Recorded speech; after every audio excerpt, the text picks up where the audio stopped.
to Nutrition 101, silage is really about microbiology. I finally figured out why we did microbiology in varsity, which I did like 3 times. I enjoyed it so much. But now at least I know why. Okay, it really comes down to that. And then, of course, there's a quantity versus quality debate. I think is very, very relevant for the feedlot industry. We tend to drive quantity, yield, because that also brings our cost down because you're dividing your overheads and your harvesting costs by more tons. But if you look at the limited space that you have in a ruminant in a diet for roughage, quality roughage remains important. The more nutrient dense your roughage will be, the more space you have for other nutrients in the diet. So think about that. Of course, we need quantity as well. So we need a balance between the two, but we can't just be going for quantity on its own. And then fermentation 101 is really simple. I mean, we need to remove oxygen. We need to prevent aerobic spoilage organisms from growing. Then we need anaerobic bacteria that will form mostly lactic acid. And then the lactic acid drops the pH. And that's it. That's a fermentation. That's a preservation. It sounds simple, but if you really go into each of those points, it's not that hard. My talk today will probably be the simplest talk of the day, but also the easiest one to implement, but it can even make the biggest difference on your bottom line if you go and fix some of these issues. So no oxygen, low pH is a preservation. And this gives us long-term storage. I'm sure most of you know that we can store silage for decades if we have to, if you keep it without oxygen. So a few points about direct cut crops, of course, mostly maize and feed sorghum. These crops are left to mature in the field. We want full nutrient development. In the case of maize, for example, high starch. We need the moisture to decrease sufficiently, and we need to achieve 35% dry matter. For me, the optimum is 37, 38%. The minimum that you should be cutting at is 33%. And I'll show you why on the starch development. And yes, 45%, maybe in this season it's a dream. We went way past that with all the mud. But it's the aim. That should be the target where we want to cut silage. But if you must choose, you always choose drier, especially with corn silage.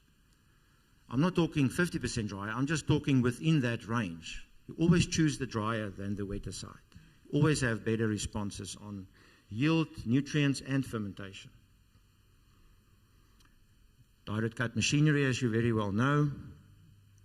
So the main risk with direct cut crops would be field factors, unknown factors like molds and mycotoxins, and as I said, there's more coming after me about mycotoxins.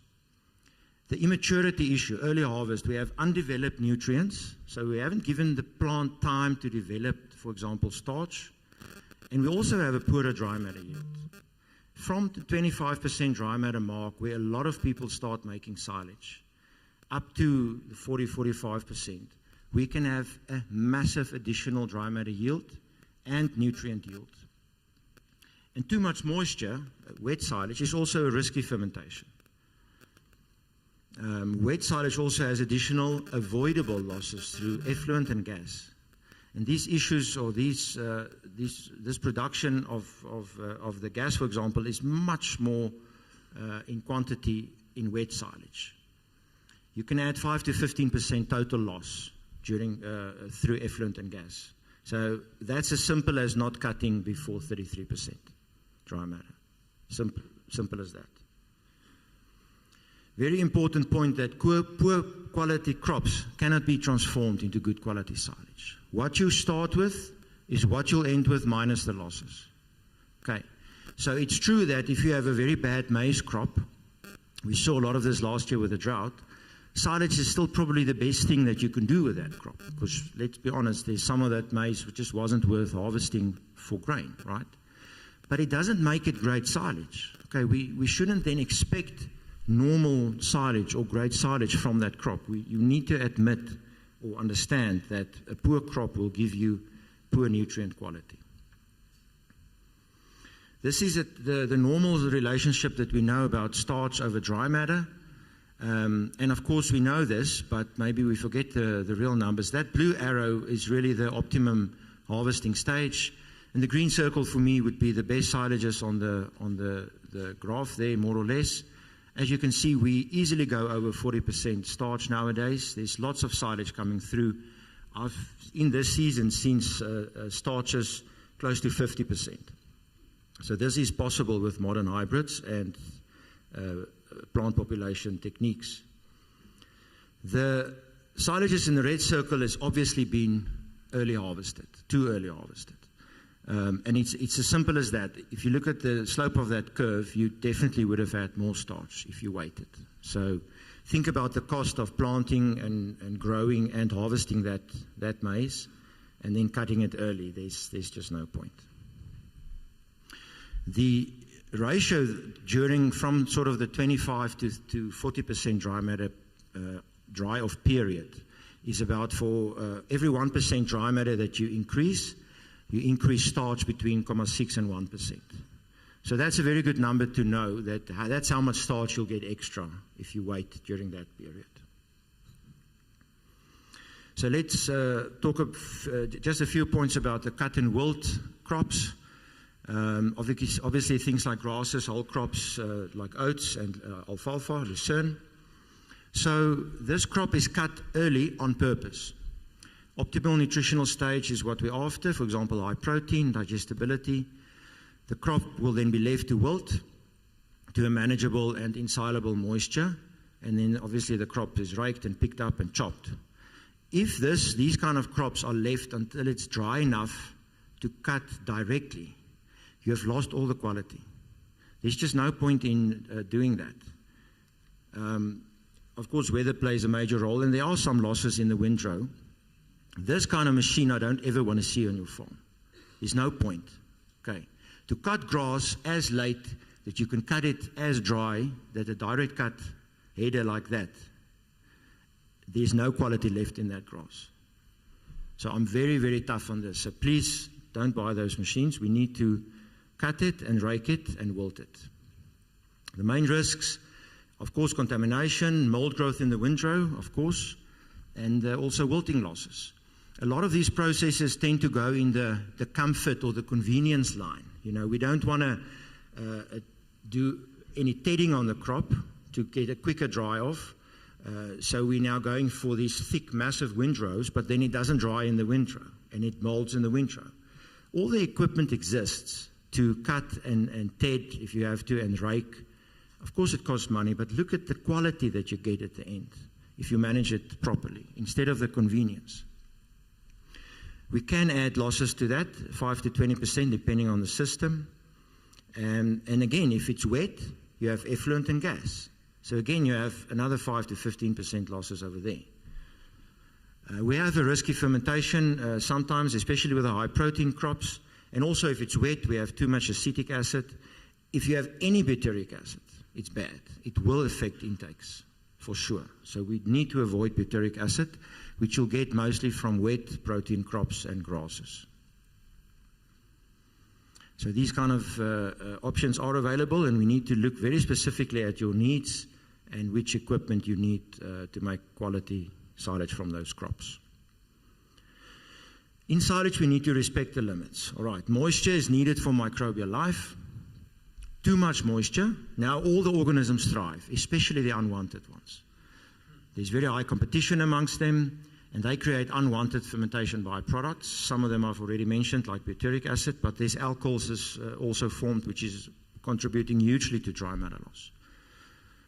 And then you have a difficult pH drop. Remember that water is a buffer to an acid. So too much more water in a wet crop scenario, it's a buffer. That crop doesn't want to get acidic. Now, on the other hand, too little moisture, the fermentation microorganisms cannot function properly. They're really struggling to stay alive. Difficult pH drop, and then the yeast proliferate. And we don't want the yeast, really, to be honest. And then all of this is also linked to aerobic instability. That's normally what we get from a dry crop. Now, these are 3 real pictures that I got in the last 2 weeks on WhatsApp. Sometimes random people I don't know send me a picture and say, can I still make silage? Now, I fully appreciate the season that we've had. Trust me, I do this for a living. So I'm dealing with this daily, all across the country. But no, the answer is no, guys. You cannot make silage. I know we want to. I know we need it to. And I don't know all the answers about what we're going to do now. We don't have enough silage in if the lands are still too wet. I know some of you sitting here are still struggling with this today. But that will not be silage. That will be some kind of a feed in a pile with areas that might be less poisonous than others. Okay, that's not silage. We need to admit this. But now I have some ideas, at least for you. What is the alternative? If we miss the harvest window for silage, what can we do? Well, the first one is corn cob silage, also called earlitch or snaplitch. Now, this is a harvest header fitted to a silage harvester. Any silage harvester can be converted like this. You just need the bracket. There's a bracket that goes in between those two machines there. And if you look at a scenario where you plan in your business to have that bracket in the shed, that makes a lot of sense, guys. It's not an expensive piece of equipment. Everybody has harvesting heads for corn, combine heads. And you guys all have harvesters like that, silage harvesters. All you need is the attachment. So it's my recommendation to you, it's not a lot of money relative to what agriculture machinery costs, to put the scenario on the table and buy the bracket and keep it in the shed. Because everybody called around to find these things. I got calls daily in April. Where can we find this bracket? Who stocks it? Where's one available? Who has one to sell? And it just simply wasn't available. So buy the bracket. Simple as that. Then you have the option every second or third or fourth year, when you don't get through your corn silage, to make corn cob silage, which is a hell of a lot better than to have to buy all that feed in.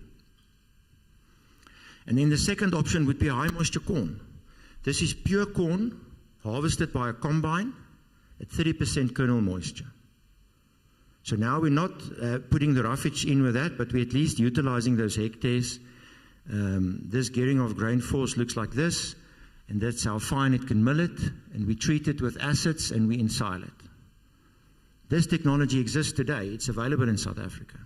And this offers very nice opportunities for you to store your grain at the end of the silage period when you've missed the normal silage window, and keep it on the farm. The benefit of both of these will be the fields are open earlier. You have the grain now self-stored and preserved, as well as already milled, or cracked at least, in the case of corn cob. And then also there's this benefit of very high available starch through fermentation. So these are very nice alternatives and options for you that you could keep in mind. Right, so the speed of fermentation. Critical process, that oxygen exposure during the ensiling process. I'm talking now about the time that you are busy making the silage. That exposure, that period, gives microbial growth the ability to, microbes the ability to grow. They need oxygen. So while you are working, they are growing. The longer a silage system is open or exposed to air, the more microbial growth occurs before it's even preserved. So what I'm saying to you is that you're growing your own problem if you work slowly. While you are working on these piles and these bunkers, and some of you guys, the biggest silage bunkers in the country are sitting in this room, isn't it? But it takes weeks to fill those things, and it has oxygen available all the time. You're growing the microbes that's going to create all the issues later. Unwanted aerobic microorganisms increase exponentially. They also break down a lot of nutrients during this time. So you're already losing nutrients right there while you are still working. You're growing an army that will create problems after opening. That's really what you're doing. The anaerobic microorganisms cannot start working properly to enable the pH drop that they're supposed to do because there's still too much oxygen. So they have this lag period of not getting going. Even the inoculant that you put on, while there's still too much oxygen involved, they cannot function at the optimum capacity. So the preservation cannot commence. So you're somewhere between aerobic and anaerobic, and you're now taking your time to get to the anaerobic side. So we need to decrease the time by increasing the speed. This is a greater effect than improving compaction. Listen carefully to what I'm saying there, because there's a complete disbelief about this in the industry. decreasing the time or increasing the speed has a greater effect than increasing compaction. Time is the critical control point. Of course, there are also specific bacterial inoculants that can assist by reducing oxygen. So regardless of slow speed or poor compaction, because if I say now compaction is not that important, what am I really saying? I'm saying to you that regardless of slow speed or poor compaction, any silage system becomes anaerobic eventually. It's even helped by the aerobic spoilage organisms utilizing the oxygen. But this doesn't mean I can now sit back and say, well, if it's going to get anaerobic, I might just chuck it in a pile and put a sheet on it, right? Think about what you're losing on the way there. So yes, it will be anaerobic eventually by itself. Even the aerobic spoilage organisms utilize oxygen and clears all the oxygen out of that bunker eventually. But the unwanted microorganisms, they will become dormant eventually in the absence of oxygen. But upon opening of silage, they reactivate and they grow and multiply. And you have now high populations of these because you worked slowly. Okay, so you grow your problem, then you stop and go dormant, and then you reactivate all those guys when you open. When they are present in large numbers, the impact is huge. They create heating after opening. This is the aerobic instability that we talk about. And further loss of nutrients and poor palatability follows. So as far as aerobic instability, prevention is then key. Okay, we need to ensure low numbers of spoilage organisms. And how do I do that? By speed over ensiling, by increasing the speed. Whatever your speed is today, find a way to increase that speed, to decrease the aerobic exposure time. And then phase management, of course, is next. Upon removal, we need to remove only the daily need. We need to keep a tight phase. There's very good equipment available for this nowadays. No loosened silage left behind ever. Not just when we look. Every day, the labor needs to be trained on this. And then, of course, there's specific bacterial inoculants that can also assist on top of good management. If silage heats up, for every 1 degree Celsius increase, you lose 0.5% of dry matter. So this is a daily recurring additional loss happening there on the face of your silage daily. So they're just good examples, of course, of what it should look like on the right and not on the left. Okay, so the benefit of carbon dioxide. It's commonly believed, as I already said, that compaction is the key to good silage. However, the compaction is a mechanical method of removing oxygen. Okay. There are also other ways to remove oxygen. And for example, we can maintain carbon dioxide. We can keep it. We can not lose it. Carbon dioxide, very importantly, is a heavy gas. And this gas is formed by both cellular respiration from the plant material as well as fermentation microorganisms. It's the number one gas formed in silage during primary fermentation. So I call carbon dioxide the superpower of silage. So even if it contributes to dry matter losses, it also helps to create an anaerobic environment, because if there's only carbon dioxide, there's no oxygen. Now, the silo bags have shown us this gas release from silage very visibly. If you've ever stood next to a silo bag when it was closed, the moment you close that up, it'll blow up like this within a few seconds, or minutes at least. That's why we cut a breather hole. If we don't, they push open. The pressure is too much. We could never see this gas on an open pile because the gas is just running into the environment, right? So now we can see the gas in this system. The old, call it old, it's still used in the US. The silage tower system utilizes this method. Heavy carbon dioxide settles down and fills the silo and replaces or displaces the oxygen upwards. That's why that system works. That's why you don't need the donkey inside to do the compaction, right? You just throw it in at the top and you pull out from the bottom. That is the system. It's carbon dioxide based. The newer system utilizing this is silo bags. So the silo bag will also fill up with carbon dioxide and you'll escape the oxygen first out of the breather hole. followed by a lot of carbon dioxide as well. That's why it gets anaerobic so much quicker. That's why silo bags never heat up like bunkers. That's why the losses are less.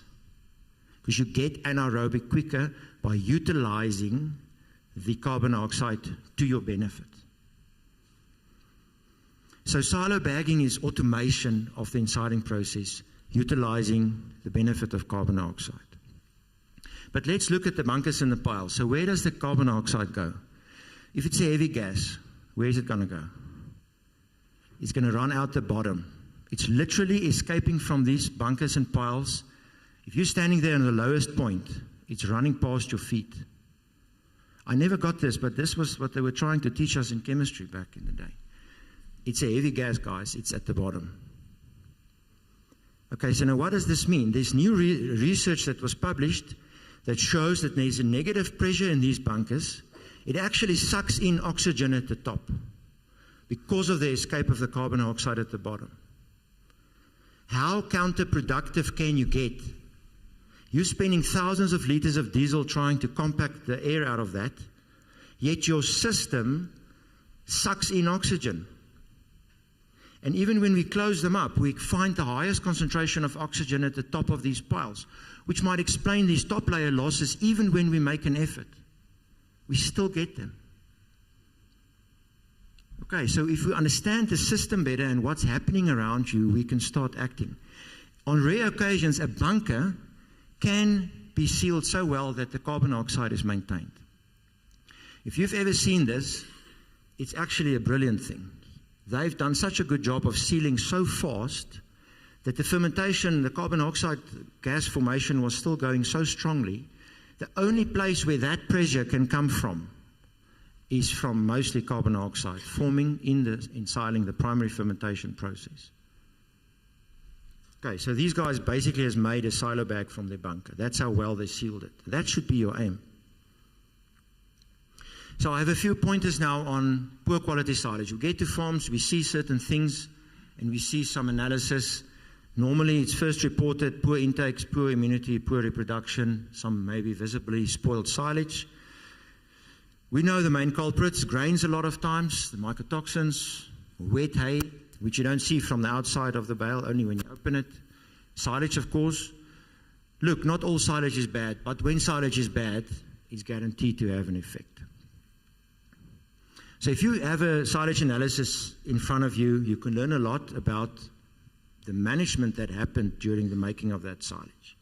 And I'll give you a few pointers. I'm most interested in dry matter ash and then the key nutrient, which could be starch, fiber, or protein, depending on the crop. And then, of course, the fermentation characteristics, pH, lactic acid, acetic, butyric, and ammonia. So if you're reading now this corn silage analysis, someone sent you or shows you this analysis, you haven't seen the silage, you only have the paper in front of you.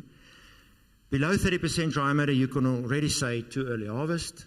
Over 40%, let's say maximum 45, could be a too late harvest.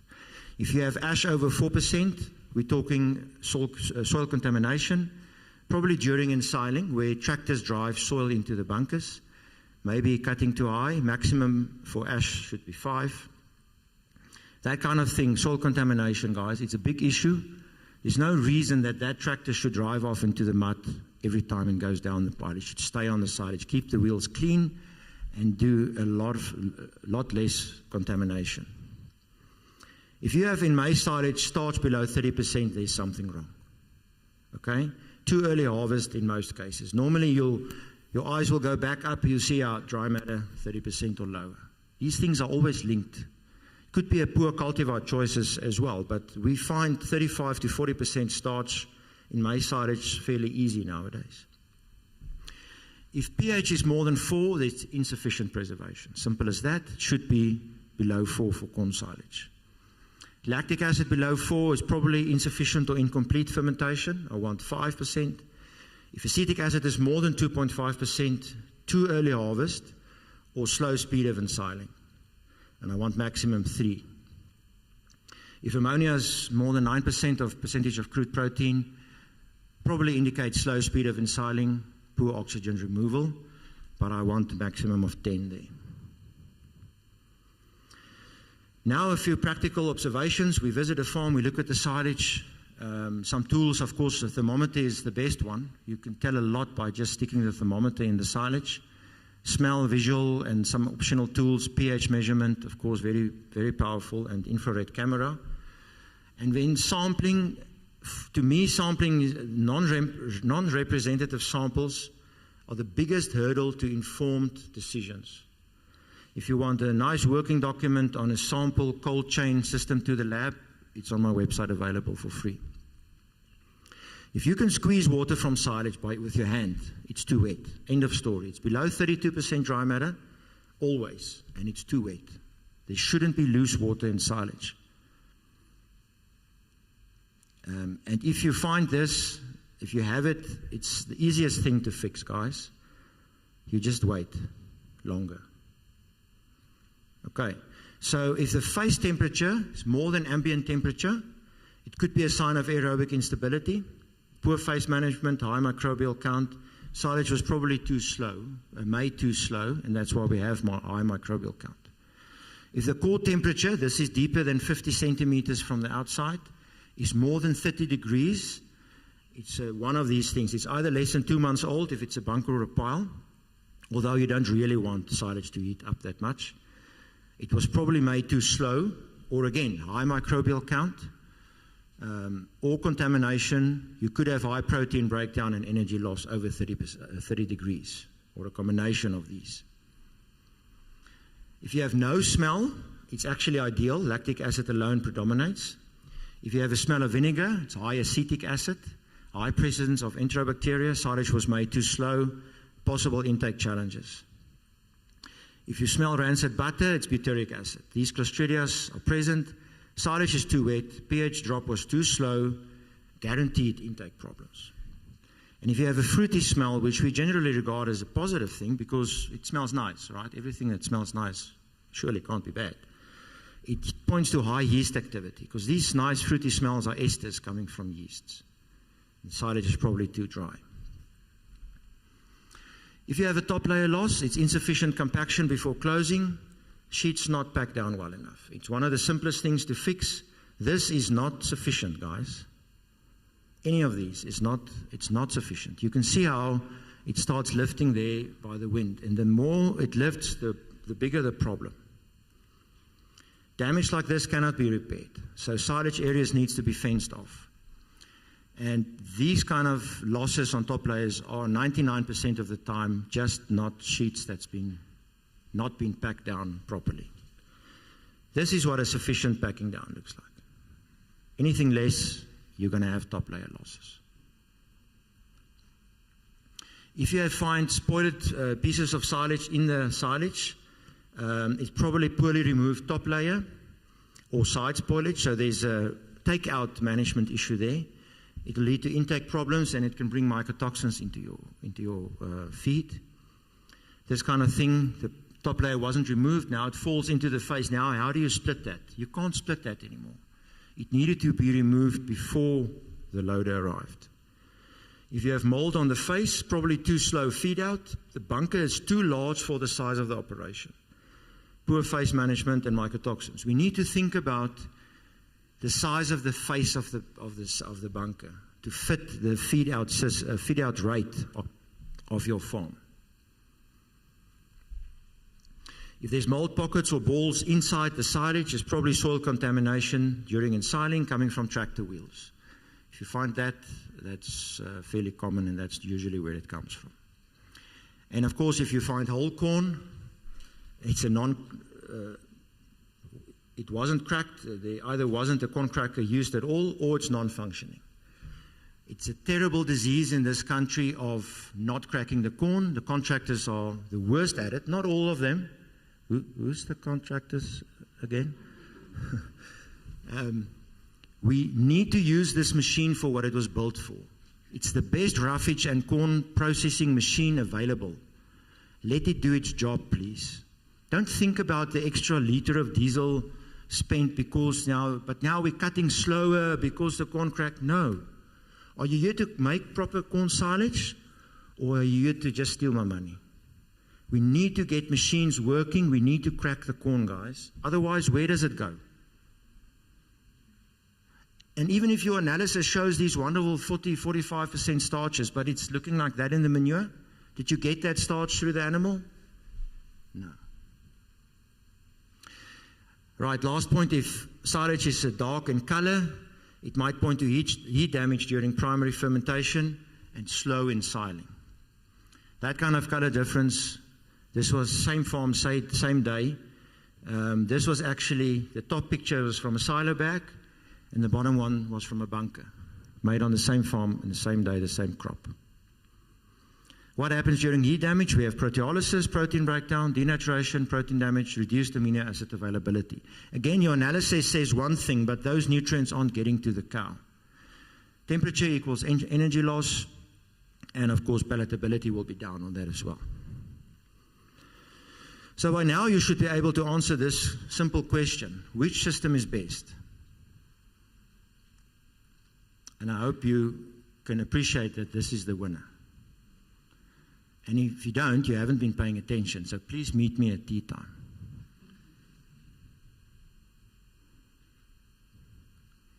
Okay, so I'm done. Thanks, guys. The number one long-term storage system. It's the only system, silage now, when managed well, that improves with age. Everything else stored with oxygen will deteriorate, even in a shed.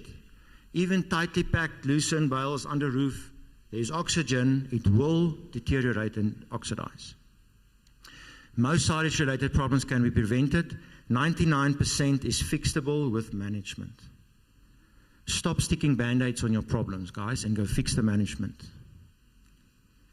To improve, we as industry professionals should understand silage better and be reminded regularly of basic concepts like speed of ensiling. Thank you.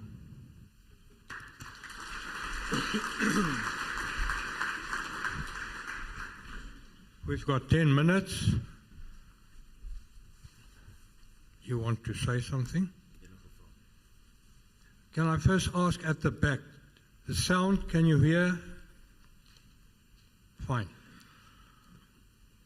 Any questions?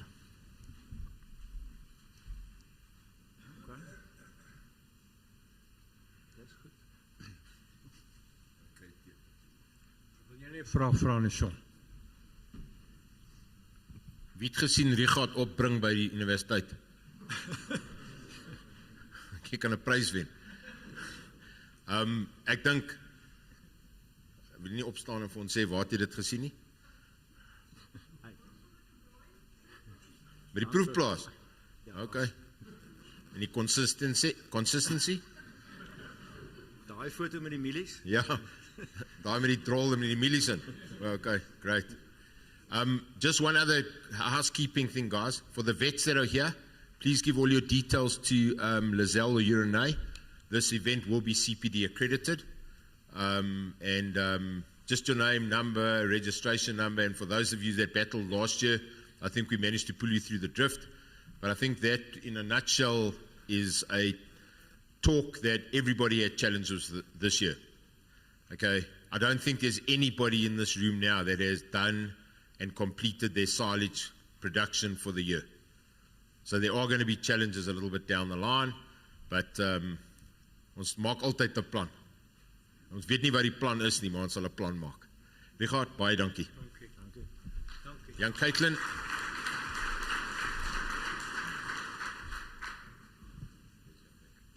Thank you for all the publications that we read. I think we can give him another clap because he just gives. Oh. Caitlin, you here with us. Caitlin de Vos is an animal scientist with a master's degree in animal nutrition from the University of Pretoria, which she obtained in 2019.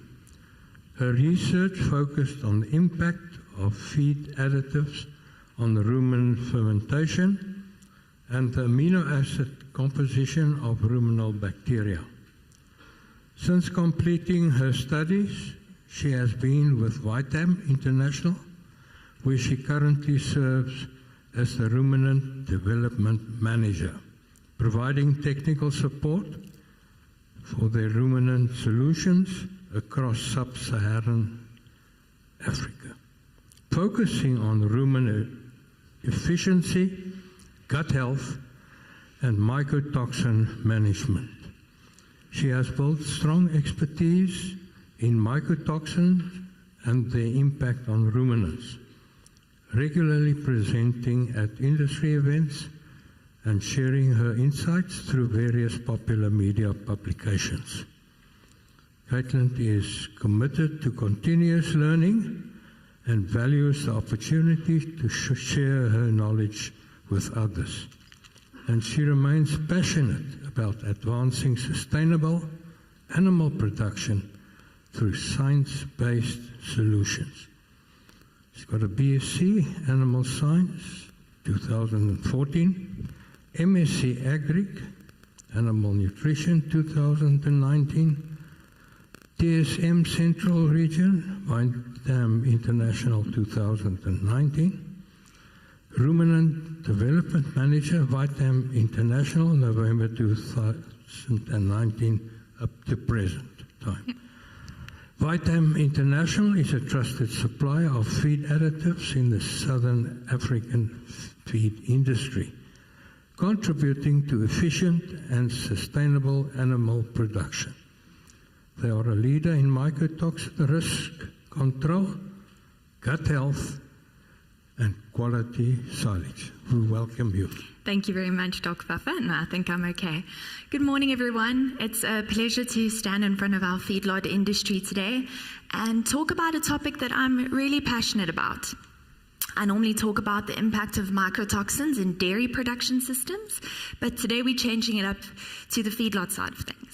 And the reason I normally talk about it in the dairy production systems is mycotoxins haven't really been on the radar in the feedlot industry.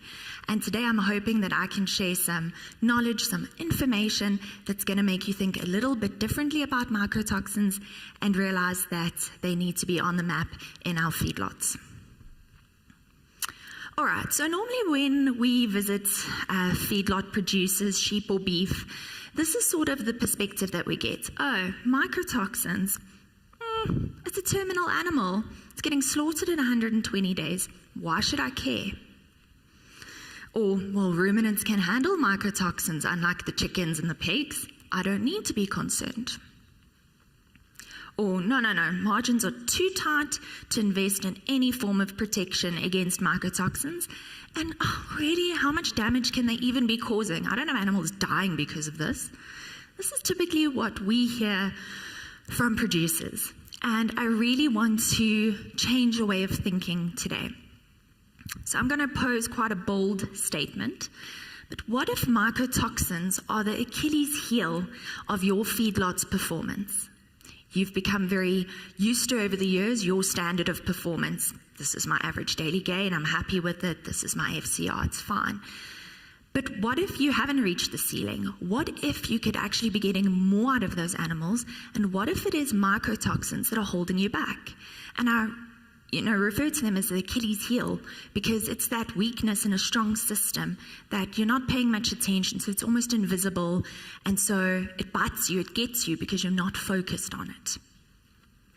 And in fact, I must say, in my opinion, a terminal animal, you've only got, let's say we're talking beef, 120 days to get that animal to slaughter. You want to hit the ground running. You want to get the maximum production and production efficiency out of that animal as soon as possible and maintain it through that period because you've only got a very short period to work with, unlike the dairy where we've actually got a bit more. So the agenda for today, I'm going to define mycotoxins, just in case anyone in the audience is unfamiliar with them.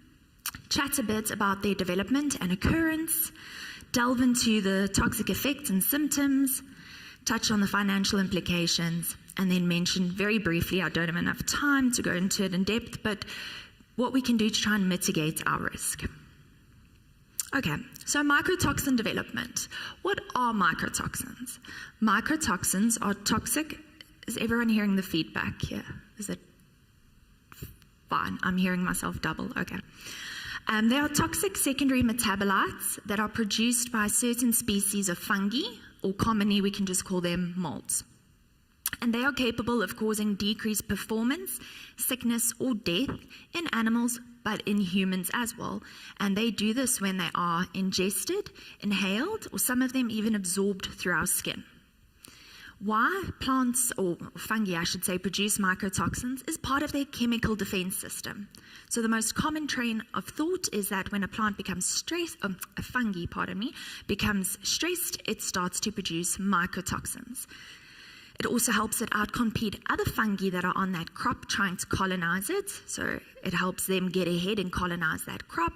And then it also helps them actually digest that crop and colonize it and get all the nutrients that they need.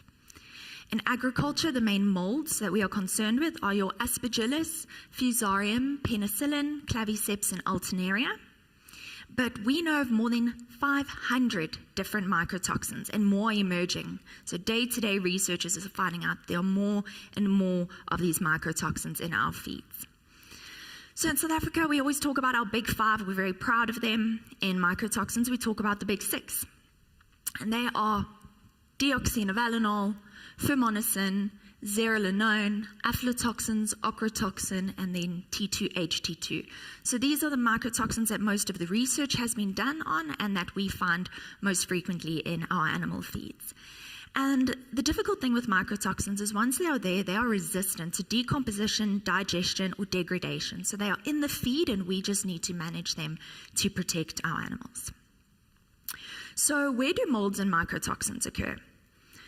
So if we look here, I'm not going to go through all the detail, but first place we can have molds developing and mycotoxins developing is in the field, okay, on our crop, on our maize, in the field, and there are various factors that are going to play a role there. So your in-field biological factors, both in how you prepare your field before planting and during crop growth, so their crop variety, crop susceptibility, the spore load, your fertilization protocol, all of those types of things play a role. And then environment. Environment has a huge impact on the presence of mycotoxins. So temperature, humidity, rainfall, pH all play a big role in what molds will be produced, or what molds will grow and what mycotoxins will be produced. Mechanical injury to the crop, insect, hail, bird damage are all things that can actually increase the risk of mycotoxins. So we have in-field, and then we have at harvesting or ensiling. That's another area where we can have molds and mycotoxins being produced. And here again, temperature, moisture play a big role, as well as crop maturity and harvesting conditions. The main molds in this, if we talk in-field, are your Fusarium molds, like your Fusarium graminearum that causes Gibberella earrot that we get on the maize. Okay, so your common plant pathogen, and it produces fumonisin, zea, DON, and T2-HT2. And then the other area you really have mycotoxins being produced is during storage and processing of our products. The big molds that play here are Aspergillus and Penicillin molds, and they produce aflatoxin and ochratoxins primarily.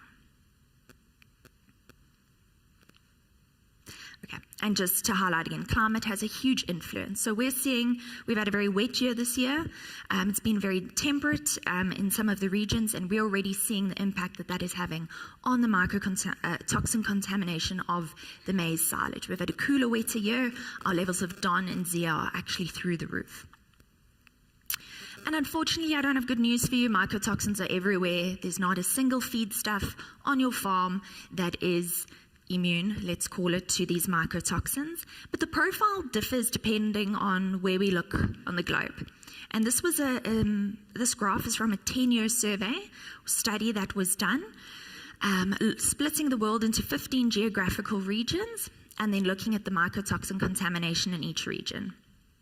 And what I really just want to point out is if we look at South Africa, you can see our big risk lies with our field mycotoxins. So DON, fumonisin, and zea being present in most of our animal feeds. And this was a huge study. I mean, they tested almost 75,000 different samples of animal feeds. So it really is an accurate depiction of our challenge. Then if we look at our data, this comes from our own database. We do analyze for mycotoxins for our clients. So what we found is that in all the ruminant feedstuffs we've analyzed over the past few years, that 94.6% of samples tested positive for mycotoxins. Okay.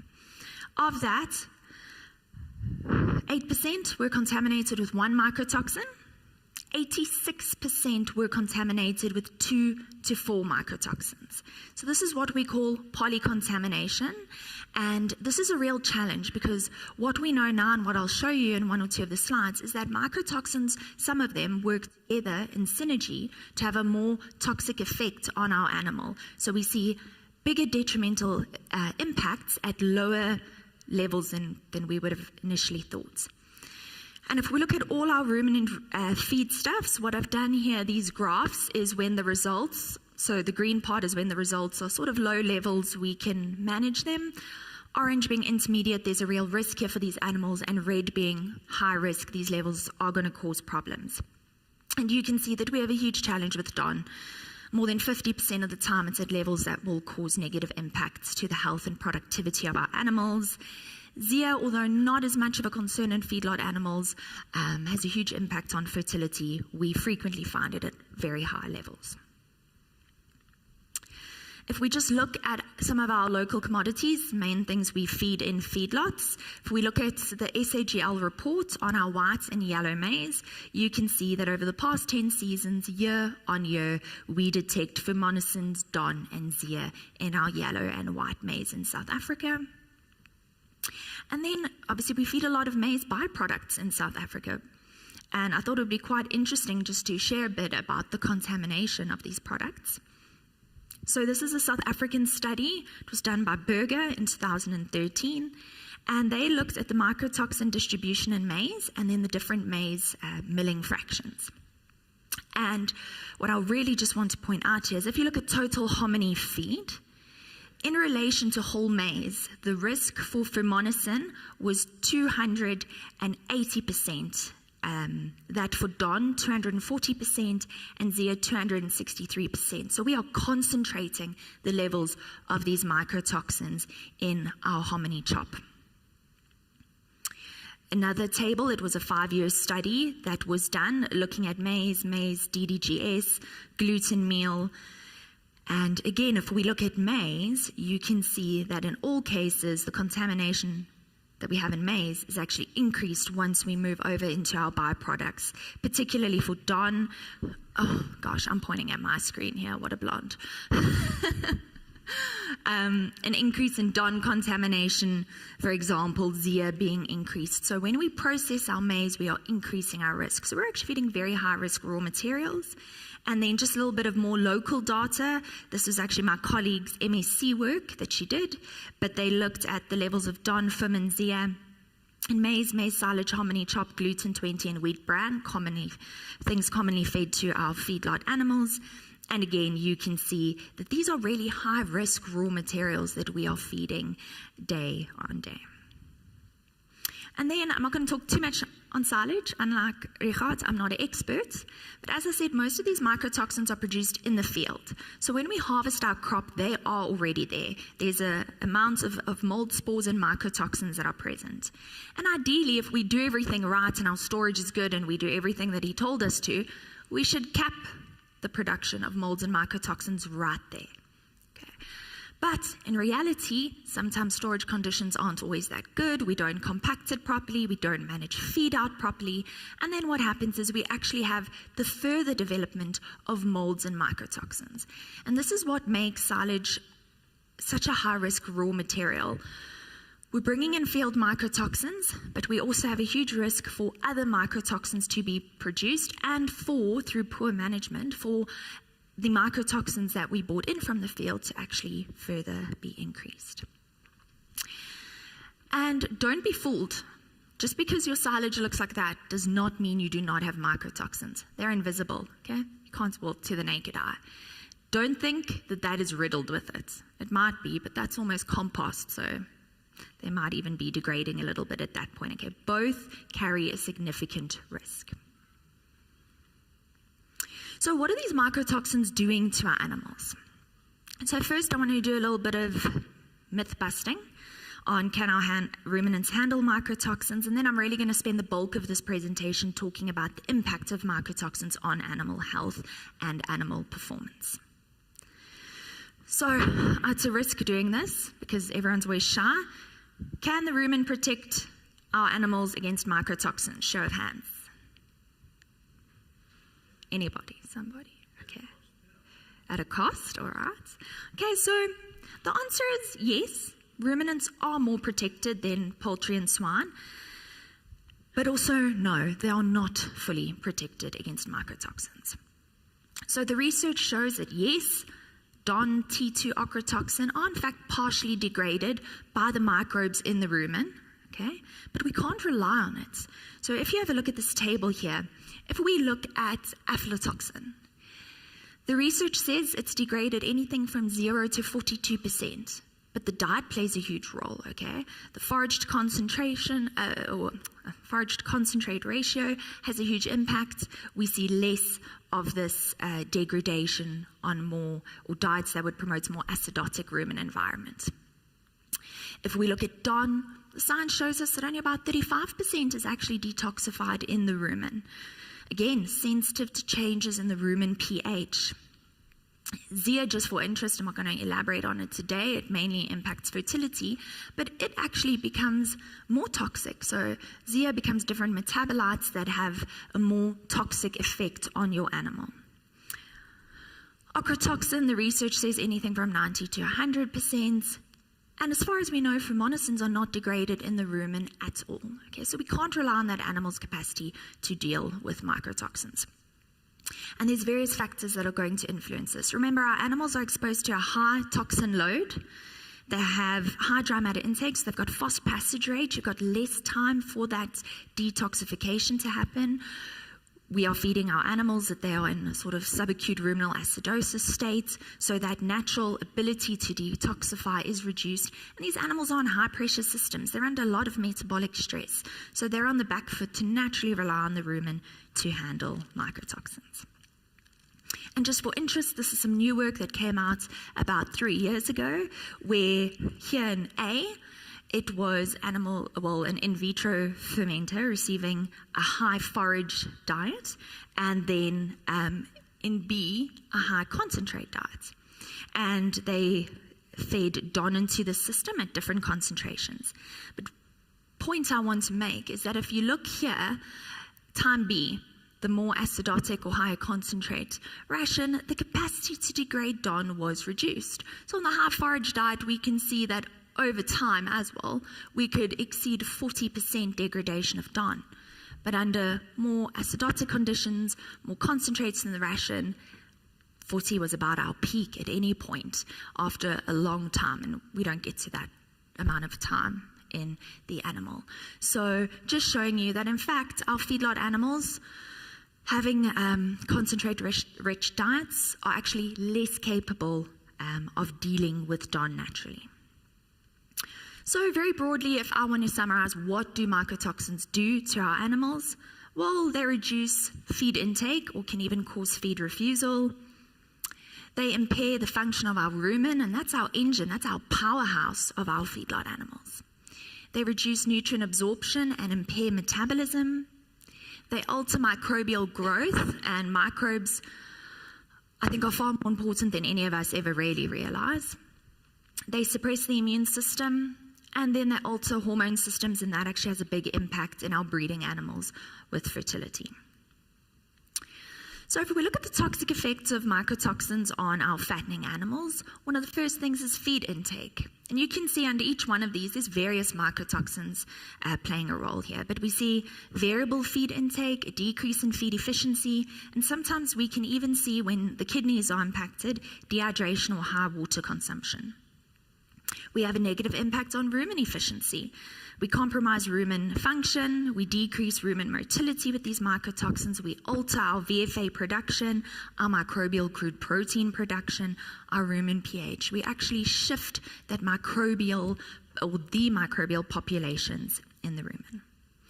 We have a negative impact on gut health. Trichothecene, so your DON in particular causes leaky guts. We see less nutrient absorption, inflammation, gastroenteritis. Inconsistent manure quality is something very easy to spot on farm, but just general digestive tract disturbances. These mycotoxins damage various organ systems. The liver often suffers quite a bit when it comes to mycotoxins. The kidneys are often damaged. We can see abscesses of the liver, increased liver enzymes. Certain mycotoxins, T2, HT2, can cause skin lesions, necrosis of the tail and the hooves, and then swelling in the animals as well. Motility can be negatively impacted, so we can have more lameness in our animals because of mycotoxins. A lot of them, or some of them I should say, like ergot, actually cause vasoconstriction, so we reduce blood flow to our extremities.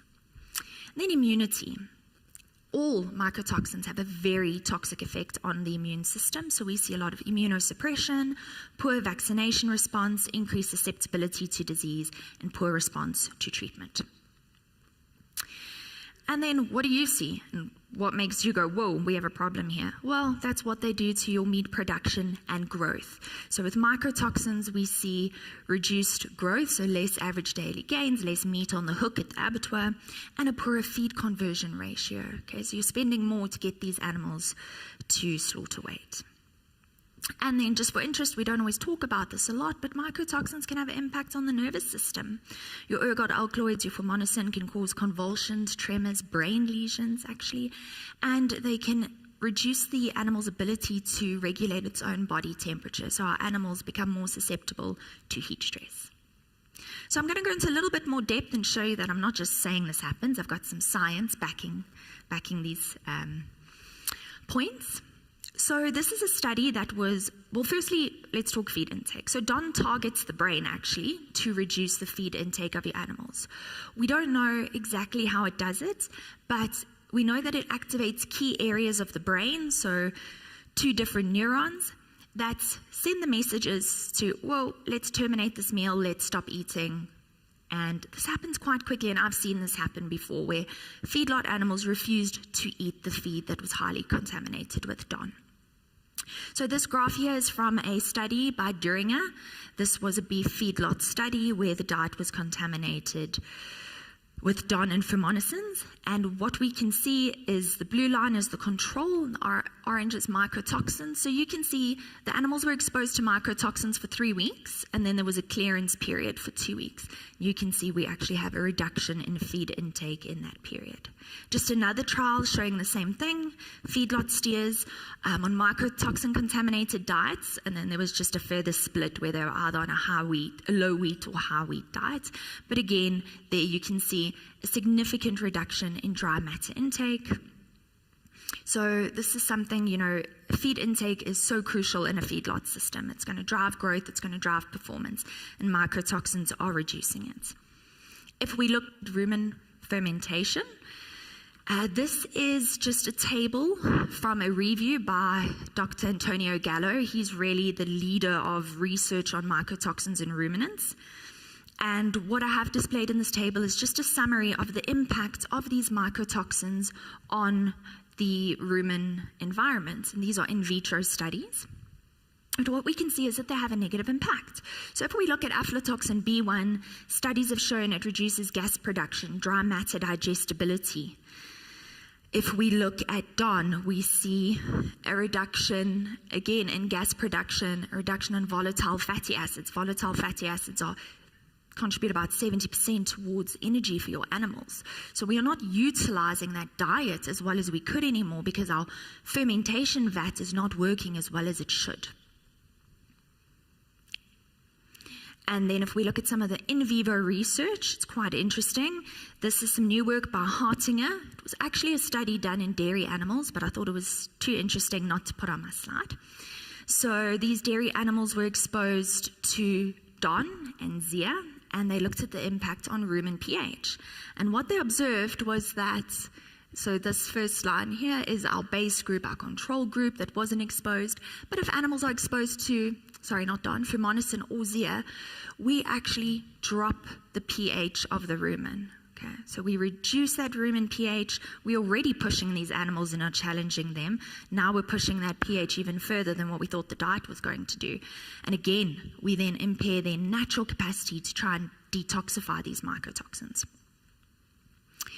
If we look at some of the other research in beef cattle, so a diet contaminated with DON and fumonisin, and not at particularly high levels, I must say. The first line of the table there, 0.7 milligrams per kilogram dry matter intake, we frequently find far higher than that in our TMR diets for feedlots. But what they observed was a decrease in rumen pH. And then another study, also with DON and fumonisin, found that there was a decrease in crude protein production and digestibility. So we are impairing our rumen at the end of the day. And again, just one more to prove the point. Total volatile fatty acid significantly reduced by the presence of mycotoxins. So we really need to be very aware of the impacts that it is having on our ruminants. Their rumen is not this magical thing that allows them to handle mycotoxins. Okay, so what's coming up next is going to be a short animation. I'm hoping I can time the talking right with the speed of the animation. But the next thing in the area I want to focus on a lot is gut health. We often don't think about it, but mycotoxins cause a huge amount of damage to the gut of our animal. The intestine is sort of first in the line of fire almost after the rumen, and it's very easy to cause significant damage there that'll have wide, far-reaching impacts on the health and performance of your animals. Okay, so let's hope this works. So what does a healthy gut look like? Okay, so here we have our gut. We've got our enterocytes here, so our intestinal cells, and it's just a single layer. They are held together by these tight junctions, which keep them nice and close. And these are villi that absorb nutrients, and then the goblet cell produces mucus that forms this nice mucus layer to protect the guts. Okay, so in a healthy gut, our nutrients are absorbed. We've got a large surface area for absorption. When mycotoxins come along, it looks a little bit different. Okay, so mycotoxins, DON, fumonisin, we know have a very negative impact on the gut of our animal. So they damage those enterocytes.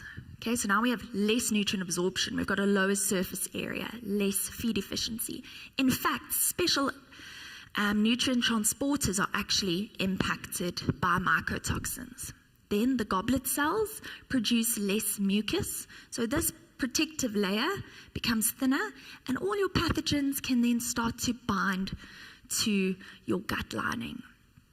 The mycotoxins can also act on these tight junctions, so think of them like a Velcro that holds the cells close together. They move apart, and any pathogen inflammatory molecule can then actually go through the gut and enter systemic circulation. We call this leaky gut, and at this point we have an overwhelmed immune system. Okay, there's a challenge. It's far-reaching. The damage that was done in the gut can now cause inflammation and damage further in our animal. Okay, it went a bit faster than I thought. But really, the gut is so important for us to be able to absorb the nutrients in our diet and for that animal to have a good gut barrier, and it plays a huge role in the immunity of our animal. And mycotoxins, particularly DON and fumonisins, have a very negative impact on the gut. DON causes a lot of damage, and fumonisin actually prevents the repair of that damage. So just for interest, this was a study done in swine where they exposed the piglets to fumonisins, and they had an E. coli challenge. And what we can see is that those little E. coli were now actually binding to that gut lining when the piglets were exposed to fumonisins compared to when they weren't. And then really what do we end up seeing? We see a lot of diarrhea. Extreme cases, you can see blood in the feces, but we can see that something's off. We don't really fully understand everything that's going wrong inside that animal. And another thing just to mention is if in the small intestine you're not absorbing nutrients, more nutrients are flowing into the large intestine.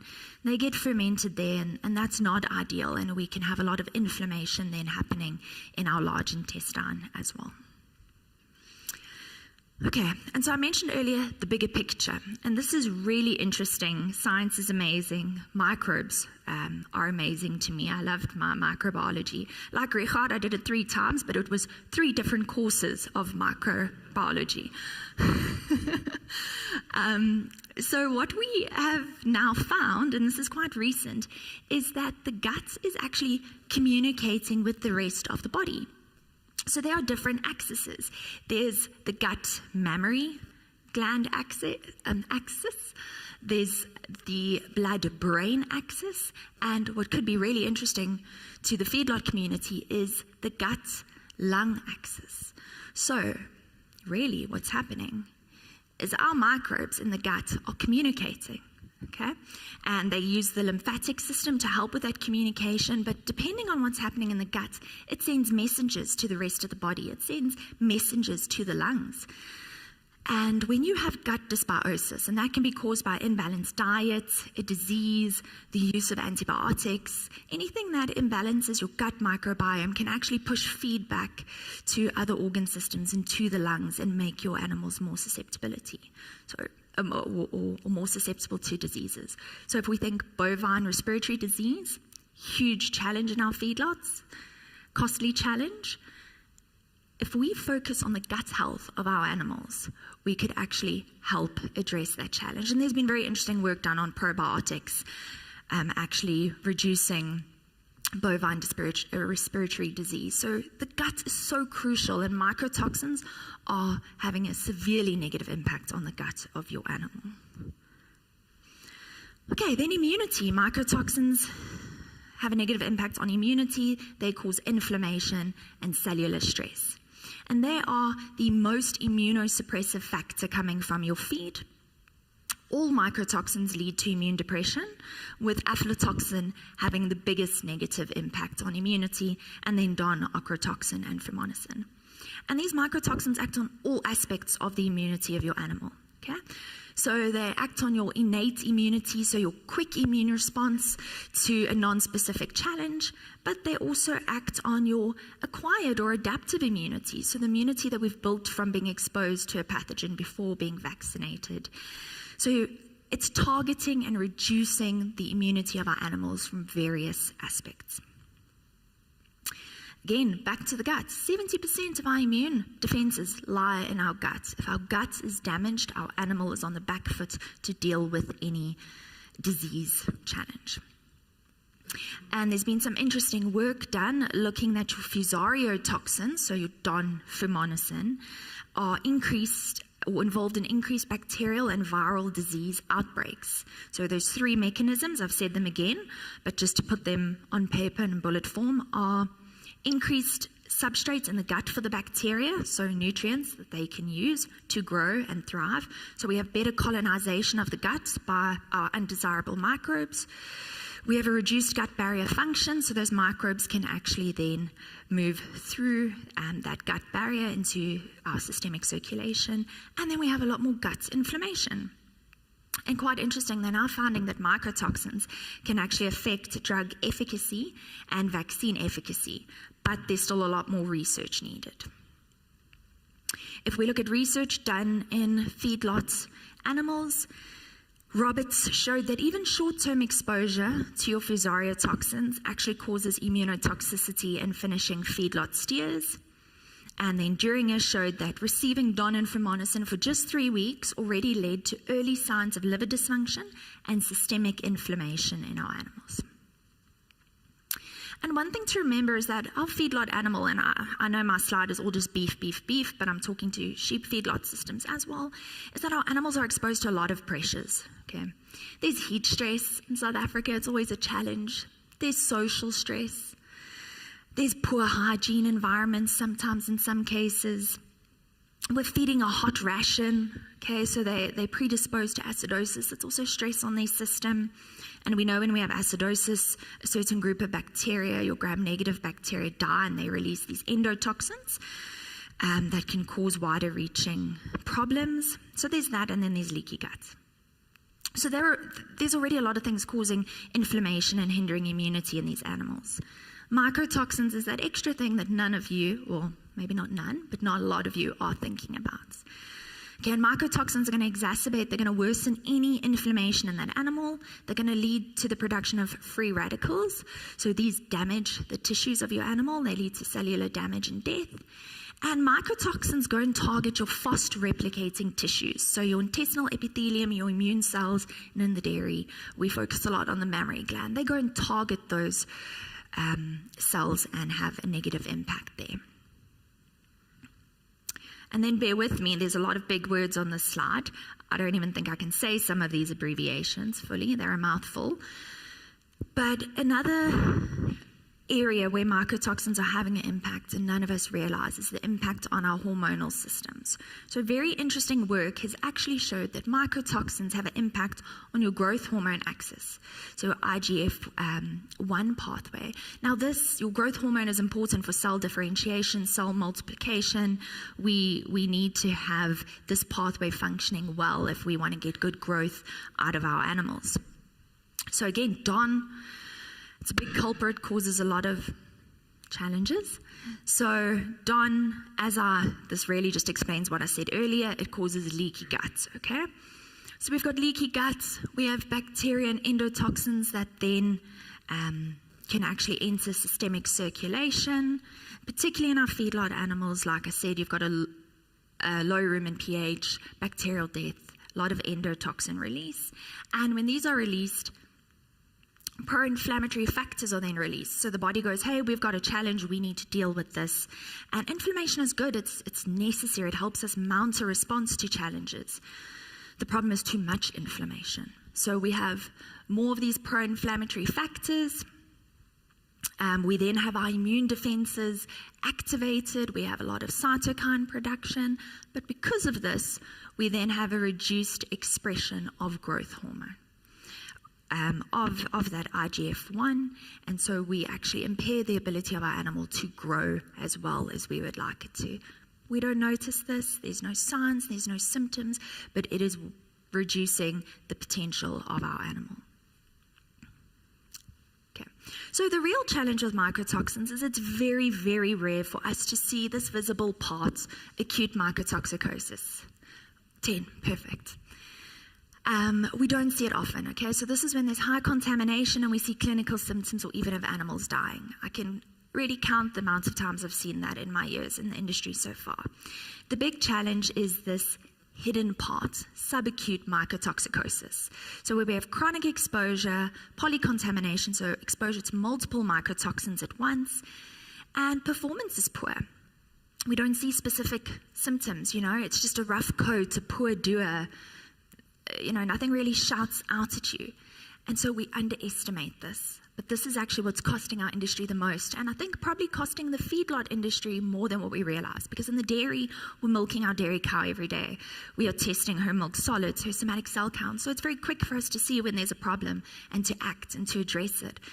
In feedlots, we just don't have that day-to-day data. So at the end of a cycle, when you slaughter them and you see that FCR was down, average daily gain was down, you realize you actually had a problem. Okay, so I'm going to go a little bit quick through these last few slides. What are the effects? So just again, looking at the effects on performance and health and showing you some feedlot studies. So again, this was the one earlier from Duringer where they observed that negative impact on feed intake when exposed to mycotoxins for just 3 weeks. So what they also observed in terms of growth here was that the body weight after 3 weeks of exposure was 16 kilograms less than in the control animals that weren't exposed to mycotoxins, and they didn't fully recover that. So after not being exposed to mycotoxins for 2 weeks, by the end of week 5, they were still 10 kgs behind the control group. Okay, so we lose growth, we don't recover it. In this study, the reduction in average daily gain was 45%. They went from 1.29 kilograms to 0.71. Okay. Another study by Custodio with Nalor bulls that were finished in feedlots, multiple mycotoxins contaminating this diet, aflatoxin, DON, and fumonisins. So what we have here is the natural diet. So there was some mycotoxins present, particularly fumonisин, and then exogenous is when they added more mycotoxins to the diet. And what we can see is that if we look at those that were naturally exposed to mycotoxins and those that were exposed to higher levels, the final body weight was reduced by 26 kilograms. Average daily gain was reduced by 260 grams. Final hot carcass weight, 14 kilograms less. Carcass gain, 150 grams less per day. Okay, that's pretty significant once we start putting numbers to it. Interestingly, with a binder in this situation, there were still losses, but they were reduced. So final body weight loss was only 15 kgs, so we recovered 9. Average daily gain loss was 140 grams, final hot carcass weight 8 kgs, and carcass gain 80 grams. So there is value to feeding these binders. Just for interest, Beerworth, this was a more recent study that was done. The feedlot animals were exposed to ergot alkaloids and DON, and we saw a significant impact of these mycotoxins on our hot carcass weights and, interestingly, back fat. Okay, so less meat at the end of the day at the abattoir. And then just to show you something local, we all like to see local data. This was my colleague's MSc, actually, but I thought it was interesting to share. So this was done at Stellenbosch. The diet was contaminated with DON, Firmonicin, and Zea, and you can see typical feedlot diet that was fed. And what they observed was that mycotoxins, there was a control group and then 2 different binders that were fed, but we can see that there was a significant difference in average daily gain. So feeding a mycotoxin binder actually helped improve the average daily gain of those animals. And then they looked at the Kleber ratio as well, which is a ratio that indicates efficiency, and again saw an improvement. About lambs, I'll be honest, there's not as much research. So I put some on there, but a lot of the research is on aflatoxins in lambs, actually. This was a study done in the 90s. So they fed an aflatoxin-contaminated diet to growing lambs and found that dry matter intakes were reduced by 46%, and average daily gain, depending on the diet, because there were 2 different diets, protein sources in this trial, but the average daily gain was reduced from 0.52 kilograms per day to as low as 0.05 kilograms per day, so basically no growth and a poor feed conversion ratio. So I'm going to fly through the next few slides. What can you do to help manage mycotoxins? 5 minutes, great, perfect. We're not going to eliminate them, okay? We can't control the weather as much as we'd like to. We can't. So they are there, and you just need to take a coordinated approach to actually reducing the risk. So I'd be more than happy to speak with anyone in more detail on this, but there are a few things you can do to reduce your mycotoxin contamination. Very briefly, in the field, focus on reducing fungal infection of the crop. So manage your crop better, manage your crop residues better. We can get into a debate about till or no till. I'll skip that for now, but you can focus on preparing your fields better. Then when it comes to your crop, use high quality seeds, use disease resistant cultivars, irrigate and fertilize your crop better. If your crop is not as stressed, it's going to be less susceptible to fungal contamination, and as such there will be less risk for mycotoxins. Focus on weed insect control. Then at harvest at the correct dry matter, rapid harvest, use clean equipment, a lot of the things that Richard touched on. And then if it's haze or anything, look at how you dry them, place a barrier between the crop and the land when sun drying. And then during storage, please clean out your silos.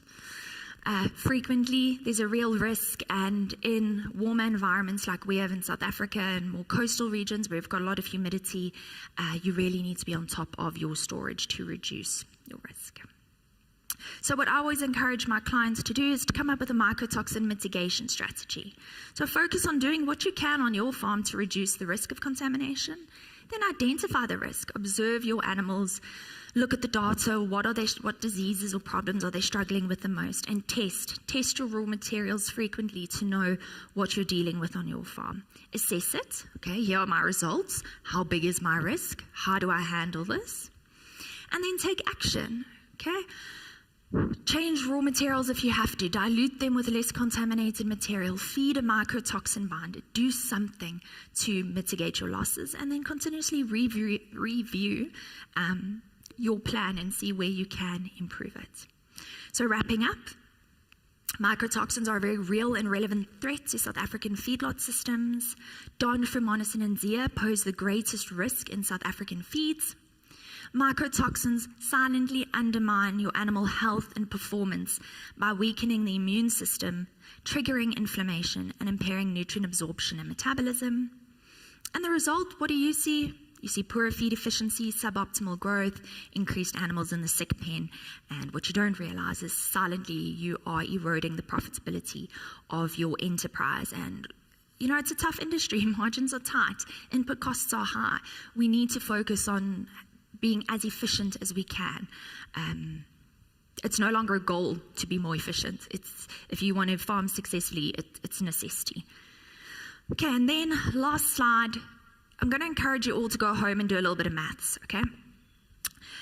Is your asset giving you your optimum return? I think we've become, like I said in the beginning, so accustomed to this is my average daily gain on my farm, this is my feed conversion ratio. It's good, I'm happy with it. Like the sums clock, I'm making enough money, whatever it might be. But there's so much more that you could potentially reach if you are dealing with challenges that your animals are experiencing, mycotoxins being one of them. So just a quick example of should you even consider using something to help protect against mycotoxins. If you gain 200 grams more average daily gain, okay, and just keep it simple, let's say there's no change in dry matter intake, okay? My animals are growing 200 grams more. And we've seen this at a client. It's achievable. Over 120 days, that's 24 kilograms more live weight.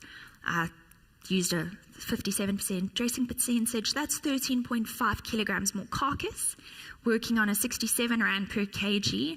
For A grade, I got that off Dale Vest, that's 900 Rand per head more. Over 5,000 calves, that's 4.5 million Rand. To invest in a high quality binder that will protect you, depending on your inclusion rate, so I went with low to higher, can cost you anything from 630,000 for those 5,000 cows for 120 days to 960,000. So if you look on the return on investment, it's a pretty decent return on investment for protecting the health and performance of your animals. And lower inclusion rate is 6-1, and at a higher level of binder, 3.5-1. And so do some sums like that. You might be surprised with what you get. And then also just sit and think about where are you draining money from your pockets. The cost of decreased average daily gain, the cost of increased digestive upsets, poor doers, what are they costing you? Erratic eating, what is that costing you? What are you losing from livers being condemned at the abattoir because there are abscesses? What do your medications cost you? Look at that. Mycotoxins are playing a role at each of those points to erode the profitability of your enterprise. So, thank you.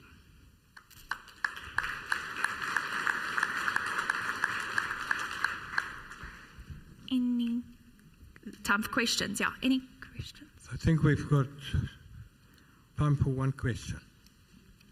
Anybody put up your hand? Nobody. Oh, I'm getting away easy. Thank you. Thank you so much. We'll meet up at tea time, lunchtime. Yes. So we're still on time. Our next speaker is on novel vaccines for current diseases, Dr. Christine Kahina. Please come. Thank you. So I'm going to just read to you what I have of Dr. Christine.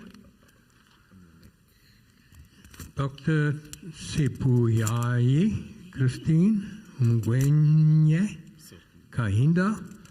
She holds a national diploma 2004, BTech 2005, MTech 2007 in biomedical technology from the University of Johannesburg, and PhD in biological and medical sciences, which she obtained in 2012 from the University of Montpellier, where she focused on the immunopathology of Plasmodium C. Chabaudi infections. Dr. Kahinda currently serves as a researcher at Design Biologics, where she has been instrumental in the development, testing, and process optimization of novel and improved veterinary vaccines since July 2022. Her focus is on the development of protozoan vaccines such as Babesia and Trichomonas. Her previous role as a researcher at Onderstepoort Biological Products saw her contribute significantly to the testing and development of new vaccine candidates, vaccine formulation, QC method validations, production process optimization, and animal clinical trials for market dossier authorization over nearly 9 years. Additionally, she gained valuable experience as an early-stage researcher, Marie Curie, PhD fellow at the National Institute for Medical Research in the UK. Her expertise is recognized through her active membership in professional organizations such as the South African Council for Natural Scientific Professions, the American Association for the Advancement of Science, the BactiVac Network, and the International Veterinary Vaccinology Network. Christine, it's a lot of what you Thank achieved. you. All the best to you. Thank you. Thank you, Doc.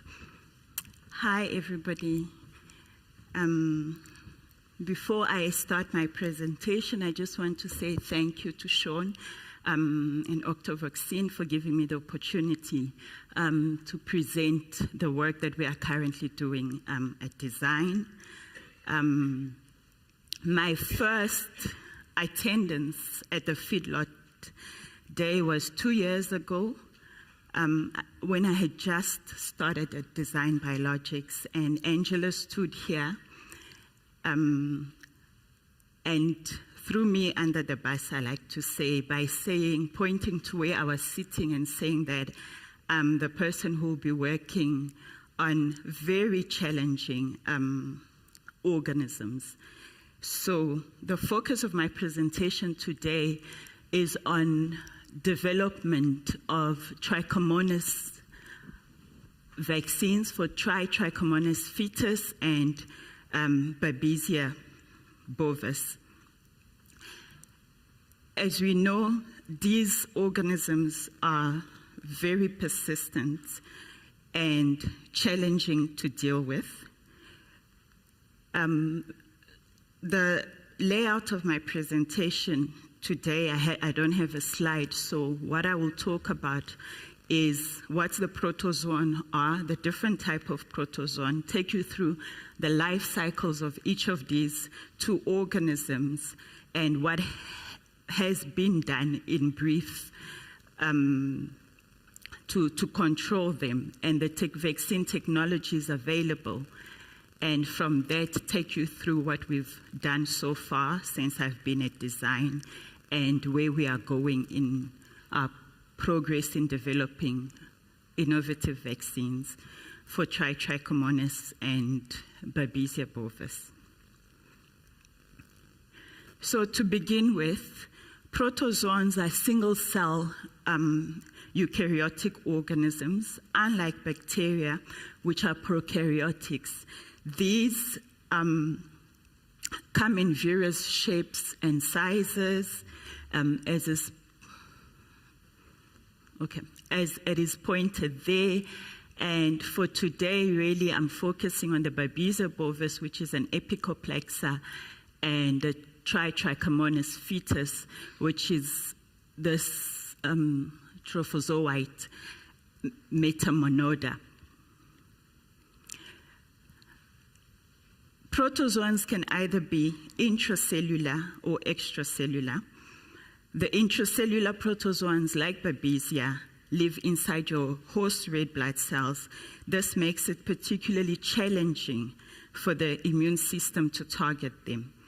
Whereas with your extracellular protozoans, like your Trichomonas, they live outside host cells in body fluids or in tissue. And with the case of Trichomonas, they're found in your reproductive tract of your cattle, and they are extremely challenging for the immune system to target them because they sort of hide in the mucosal layers, making it hard for your immune cells.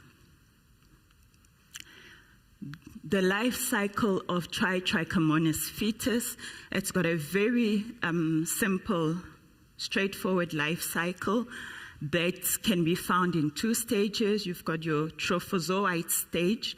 This stage is where you get the active form of Trichomonas, and the pseudocyst stage, which is the non-mortal form. So basically with Trichomonas, what happens is the infection can be transmitted either by your cow or bull, and it's naturally transmitted during mating. So when your cows are infected, the organism is in the preputal mucosa. That's where it stays, in your preputal mucosa, and infected cows show no symptoms. They are asymptomatic. And older cows, when they have it, become lifelong asymptomatic carriers. So when you have this, you'll never pick it up.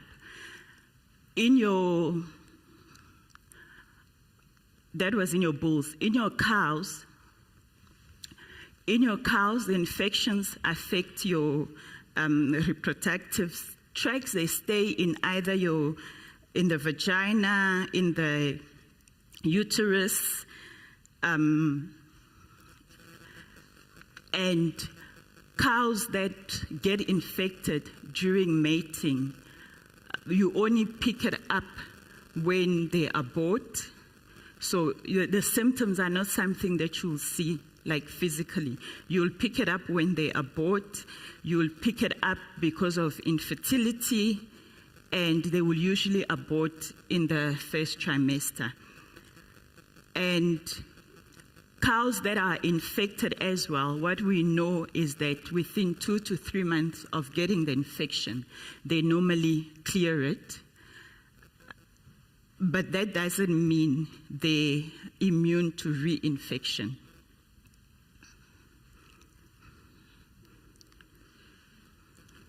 The pseudocyst stage of infection, or of the life cycle of this organism, normally occurs in stressed environments. So when there's either, we see it a lot more in the lab and not really in the field.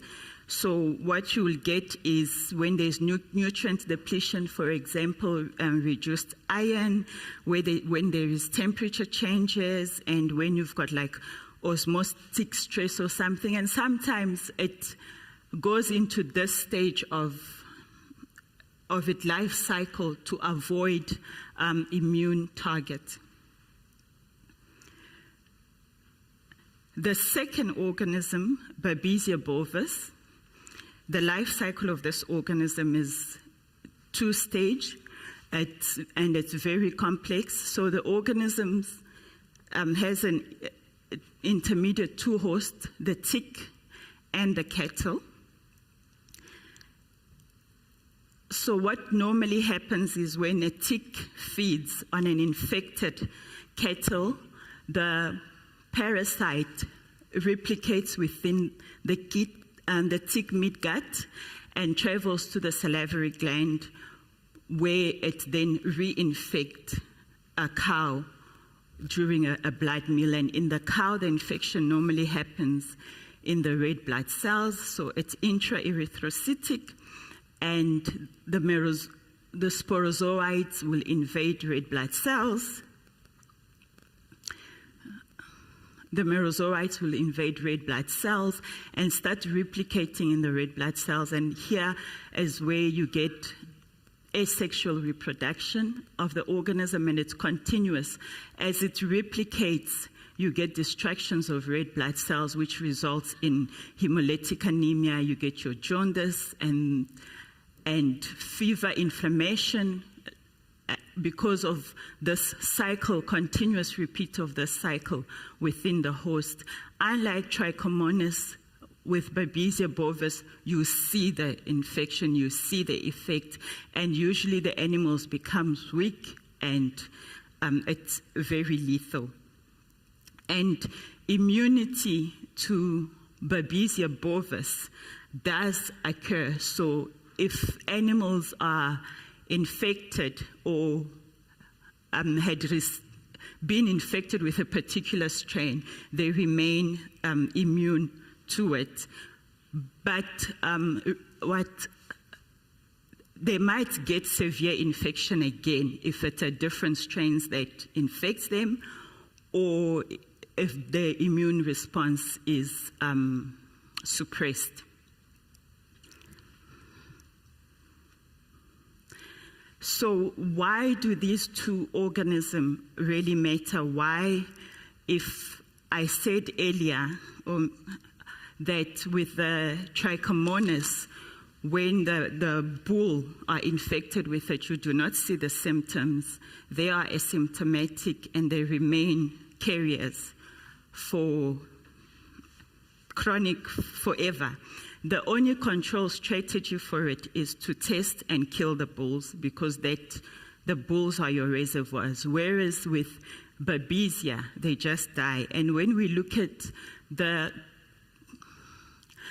cattle production system that we use in South Africa, it relies 75% mostly on natural breeding and open grazing. And with natural breeding, when you've got asymptomatic bull, they silently pass the organism on to your cows. You lose, it reduces your productivity.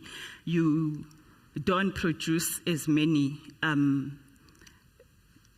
calves that you're supposed to get. With the Babesia, because of keeping animals in open grazing, they face a lot of other protozoan, but with this, the reservoir for reinfection and reintroduction of the parasite is continuous and it doesn't stop. And this, in a farm setting, affects the economic, affects your profits, and the productivity of your farm is reduced. With T. fetus, you get loss primarily from delay in conception, loss from increased killing because of the continuous need to kill and eliminate infected bulls, and reduced calving rates. For B. bovis, a lot of money is spent on treatment.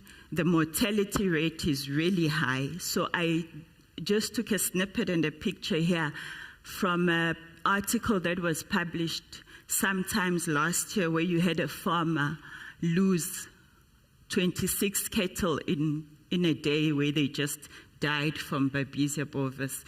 You also get reduced milk and meat production, and coming from endemic area like South Africa, you can't trade these animals. There's trade restrictions based on the status if they've got Babesia bovis and you're bringing it into an area that is not endemic. So we looked at all the control strategies that we have for the two organisms. For Trichomonas, there's really not much. You can't treat it. There's no treatment for it. The only control strategies that is used, or that I know of that is used, is testing and frequent killing. With Babesia bovis, you are lucky if the animals survive the acute infection. And as I said earlier, they're immune, but they're only immune to that one strain that they were infected to. And when we look at vaccine technologies and the vaccines that are available for protozoan disease, we really don't have that many solutions, because you've got the blood vaccines, which was developed a very long time ago in your 1917s to treat babesia. With this vaccine, it's still produced the way it was produced back in the days, either in splenectomized calves or doing blood culture. This vaccine, just to maintain the cold chain of it, is limiting in settings where you can't maintain the cold chain. In settings where you can't maintain the cold chain, and so there's a need in that area to produce a product where we can maintain the cold chain, and that it doesn't only protect one particular strain, but it also protects across different strains. With Trichomonas, we had,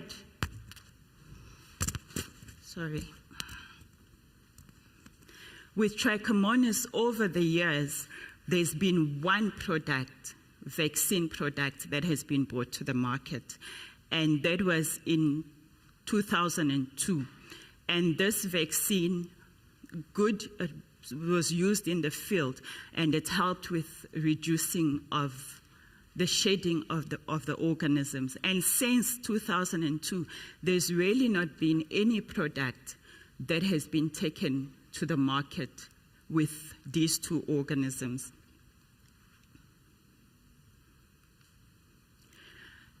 And the reason for this is because it is extremely challenging to make protozoan vaccines.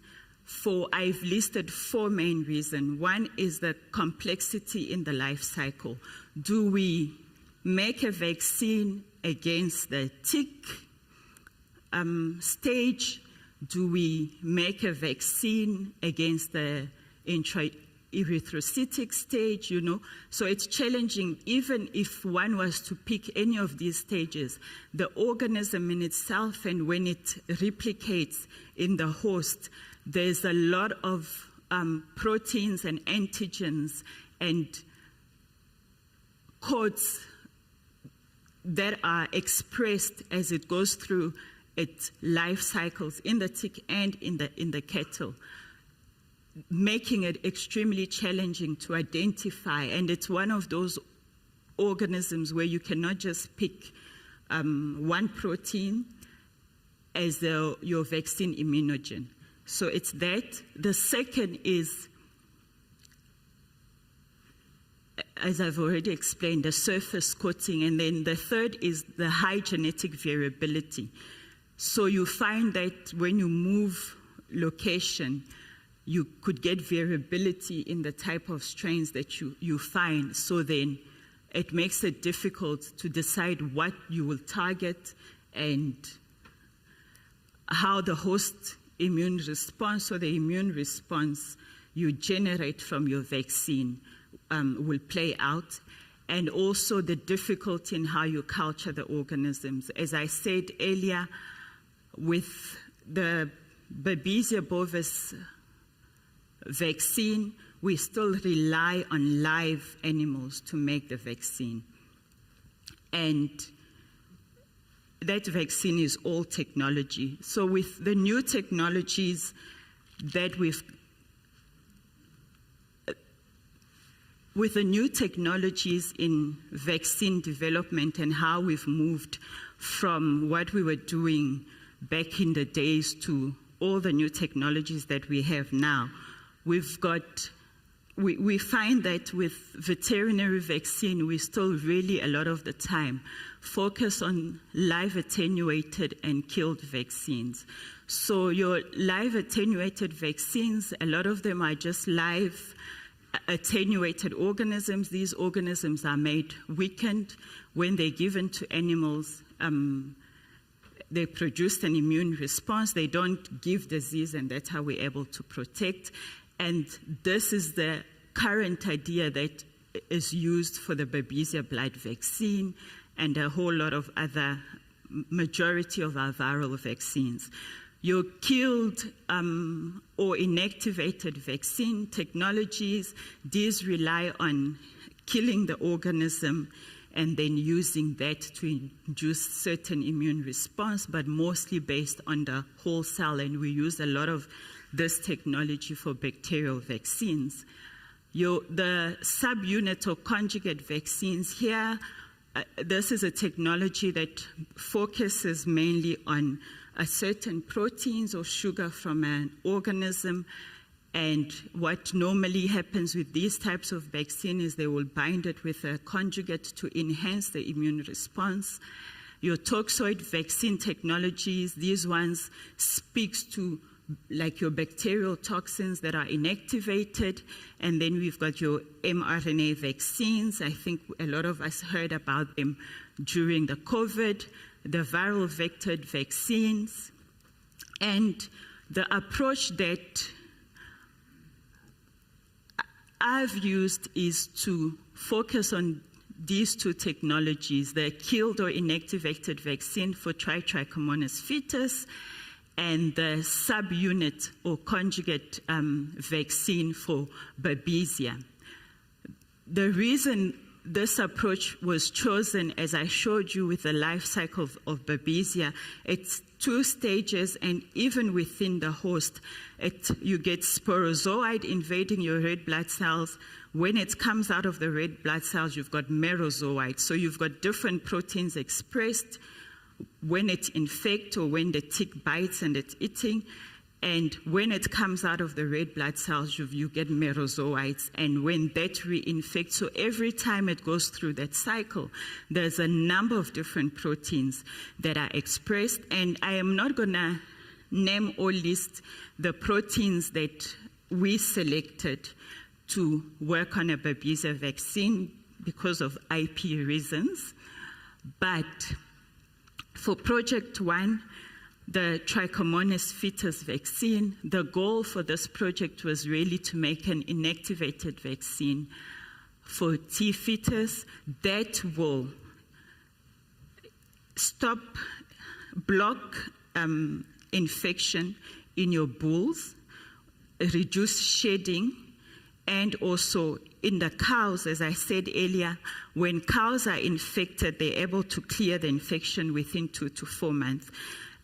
But when you go through your next breeding season, they can again get infected because the duration of infection doesn't last long enough to induce long immune memory. So the idea of this vaccine, or the idea we have in mind and what we're looking at, is a vaccine product that can be used before the breeding season to boost those cows' immunity to prevent your loss, to prevent abortion, and at least keep them protected. Because from natural infection, if they are able to clear the infection within 2 to 4 months, that is indication that if we give them a vaccine and we are able to boost enough of the immune response, we'll be able to protect them during that first trimester of pregnancy so that they don't they don't abort. And in the interim, we want to use this technology to make autogenous vaccines available and immediate on farms that have problems, and also in the long term is to make a combination product that not only contains Trichomonas but other sexually transmitted cattle diseases that we will bring to the market as a combination vaccine. I am not going to share any data, but report on the progress that we've made with the autogenous vaccine. The image I have here at the top is from our own production processes for autogenous vaccine, and those are Trichomonas. I was worried to put a video here and then it doesn't play usually during presentations. So we've developed a production process, And this was done through the help of Seropreg. Seropreg is a diagnostic lab in Bloemfontein. They supplied us with Trichomonas fetus isolates, and we used those to come up with a production process for how to make a vaccine for these organisms. And this autogenous vaccine that we're working with is inactivated. We were able to isolate and purify it from the clinical samples that we'd received and culture it several times and came up with an inactivation process that we've proven is inactivated with several QC tests, formulated it with an adjuvant, and we're able now to package it and provide it to anybody that needs an autogenous vaccine on the farm. However, because of regulations, we can't just take the strain and hand it out. So we've got a process for how you can acquire the autogenous vaccine from us. What we need is a diagnostic confirmation, and we encourage people to go to Seropreg or another diagnostic lab that you might have near you that is able to diagnose for Trichomonas and send us those samples, because I could use the isolate we have, but for autogenous vaccines, I have to use the isolate provided by the requesting farm or vet. It needs to be accompanied with a vet script, and we will follow the process that we've developed in-house to make the vaccine, and it will be available in 8 to 10 weeks, depending on the dose and the volume that is requested. For this vaccine, we're providing it as an autogenous at a 2 ml dose. Yeah. So in the meanwhile, we're using the already isolated and ID'd seed that we have to develop the combination vaccine. For Babesia bovis, the approach here is to use the recombinant subunit vaccine technology because it's safer than your attenuated vaccine.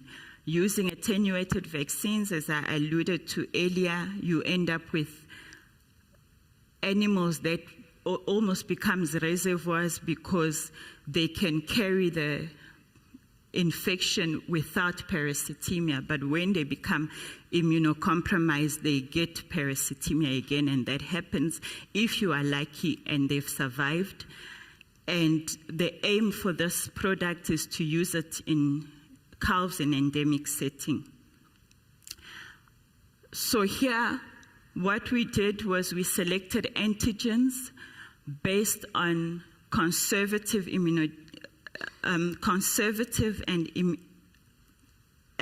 immunogenic ability, looking at the immune response and what we know about the immune response that is triggered during Babesia infection.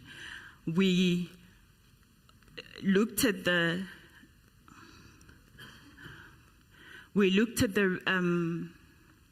red blood cell cycle.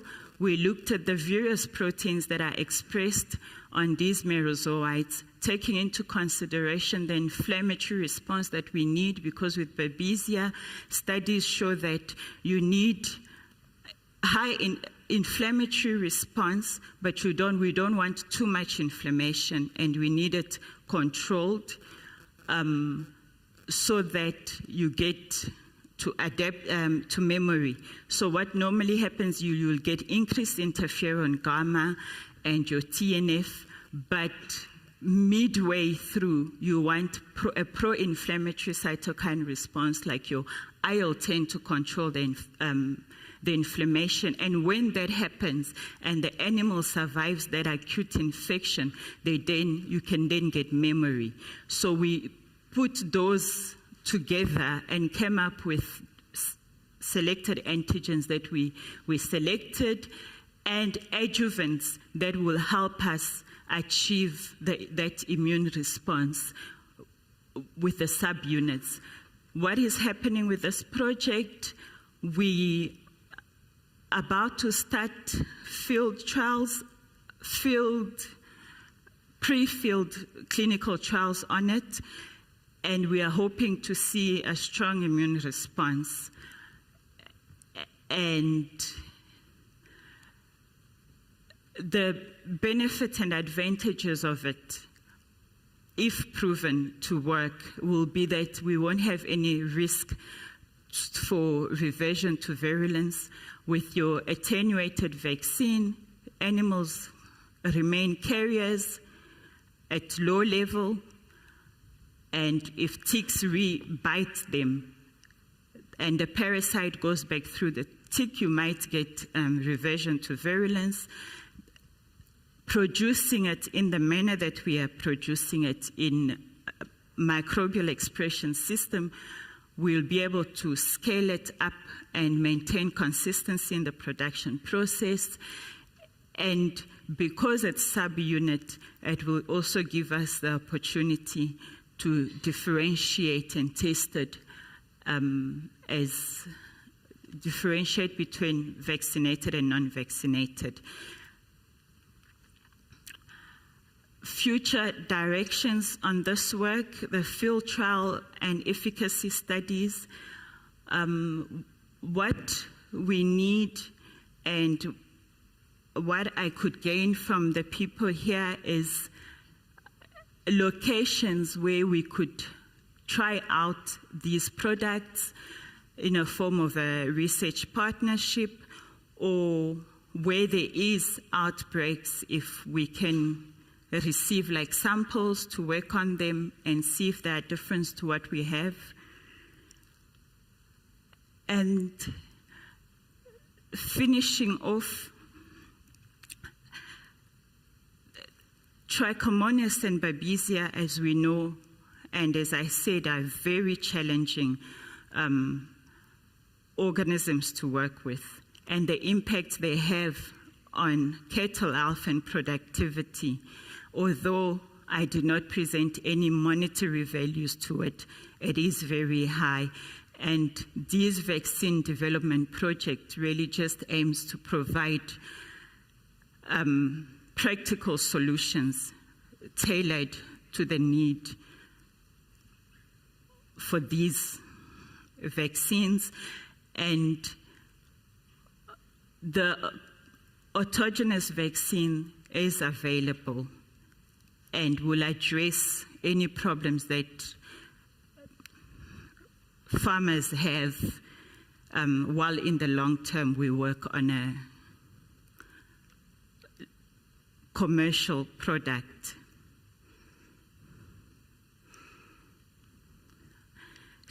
So in finishing off, I want to thank Dr. Odendel, who put me in contact with Seropreg, and Octavoscene for the opportunity to speak to you today.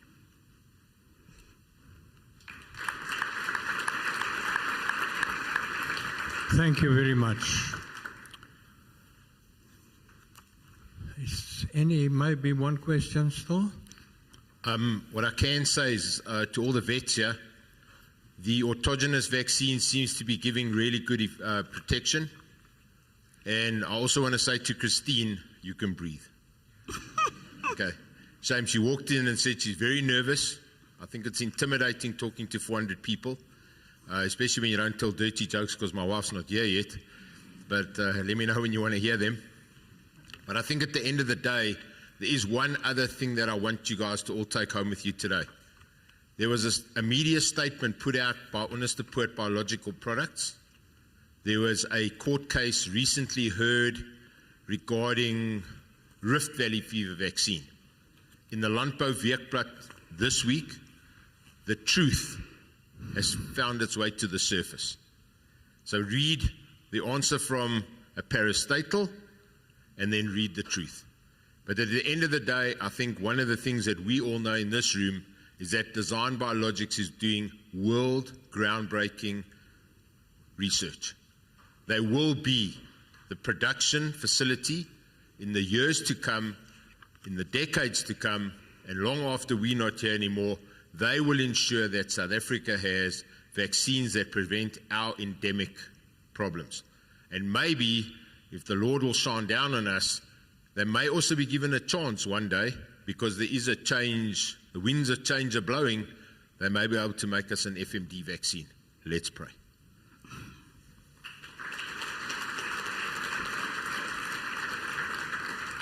So if everybody will just go and cleanse your throat with a cup of tea, get some biscuits, and if we can all be back here at 20 to 11, quarter to 11, and we'll carry on with the information.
Kyk waar Sean.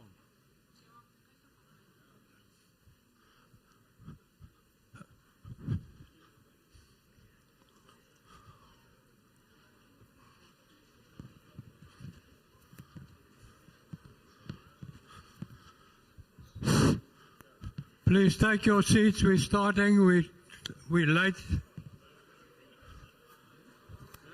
Sean. Hallo, ek gaan begin. Hoe gaan met jou? Goed.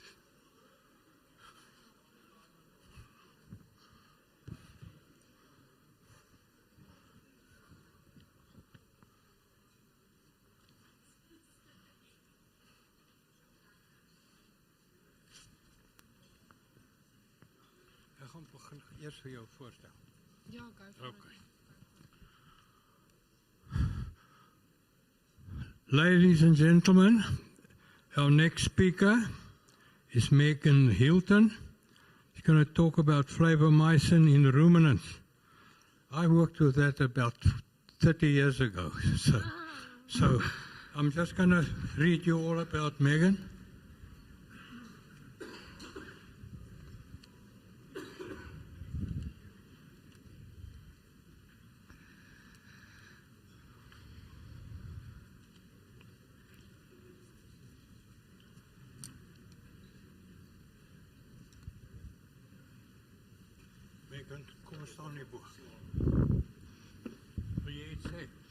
Have you got any?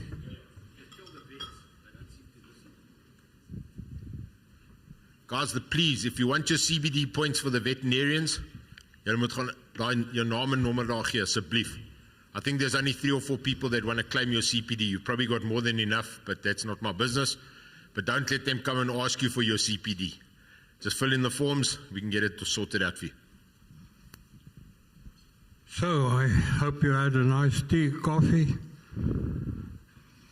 I'm going to tell you all about Megan. Megan Hilton obtained a BSc in Agriculture from the University of Pretoria in 2023. And she's currently completing a master's degree in animal production.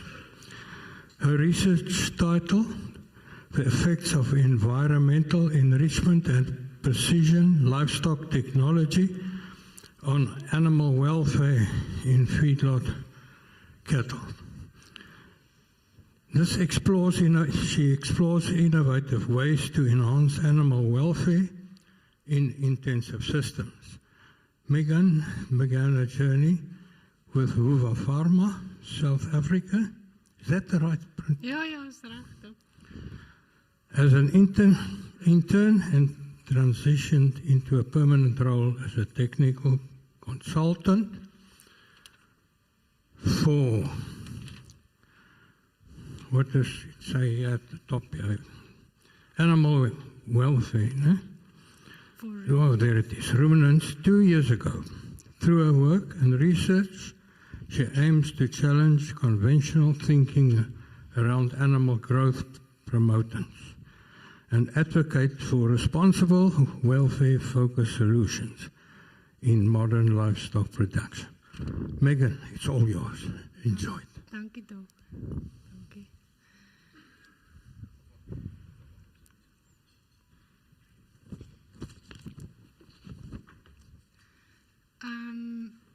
So, firstly, good morning, everyone. Doc Faf, baie dankie. That was rarig eilik, but Dr. Morris, also thank you so much for granting me the opportunity to come up to here today and speak about the use of flavomycin in ruminants. I think we all heard briefly, Dr. Faf said earlier that he actually worked with flavomycin 30 years ago. And as my title states, old but gold, which means its value is far from being outdated.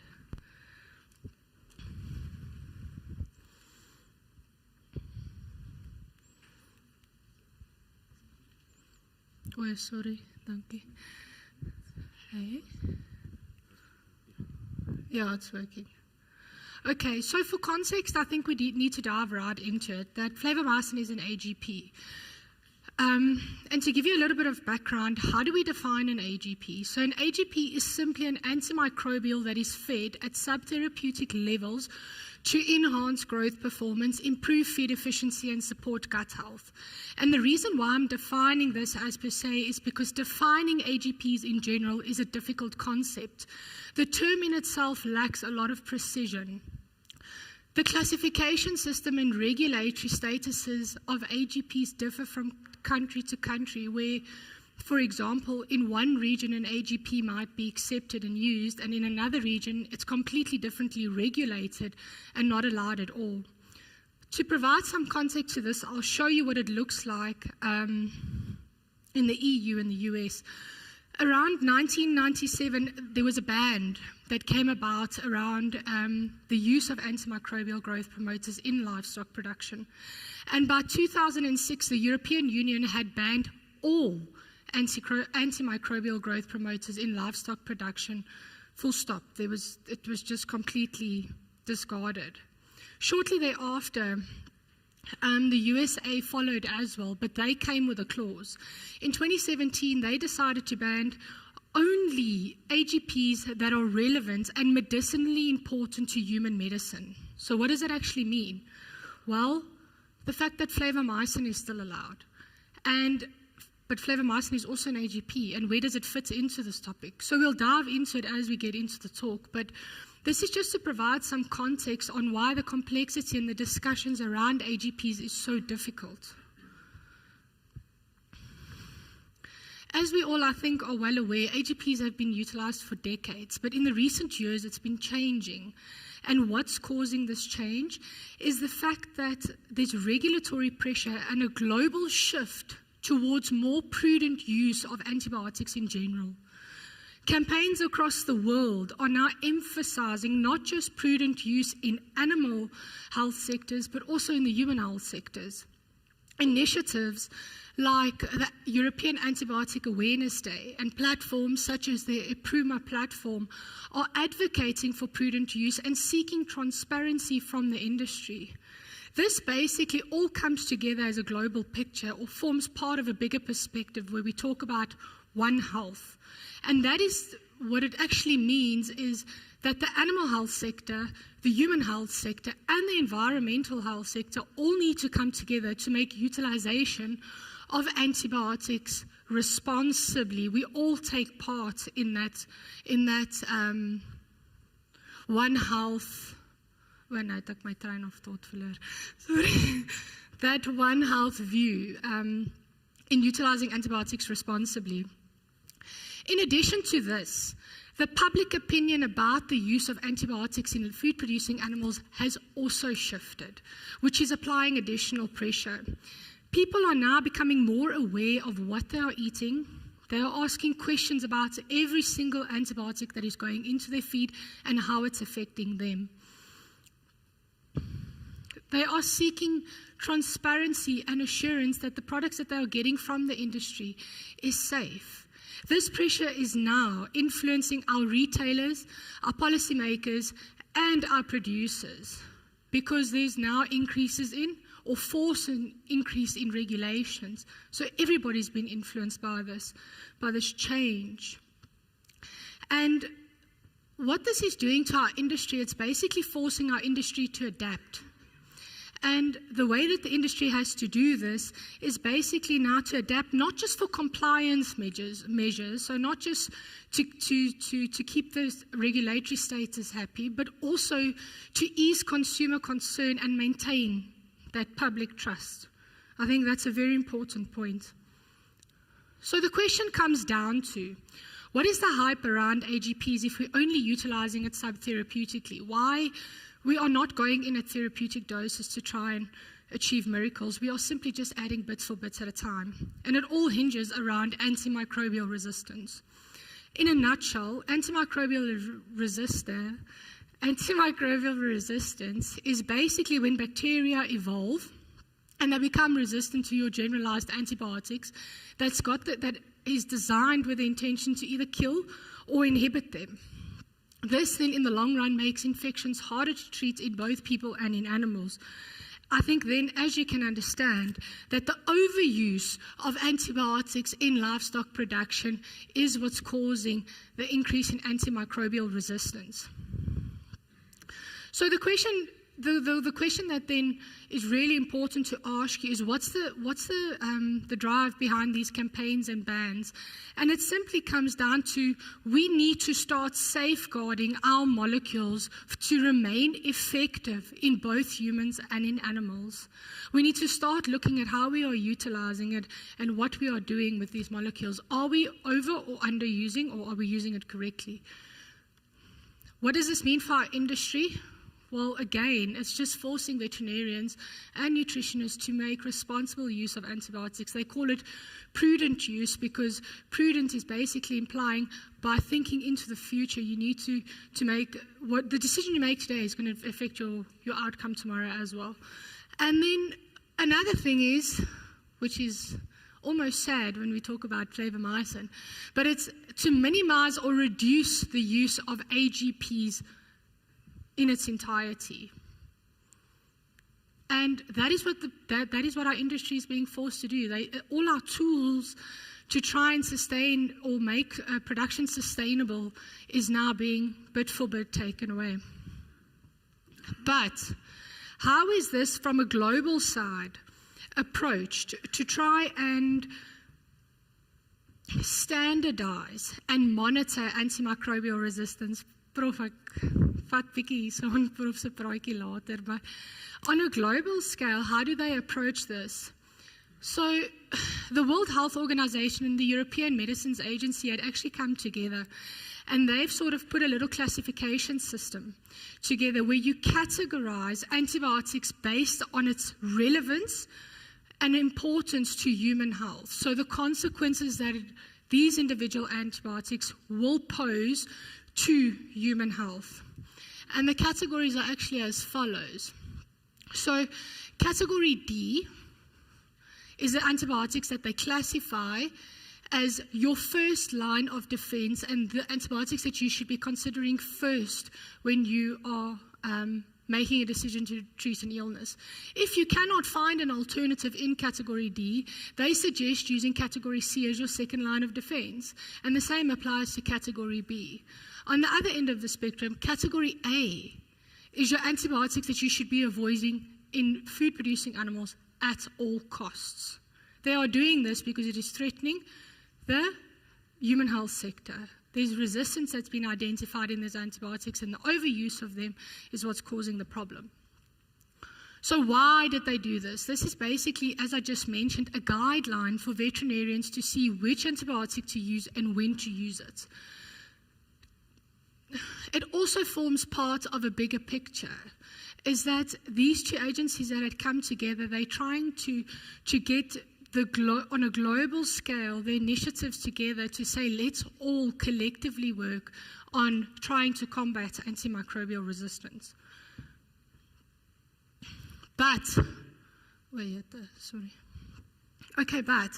this categorization, it makes you ask questions. Does a one-size-fits-all category, especially when it comes to antibiotics, make sense for every single molecule?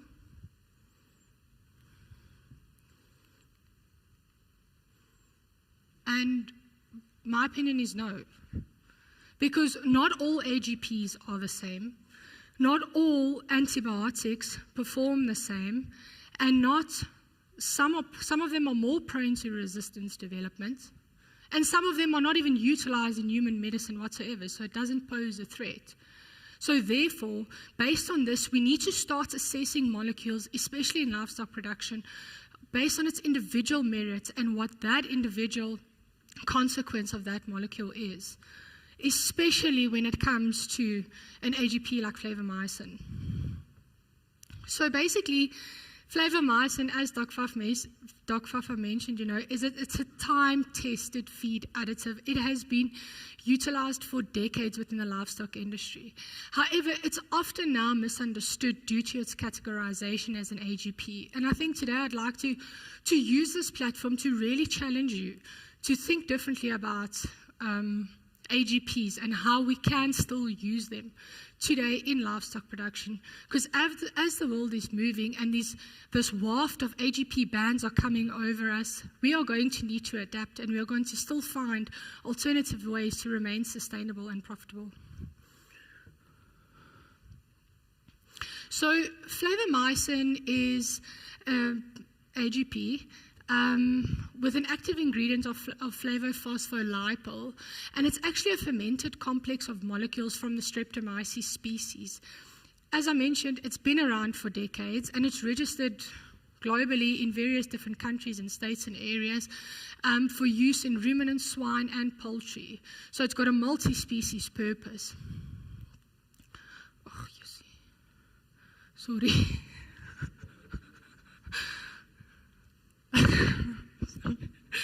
So the key characteristics of flavomycin is basically simply its effectiveness and how it works as a microflora manager. The second point is its safety profile, how it benefits the animals, the humans, and the environment. And thirdly, an entirely unique feature that separates it totally from traditional AGPs that we see on the market. Therefore, it's simply not just another AGP. Okay, so this is just brief on how flavomycin works in the animals actually that we are giving it to, and it's just a bit of an overview so that you that you work with me.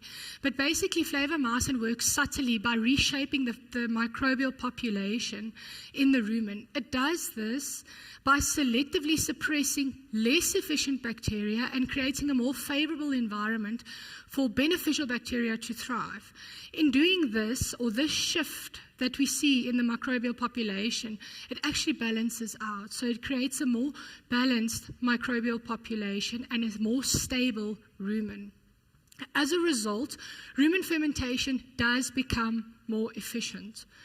One key change that's important to identify is that flavomycin increases propionate acid production, which is a type of volatile fatty acid that actually gives more usable energy to the animal than other volatile fatty acids that are produced like acetic acid. This means, So in addition to that, we've now got an increase in available energy, an increase in propionate acid, and a stable or a balanced microbial population. What does that now mean? That means I can start focusing on more important processes within fermentation. And now the rumen has got enough energy and a stable microbial populations for these microbes to make better use of nitrogen.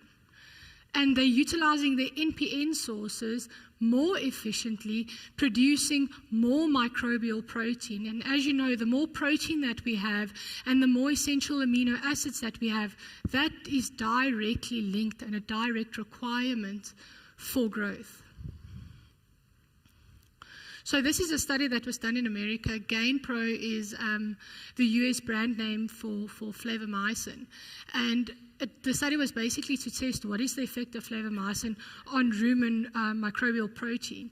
And as you can see, it's quite self-explanatory, but as you can see, after an incubation period of 6 hours, the microbial protein increased by 12.6%, which is just, once again, confirming the effects that flavomycin has on the microbial population and microbial protein synthesis.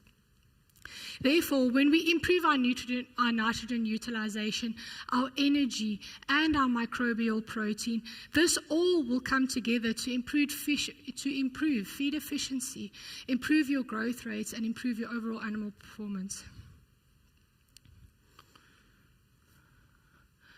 The second point I'd like to talk about is the safety profile.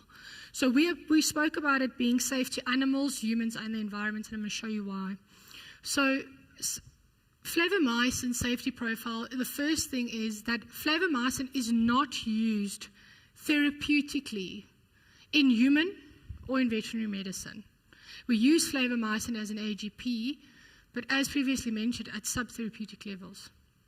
So it is not utilized whatsoever in human medicine. And the reason for this,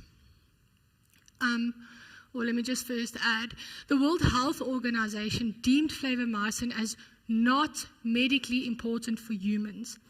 And I hope I get this right if there's any bacterial specialists here and know how it works. But it actually just comes to that flavomycin binds. So its main function or mode of action is to inhibit cell wall synthesis. But it does this by binding to a peptidoglycan glycosyl transferases. And why this is important is because this is a unique site that is not targeted by antibiotics used in human medicine. Therefore,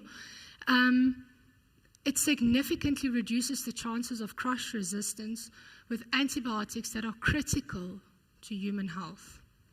As I just mentioned, the World Health Organization classified this molecule as not medicinally important to humans, so initially we're lowering our threat. 2, the European medical agencies in the previous antibiotic classes of categories, flavomycin is not mentioned.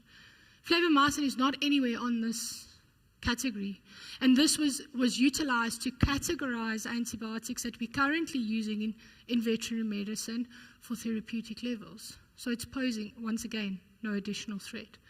The European Food Safety Authorities have also not published anything negative about the use of flavomycin, whether it comes to resistance, bad publishers, anything bad regarding publishing, anything about its performance. Nothing bad has been done. There's nothing. We've only got beneficial information on the use of flavomycin.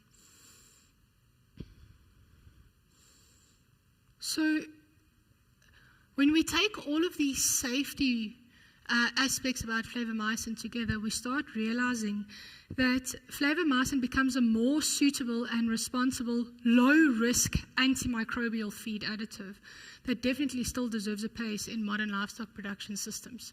So the second point, which is about flavomycin, is the fact that it's a non-systemic AGP, which means it remains localized within the gastrointestinal tract.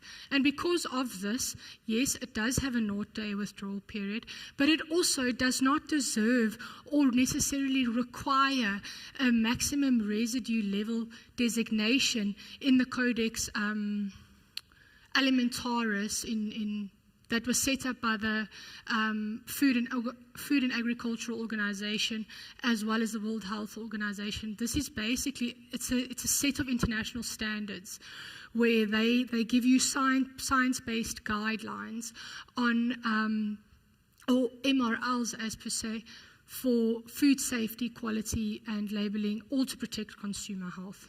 Flavomycin is also not, there's no MRL that's been designated for flavomycin. And this is because if it is utilized within the guidelines proposed, then it doesn't pose any risk to you. In addition to that, something I actually just need to add, I seem to have left it out, but the fact that it stays localized within the gut and it doesn't transfer into the system, right? It means that there is also minimal chance of it actually leaving leaving residues in your edible tissue. So that's another reason why there's no MRLs that are being assigned. Over and above all those different aspects that make flavomycin safe is the fact that there has been no evidence, despite the decades of research of this molecule, that flavomycin promotes resistance or any plasmid has been associated with resistance against flavomycin or associated with flavomycin.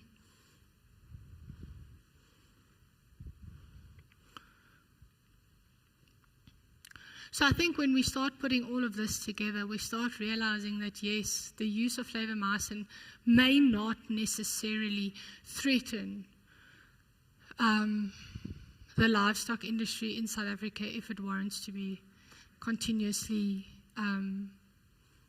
registered and allowed for use. Why? Because we've got the arguments behind us to support that if this product is utilized sustainably, we are actually joining the efforts with global efforts.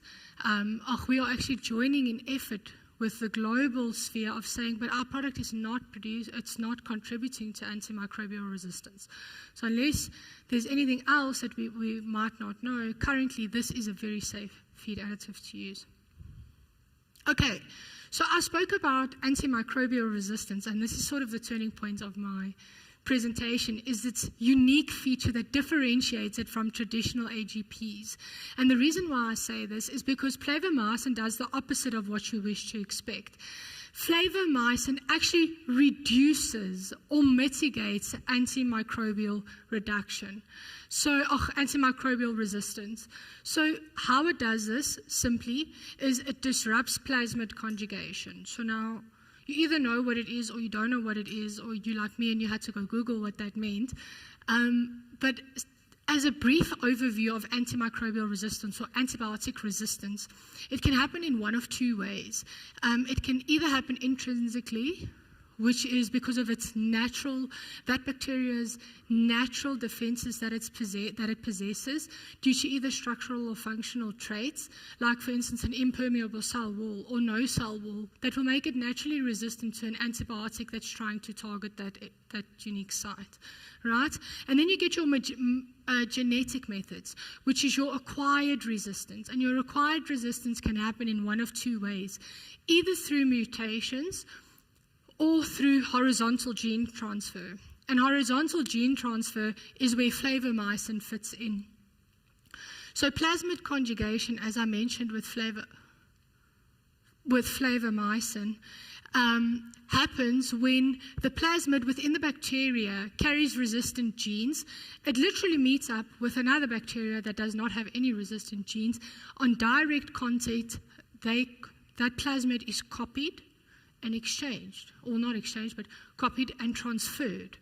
And now you end up with more resistant bacteria. So where does flavomycin come into this whole topic, or how do we link everything?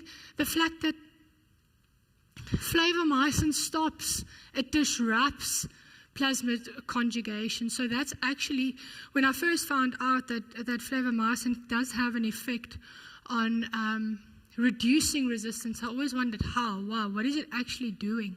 And that's simply what it is doing, where instead flavomycin goes in and it targets bacterial cell wall synthesis, as we mentioned, right? But these physical structures that are being disrupted and being made is actually what is a requirement for plasmid conjugation to actually take place. So the moment we start disrupting that bacteria and rattling its cage, it can no longer pass on resistant genes, even if it would like to. So there's decades of research that is backing the statement that I've just made, and how flavomycin actually plays a pivotal role in reducing antimicrobial resistance across multiple species, including your pigs, your poultry, and your ruminants. As you can see, these studies are dating back, from 1971 straight up to 2014. And it's confirming the same notion that I've just mentioned over and over and over and over again. So to me, it might have been news, and to you, it might be news. But people have known that flavomycin is going to play a vital role in combating antimicrobial resistance. These are just two short studies that were done, and I can explain it a little bit better, give you some practical view on it. But this was a study that was done by Boyan et al. In 2013, where he had tested with increasing flavomycin concentrations, what is the effect going to be on the number of bacteria that can actually transfer plasmids. So as I mentioned earlier, flavomycin disrupts that cell wall, so it stops it. It diminishes, it takes away its ability to transfer resistant genes, right? And what they actually concluded, that at increasing concentrations, the number of bacteria that were actually able to transfer resistant genes reached almost zero, did reach zero. So it's not just a dose-responsive molecule, but it is also actively reducing antimicrobial resistance, and the studies are proving it. In a second study that was done also, sorry, I didn't mention, but this was gene transfer between bacteria within the same family. Now they tested, it's a different author this time, but it was Huissens et al. In 2015, but he tested the transfer efficiency between bacterial families. So saying, okay, if I take bacteria A and, bacteria from Pretoria and bacteria from Boksburg, can they transfer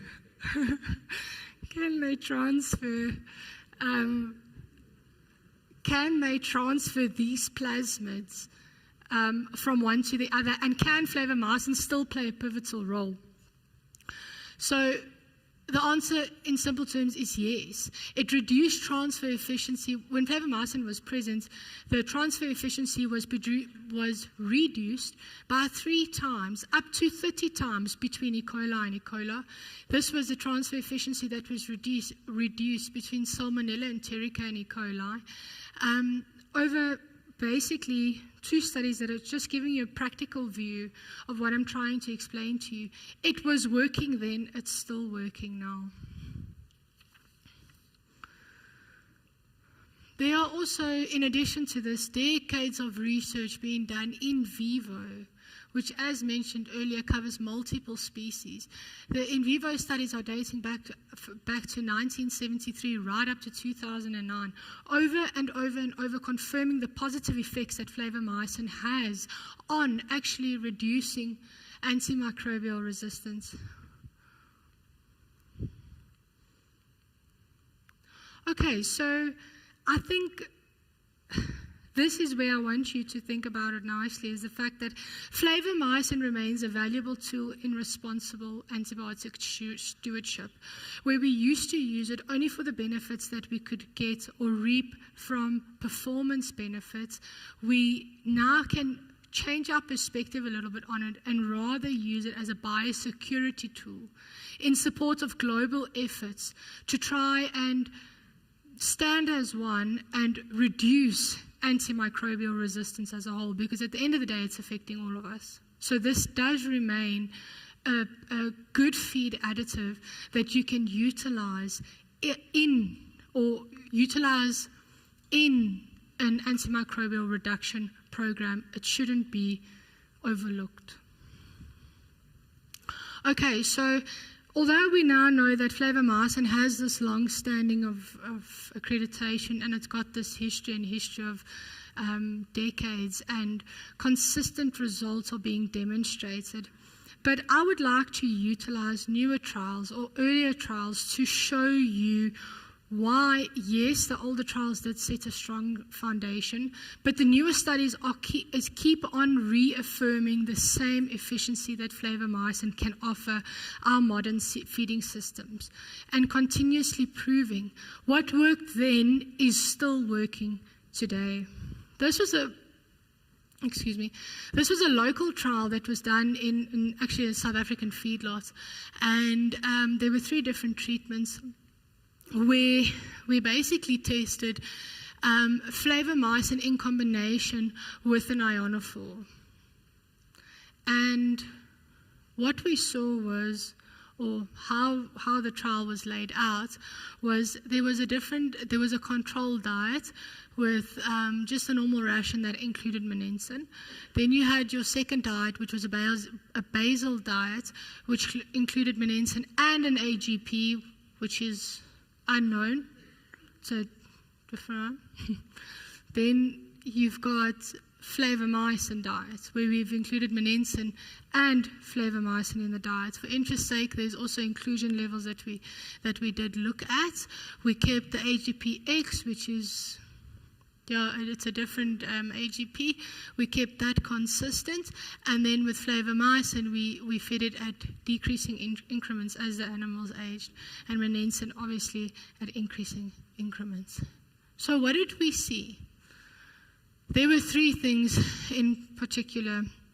Firstly, the final body weight of the flavomycin group showed that the animals grew 5 kilograms heavier than both the control and the AGPX group, once again proving that this combination is going to provide you with some sort of return.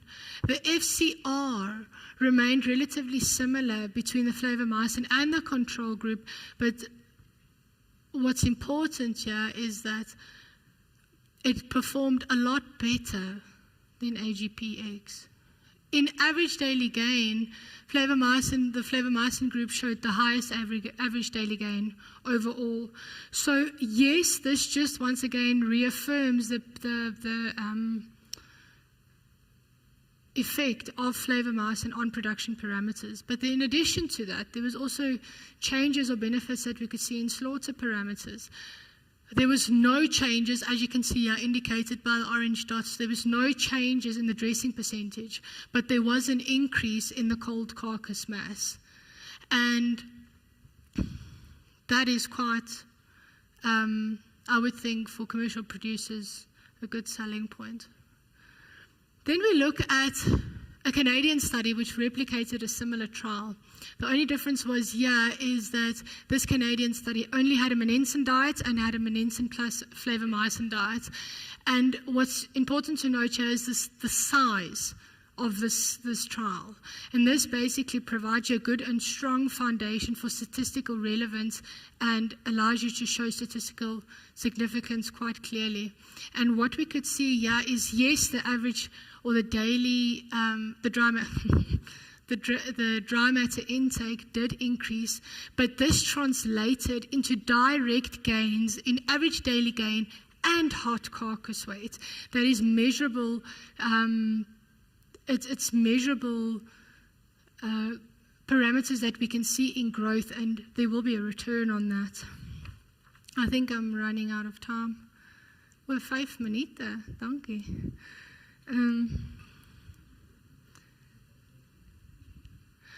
Additionally, flavomycin was also tested in lambs, and this was a dose-response trial where we tried to see or assess the impact of flavomycin on growth, digestibility, and carcass traits.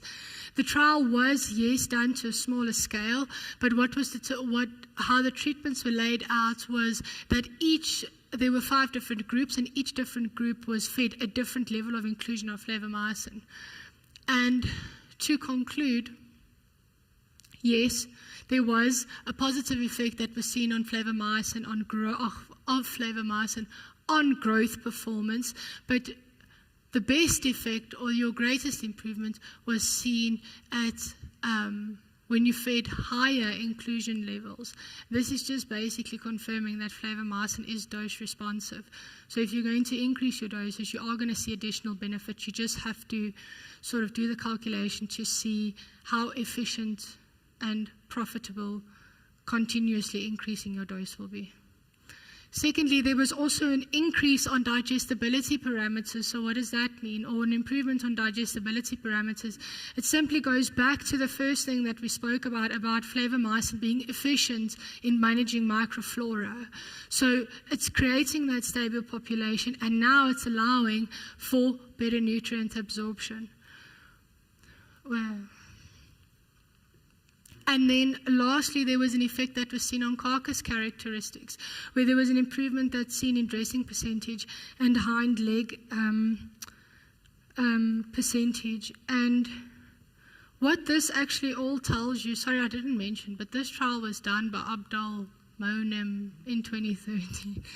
And what this actually tells you is that, yes, flavomycin is a dose-responsive AGP, but it also worked effectively when supplemented to lambs, where it improved the parameters you are looking to improve.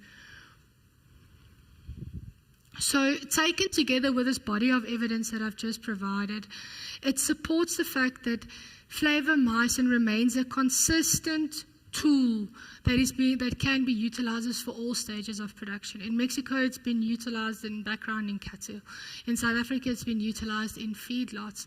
It's been utilized worldwide according to just how they feel fit it suits into their production system. In both calves and cattle, we see that flavomycin does definitely enhance performance, confirming that over and over and over again. But it also does that without the broad spectrum removal or disruptions to the microbial population. Therefore, this map shows you that despite the bans and despite all the scrutiny about the utilization of AGPs in livestock animal feeds, this basically shows you where flavomycin is still being utilized. And as you can see, its effectiveness and ongoing popularity has not diminished. People are still making use of this. People are still benefiting from this.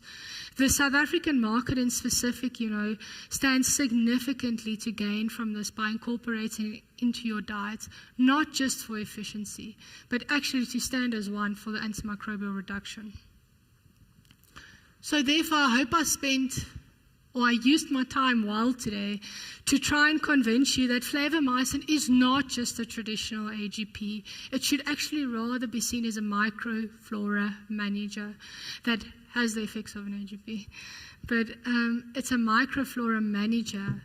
And this is, yes, it might seem like a biased opinion, but there's actually several researchers and regulatory officials that are having discussions about reclassifying products like flavomycin as non-antibiotic growth promoters, primarily because of its mechanism of action, its lack of use in human health, and lastly, its minimal risk on antimicrobial resistance development.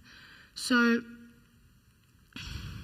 in closure, basically, I want to tell you that yes, flavomycin may remain old, but its consistent benefits and safety profile has reiterated itself year after year after year, and therefore remains gold in ruminant nutrition.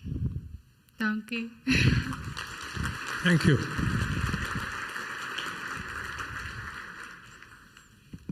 Ja, Dok Morris, asseblief.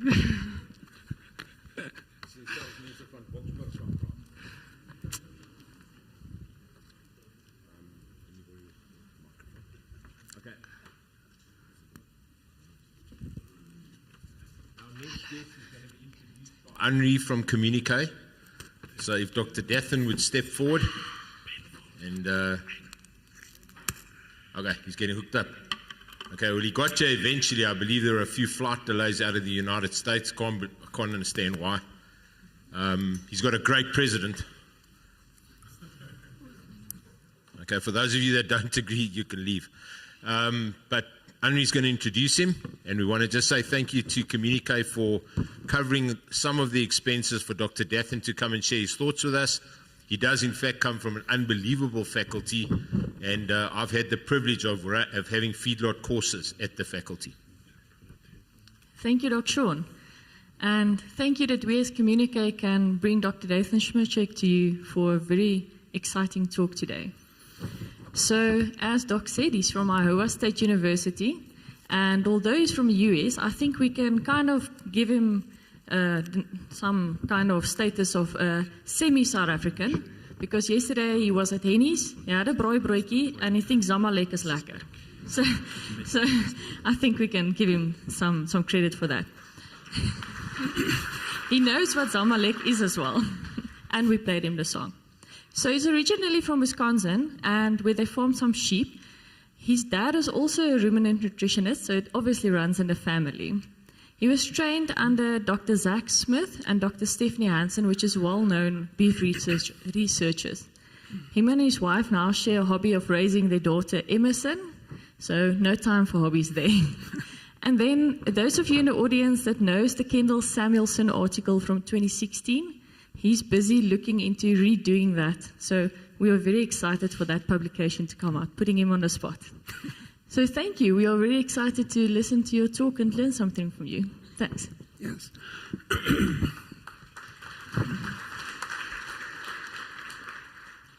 All right. Well, thank you very much for that introduction, Henri. It's an honor to be here, and I just want to start. Bear with me. During my travels, I developed a bit of laryngitis or something to that effect, and so I apologize for that, but I'm going to do my best to get through this.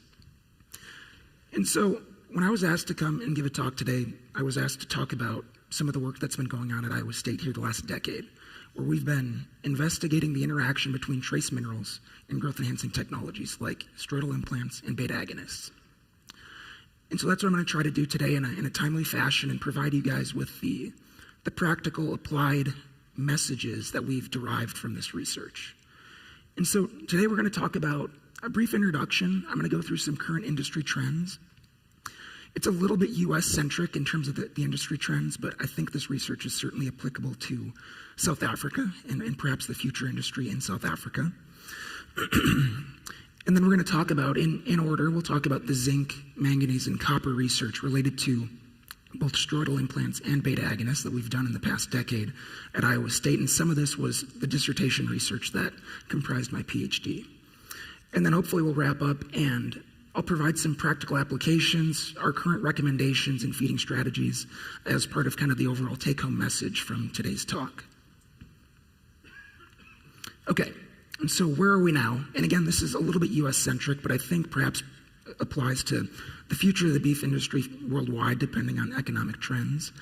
But I think you can characterize the last several decades of beef production as major advances in terms of beef cattle genetics, right? We're dealing with an animal that can grow bigger, faster, and spend more days on feed. Certainly in the last several decades, the efficacy and utilization of growth-enhancing technologies has radically improved. There's more options, and we're better at utilizing them because of strategic research initiatives. In the U.S., certainly there's been a trend of increased days on feed and outweights, and along with that, improvements in precision cattle feeding. And all of these things kind of in summation have resulted in this increase in pounds of total cattle produced, or total beef produced, excuse me. We've actually done this despite a consistently shrinking cow herd. And so in the US, we're actually at the lowest number of cows since 1962. And that's reflected in this graph in the top right, where the red line is actually showing our total beef production, and the dotted line that's well below it shows our total cattle inventory. And on the bottom, just to kind of show, these are our outweight trends for steers and heifers. And so year on year, it's a consistent linear increase in outweight. And then to just kind of put a little bit of context in South African terms, just in kind of my discussion getting ready for this talk, it looks like substantial increases in, from the 1970s to very recently in hot carcass weight in that time as well. I apologize for clearing my voice a lot. And so, when we talk about growth-enhancing technologies, the first one that comes to mind for me is steroidal implants, right? I think it's almost inarguable that this is the most valuable and useful technology from a growth promotion standpoint in the cattle feeder's toolbox. And it's so valuable because it's so consistent. And these combination trembolone acetate and estradiol implants have been approved since the early 90s. And they consistently provide radical improvements in growth performance, feed efficiency, lean tissue of the carcass, ribeye area, and dry matter intake. And the consistency with which we see those responses is what makes them so valuable. And beyond that, the reason that we're so interested in this from a research standpoint related to the trace minerals is because a vast majority of cattle on feed receive at least one implant during their time on feed, if not more. And so with all of these productive responses that we see radically improve the efficiency of cattle feeding and the productivity of the industry. And we see these growth performance responses through large improvements or increases in protein synthesis and overall skeletal muscle growth. And as kind of a hint for what we're going to talk about, there's a lot of roles for trace minerals in all of those growth processes. It's extremely vital.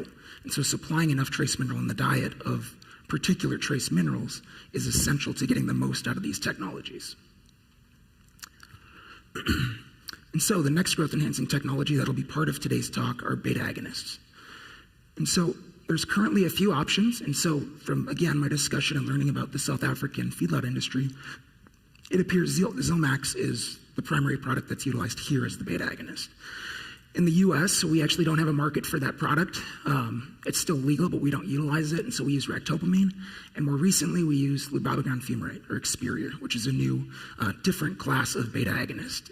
And we won't get too much into that, but suffice it to say that all of these compounds effectively improve live body weight gain, carcass yield, and ribeye area.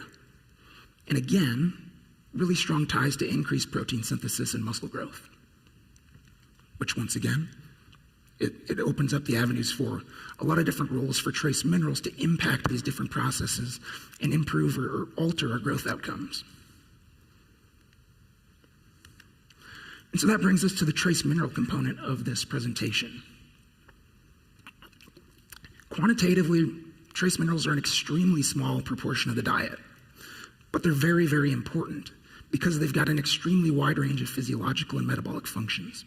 And so things like skeletal development, protein synthesis and muscle growth, energy metabolism, immune response, and antioxidant capacity, this could go on and on. There's, you could take several classes for a full semester just to learn about one of these trace minerals.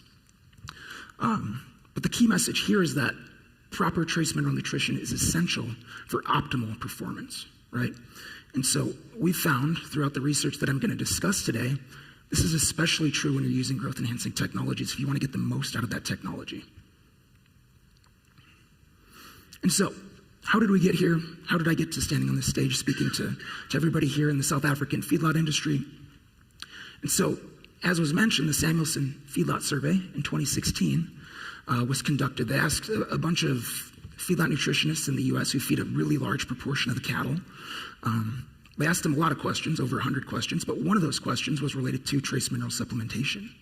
And so they wanted to know, we know what the NASEM recommendations are for each of these trace minerals, but what is the industry doing? Are you guys feeding NASEM recommendations? Are you feeding more? Are you feeding less?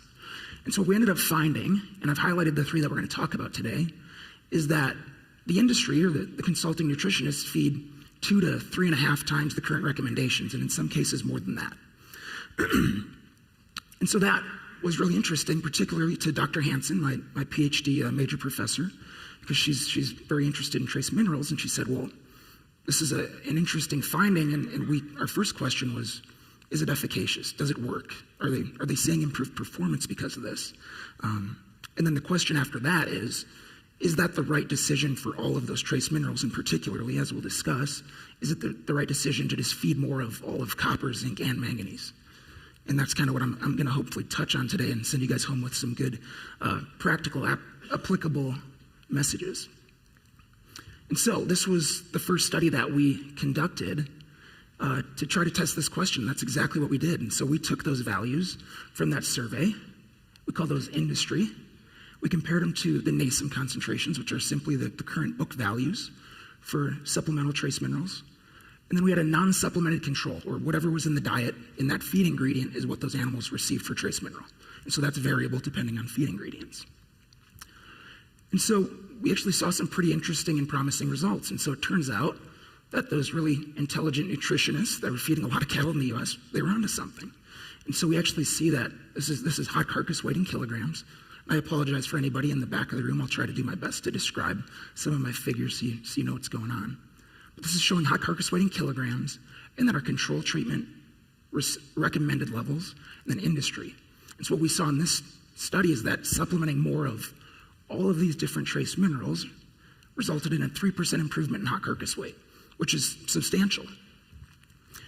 And then when we broke that down further, and we compare the industry supplementation rate versus those completely unsupplemented controls and non-implanted cattle, there was a 13 kilogram advantage in hot carcass weight, so trace minerals matter. And then within the implanted cattle, the difference was even larger. And so this was kind of the first evidence that we saw this kind of synergistic effect of trace minerals interacting with how growth-enhancing technologies perform. And it really kick-started pretty much all of the research that I'm going to talk about today, and it's the reason I'm on the stage talking with you all today. And so next I just kind of wanted to go through our working model, and this was kind of our thought process, you could say, as we talk about how a given growth-enhancing technology, so implants or beta agonists, interact with either copper, manganese, or zinc. And so we touched on this right away. And so cattle growth rates have increased radically, whether that's genetics, nutrition, growth-enhancing technology use, or a combination of all those things. Implants and beta agonists, of course, support and provide a lot of this increased growth that we see in increased production. We know that trace minerals are important in supporting a lot of these growth processes and allow for this increased growth. And as we'll discuss in a little while, I'll present some data that kind of show this fourth point, which is we've actually seen a fair amount of data that shows that implants appear to influence trace mineral homeostasis, and possibly we think this is indicative of a change in requirement, depending on how you define requirement. And so then that Niedermeyer paper, the first one that we did, where we supplemented a bunch of different trace minerals at a higher level, we saw improved implant-induced growth. The problem here is we're not able to parse out which one of those trace minerals was the biggest driver of performance, and so that was kind of the next step. And that actually led us, and this is kind of the spoiler, but the first one that we keyed in on was zinc. And so we know that zinc has a ton of different roles in biology, and particularly with economically relevant tissues in the carcass, right? Particularly with lean tissue. And so we focused on zinc, and we actually ended up seeing that supplementing more zinc to implanted cattle improved our implant response. And so then that led to my dissertation work. And so we had a lot of different objectives within my work, but I'm going to present mostly the more practical portion of that, and I think the useful tidbits that help tell this full story of the zinc by implant interaction. But within this model, we still had a fair amount of questions, and there were some gaps that we needed to try to fill. One of those is, are all trace mineral requirements the same for this animal that continues to grow larger and faster? Right, we're dealing with a vastly different beast than we were in the 1970s. You know, there's cattle marketed in Iowa recently at 1,800 pounds. You know, it's not uncommon. And so we're dealing with a different animal. The next question, do NASEM requirements or recommendations allow for optimal growth, right? Because the current trace mineral recommendations or requirements were set 4 decades ago, before I was born, and these requirements were actually set to prevent deficiency, not necessarily to maximize or optimize growth. So I think that's a really important thing to consider as we think about the current state of cattle feeding and how hard we're pushing cattle and how fast we're getting these things to grow. And then more specifically to our research, is there an optimal concentration of available zinc or another trace mineral needed in the diet to support a given growth rate? So when we place an anabolic stimulus on this animal and we ask that thing to grow really fast, we perhaps need to supply more of some of these nutrients in the diet so that they can do that. And then lastly, and I think perhaps most importantly, the take-home message that I'll try to leave you guys with, is more always better for zinc, manganese, and copper. And hopefully we'll answer that as we go through this. All right, so that brings us to the zinc by growth-enhancing technology work, where we're going to talk about some implant work and beta-agonist work. So zinc, far and away the most utilized trace mineral in biological processes. It's a part of, more than 300 metalloenzymes, thousands of enzyme cofactors. It's important for extracellular matrix remodeling, satellite cell function, protein synthesis, IGF-1 function, insulin function, and many other things. I highlighted these ones in red because these are particularly important for muscle growth. And so this is why we started with zinc after that initial study, because we saw in the literature that there was a lot of different avenues where zinc could be impacting and supporting this growth process. Beyond this, we know that zinc is not well stored or recycled in the body. It's different than copper, so copper we know can accumulate in the liver, but zinc does not.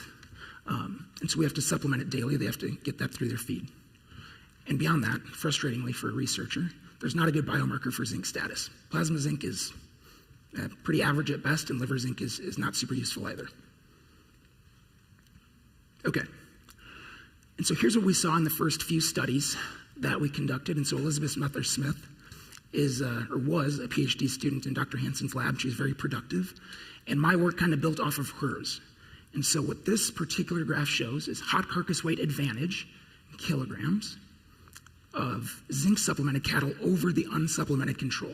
So we'll just assume that this 0 is our unsupplemented control. And this is showing how many more kilograms of hot carcass weight we got just from supplementing, in this case, zinc sulfate at either between 30, 100, 150, and then 100, 150, and 180. And the far one's 100. And so we got anywhere from a 1 to about a 9 kilogram advantage or improvement in hot carcass weight from supplementing inorganic zinc in the diet at a greater level than, supplementing it, and then in a lot of cases greater than the NASEM requirement. So here's the cost in US dollars, I apologize, of that zinc sulfate for the entirety of that feeding period. And so as you can see, most of these were less than $1, and 61 cents for 9 kilograms of hot carcass weight is pretty substantial. I'm not saying that's a response you'll see every time, but even if it's somewhere in the middle, that's still a tremendous improvement.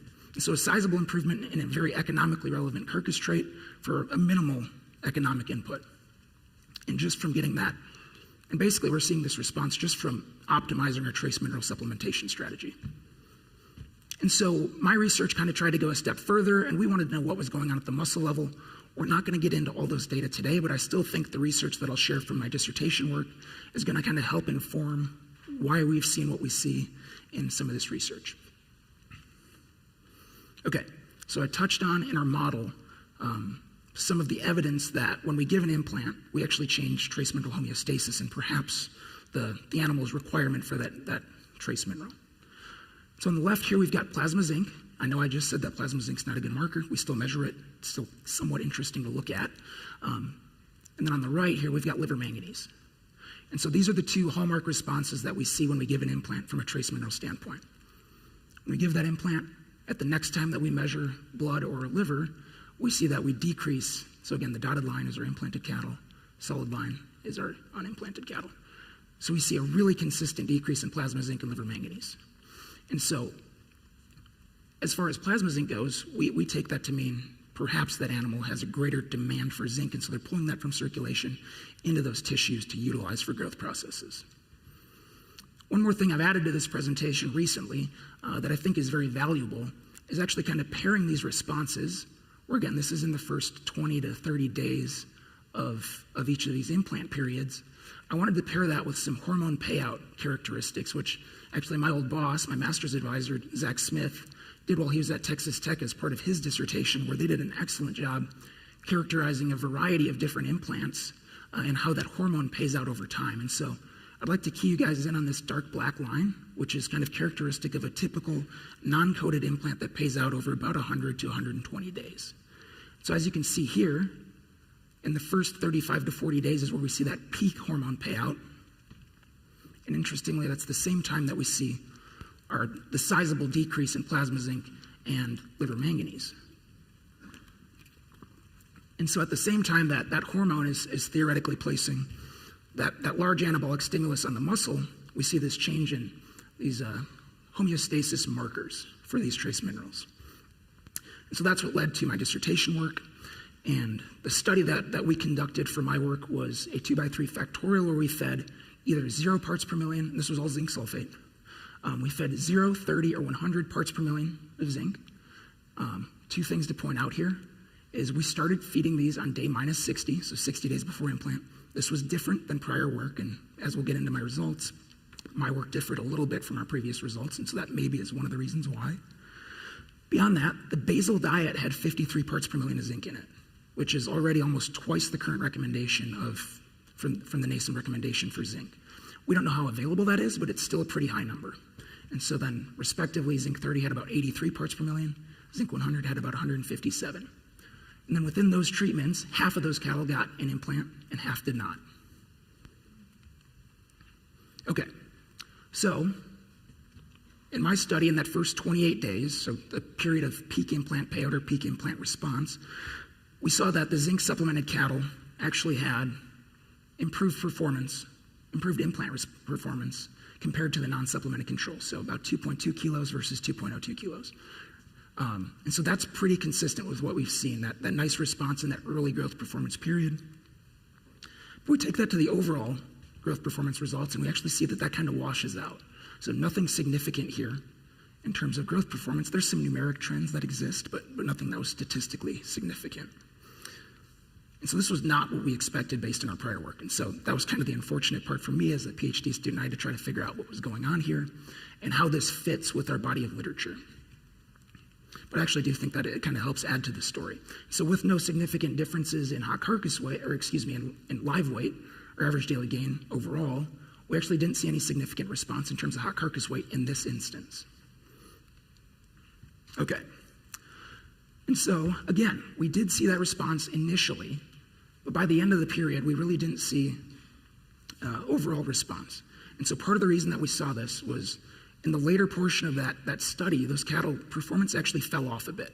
And so I'd characterize that set of cattle as lower growth potential than some of the calves that we've used in previous studies where we saw pretty sizable responses in terms of hot carcass weight. And so I think adding that to that initial growth response resulted in kind of wishy-washy results. And so again, we didn't see results that would fit in here. In fact, it would be kind of a flat line from my particular study. And so here are some of the considerations that I think are important in kind of putting all of this together in one story. And so plasma zinc concentration at the day of implant was fairly high for all of the cattle. And so we weren't dealing with zinc deficient cattle or even suboptimal zinc levels. We did supplement for 60 days previous to implant, so that probably helped alleviate any marginal zinc status that may have existed. The basal diet had almost twice the current NASEM recommendation, and so maybe those cattle were able to keep up with the supplemented cattle to some degree. And then in total, it kind of showed us that this particular set of cattle for those calves, about 83 parts per million of total zinc in the diet was in this case adequate to support implant-induced growth, particularly during that early implant phase. And then the last bit that I think we learned that was most important in this study was, I think the growth potential of the cattle is an important consideration to make. And so that's where we kind of add that to the overall story. Okay, so we'll change gears a little bit and we'll get into the beta agonist by zinc work. So this is a very similar bar chart looking at high carcass weight advantage over the unsupplemented controls, and then all of our various supplemental rates here. And this includes inorganics and organics, and so we'll get into that a little bit. But a much more variable response, but you can still see there's some pretty sizable improvements as a result of zinc supplementation. All right, so this was the first ractopamine study that we conducted. So this was Olivia Genther, another really productive student in Dr. Hansen's lab. And so this looked at increasing supplementation of, in this case, zinc amino acid complex on ractopamine-induced growth. And so in this case, we fed 4 different treatments. So we had a control that utilized zinc sulfate. We fed that at 60 parts per million. The total diet was about 88 parts per million. And then we fed either 30, 60, or 90 parts per million of zinc from Avelazinc, a Zinpro product. And then on day 88, we started those calves on ractopamine, and half of them did not start on ractopamine to try to test that differential effect. And so here's what we ended up seeing. And so what I've got here is our final body weight and average daily gain. And then this is just within the ractopamine supplemented cattle. We didn't see a response in cattle who didn't receive ractopamine. And so, as you can see, there's a linear increase in both final body weight, average daily gain, and I don't have it here, but feed efficiency, and ractopamine supplemented cattle when we fed increasing concentrations of, in this case, zinc methionine, Avelazinc. And so this kind of fits with the implant work that we've seen, that when we supply more zinc to the diet when we use a growth enhancing technology, we're actually able to get more out of that technology, an incremental improvement in overall growth performance and feed efficiency. Okay. And so this is where things will get a little bit more in depth, I guess. I didn't want to go too far into this, but I think it's an important part of the story that can help really confirm some of the results that we've seen. And so we saw the growth performance improvements with implants in zinc. And then we did some work with beta agonists in zinc. We saw some similar responses, whereas more zinc's in the diet supplementally, we improved the outcome of that growth enhancing technology. So then we wanted to know, at the tissue level or the muscle level, is it actually changing the demand for that trace mineral? And so we had 3 different treatments. There was actually a low treatment, but I pulled that out because we didn't utilize that in the analysis at the end due to poor reads on the gene expression. We either had a non-supplemental treatment, or we fed 120 or 180 parts per million of zinc from zinc sulfate. And then we collected muscle biopsies during the ractopamine period, so when those cattle were receiving ractopamine. And we wanted to see at the muscle level how zinc transporters changed, to see if we could see some evidence of, hey, this muscle is saying we need more zinc to support this growth. So before we go any further, I don't have a ton of data on this, but I wanted to talk very, very briefly about zinc transporters. So this is kind of a very crude model of zinc transporters in a kind of a generalized cell. And so there's about 24 total transporters. Some take them into the cell, some take them out of the cell, and then various organelles. It's a very complex system, and it's very tightly controlled. And each of these transporters is very responsive to changes in zinc supply and tissue zinc demand. And so if that cell needs more zinc, we should see that reflected in trace mineral transporters. And so that's actually what we saw. And so again, these are our non-supplemented cattle. These guys received 120 parts per million. They received 180. And so when we feed ractopamine during this day 67 period, the control cattle had large increases in expression for both ZIP8 and ZIP10, which are both zinc importers. They're trying to bring zinc into the cell. And so what that tells us is that that cell's not seeing enough zinc, and so they're upregulating transport machinery to try to get more into the cell to support that ractopamine stimulus. And so we think that fits really nicely with the growth performance responses we've seen with both implants and beta agonists. And to kind of wrap things up here for the entire growth-enhancing technology and zinc supplementation story, both steroidal implants and beta agonist feeding increases tissue zinc demand, and based on our data, appears to alter the zinc requirement of the animal. We see this as evidence with both our growth performance data and with the muscle zinc transporting machinery data. And so from a practical standpoint, what does this mean for the cattle feeder? Right, so that's kind of the point of the talk today. It's not to learn about zinc transporters, unfortunately. But supplementing zinc at about 100 parts per million to the diet is where we've kind of seen the sweet spot for optimal growth-enhancing technology response. And so that's kind of our current recommendation at about 100 parts per million. And the last question that, as I was putting together this talk and my prior talk, it was, do we need to revisit and kind of redefine the requirement for perhaps certain trace minerals to allow for optimal growth in feedlot animals? Because currently they're set to prevent deficiency. Okay, so that kind of ties up the zinc story. We'll come back to some stuff at the very end. But let's move into the manganese side. This is going to be much more brief. And so, manganese, unlike zinc, it's still essential, but a far fewer and a much narrower range of functions in the body. One of the primary ones that is of interest today is nitrogen metabolism. But it's also got other mitochondrial functions, carbohydrate metabolism, bone cartilage, and connective tissue synthesis. And kind of like zinc, liver manganese is pretty tightly regulated. And so it's interesting that in prior work we see that implants consistently decrease liver manganese pretty markedly.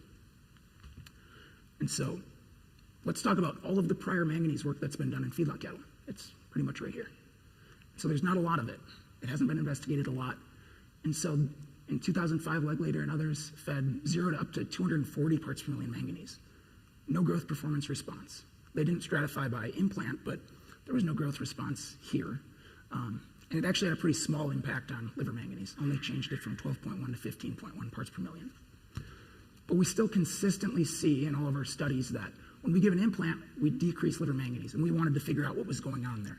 Did it mean that we needed less manganese in the liver, or was it just telling us that our body was using more manganese in other places to support growth?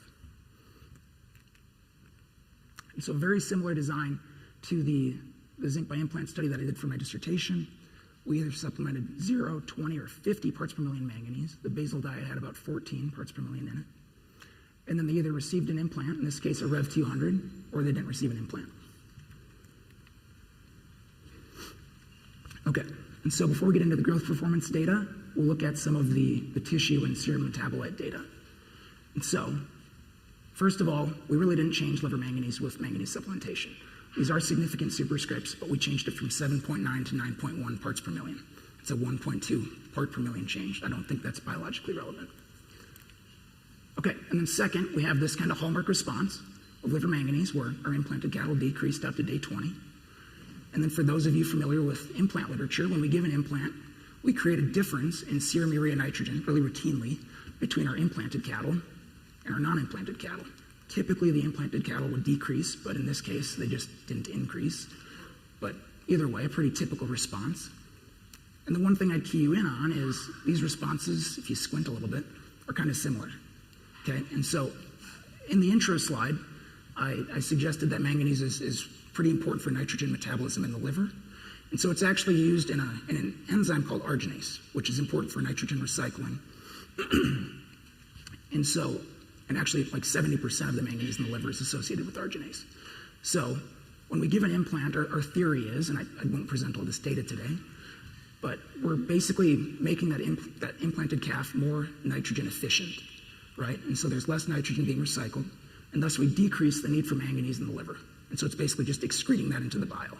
And so in the case of manganese, as our growth performance data would suggest, manganese supplementation does not impact implant-induced growth. And so basically what we ended up finding, similar stuff for hot carcass weight, no hot carcass weight response. Basically that implant effect on liver manganese is simply just telling us that we just don't have as much need for manganese in the liver, and so we're just excreting that. And so manganese takeaways. Like I said, this is going to be a much briefer section. And so in this case, dietary manganese of 14 parts per million in our basal diet not supplemented did not seem to limit growth of implanted or non-implanted cattle. But I don't want that to mean that I'm up here telling you guys not to supplement manganese, because I think that would be a mistake. Our takeaway here is that we think that the current NRC or NASEM recommendation is probably in line with where we should be currently. And I think that the reason that we'd include this is because we'd like to include that as a potential buffer against potential manganese antagonists like iron. And as I've discussed with people over the last week, it seems like in certain areas, high iron diets aren't super uncommon. And so I'd say sticking with the NRC concentration, or in the cases of really high iron diets, bumping that up a tiny bit might be in order. Okay, then we'll get into our last section here, which is actually a copper by beta agonist section.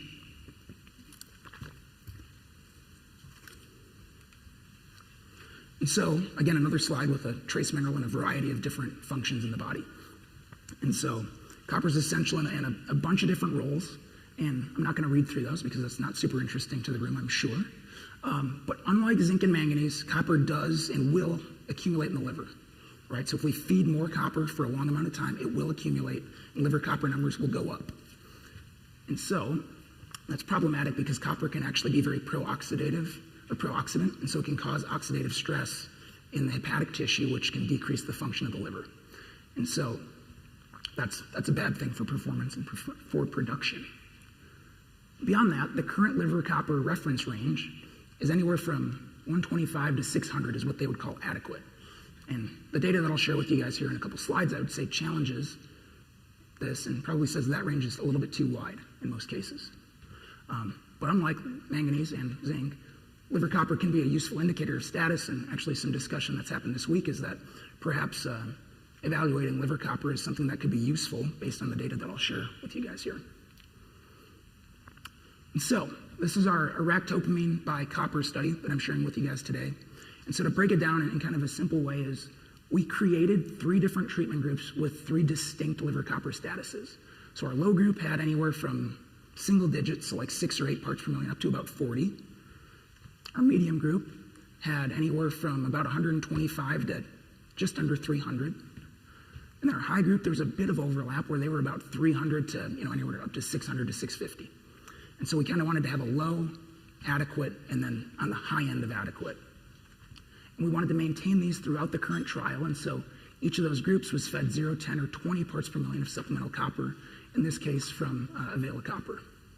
We wanted to see if different copper statuses in feedlot cattle influenced how they responded to the beta agonist. So it turns out that they did, just not in the same way that we've seen response to supplemental zinc, right? It's not a linear increase. And so to break this down, we've got average daily gain in kilograms on our y-axis, and then our low copper status cattle in the gray bars. Our yellow bars are adequate cattle, and then the red bars are considered high, but they're adequate to high, so not even clinically toxic or anything. And then we've got our non-ractopamine supplemented and ractopamine supplemented for each of these. And so what we end up seeing is that our adequate cattle that were kind of in that sweet spot, closer to 250 parts per million, had the largest ractopamine response, so about a 23% improvement in average daily gain. Then those cattle that were on the upper end of adequate to high had kind of a blunted response. We didn't see the same ractopamine response that we've seen when they were in this range. And then to take that all the way back to these cattle that we'd consider deficient, they didn't have a ractopamine response at all.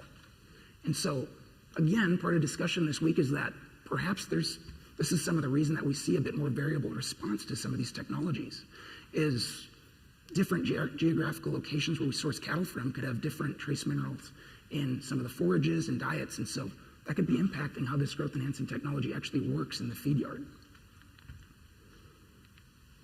And so again, we never ask just the applied question. In Dr. Hansen's lab, we like to figure out what's going on.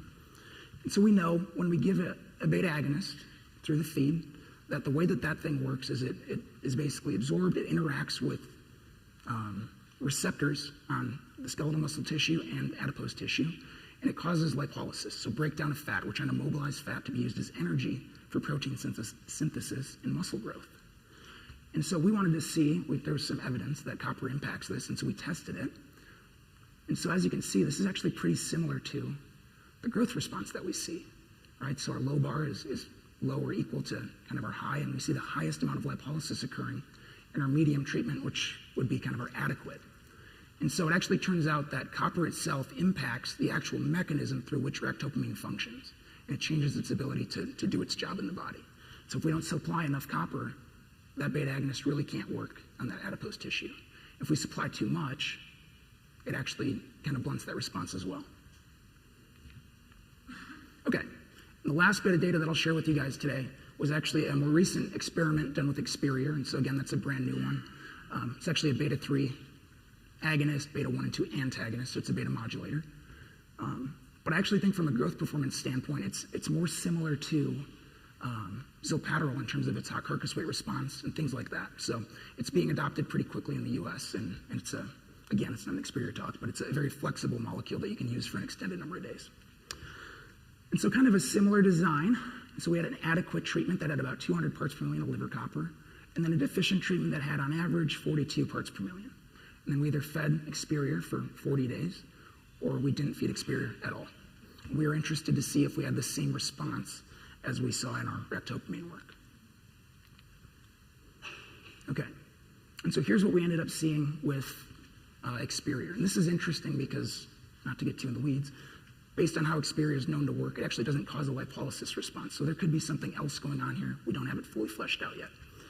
But this data is useful, and I included it here because it's more data that copper deficiency can be problematic when it comes to beta agonist response.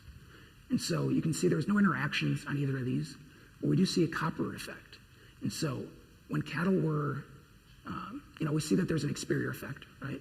But the biggest difference was in our deficient non-Experior cattle, where they have lesser hot carcass weight and poorer dressing percentage.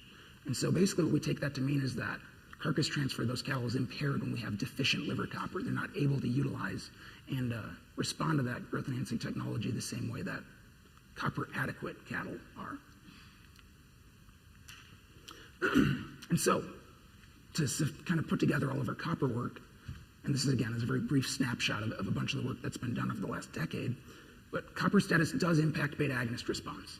And kind of the biggest take home here is that copper deficiency in both Experior and ractopamine fed cattle results in impaired beta agonist response. So we're not getting as much out of that technology as we could be, just based on our copper status or trace mineral program.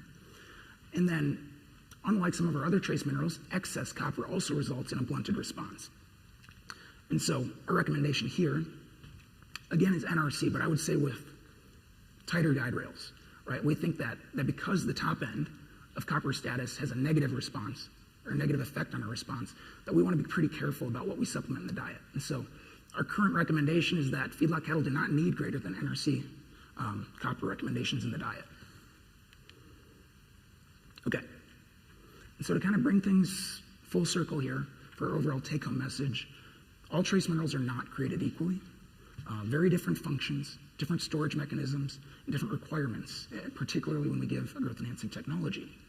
And so, again, in the zinc work, we saw that increasing supplementation found our sweet spot about 100 parts per million, but increasing supplementation of zinc improved our response to both ractopamine and implants. For manganese, we're adding this as a buffer factor, but it really didn't improve or affect growth performance. And so there's no negative effect of going beyond manganese to a reasonable level.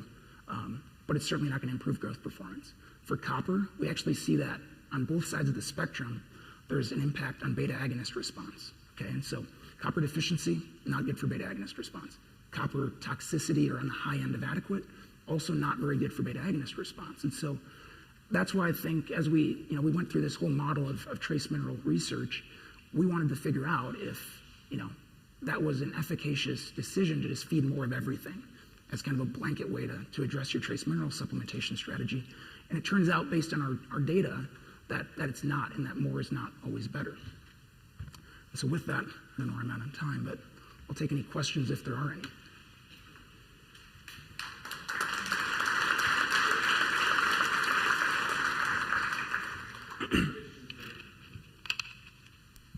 Any questions for the young doctor? Blown off your feet. Okay, phone up the premix company, up the zinc. Thank you very much. Thanks. Dr. Fafa.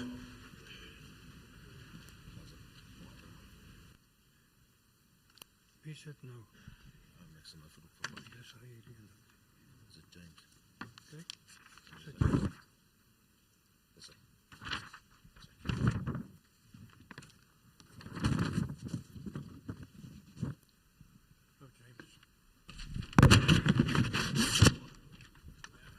You see what paddle does to you, huh? Yeah. James.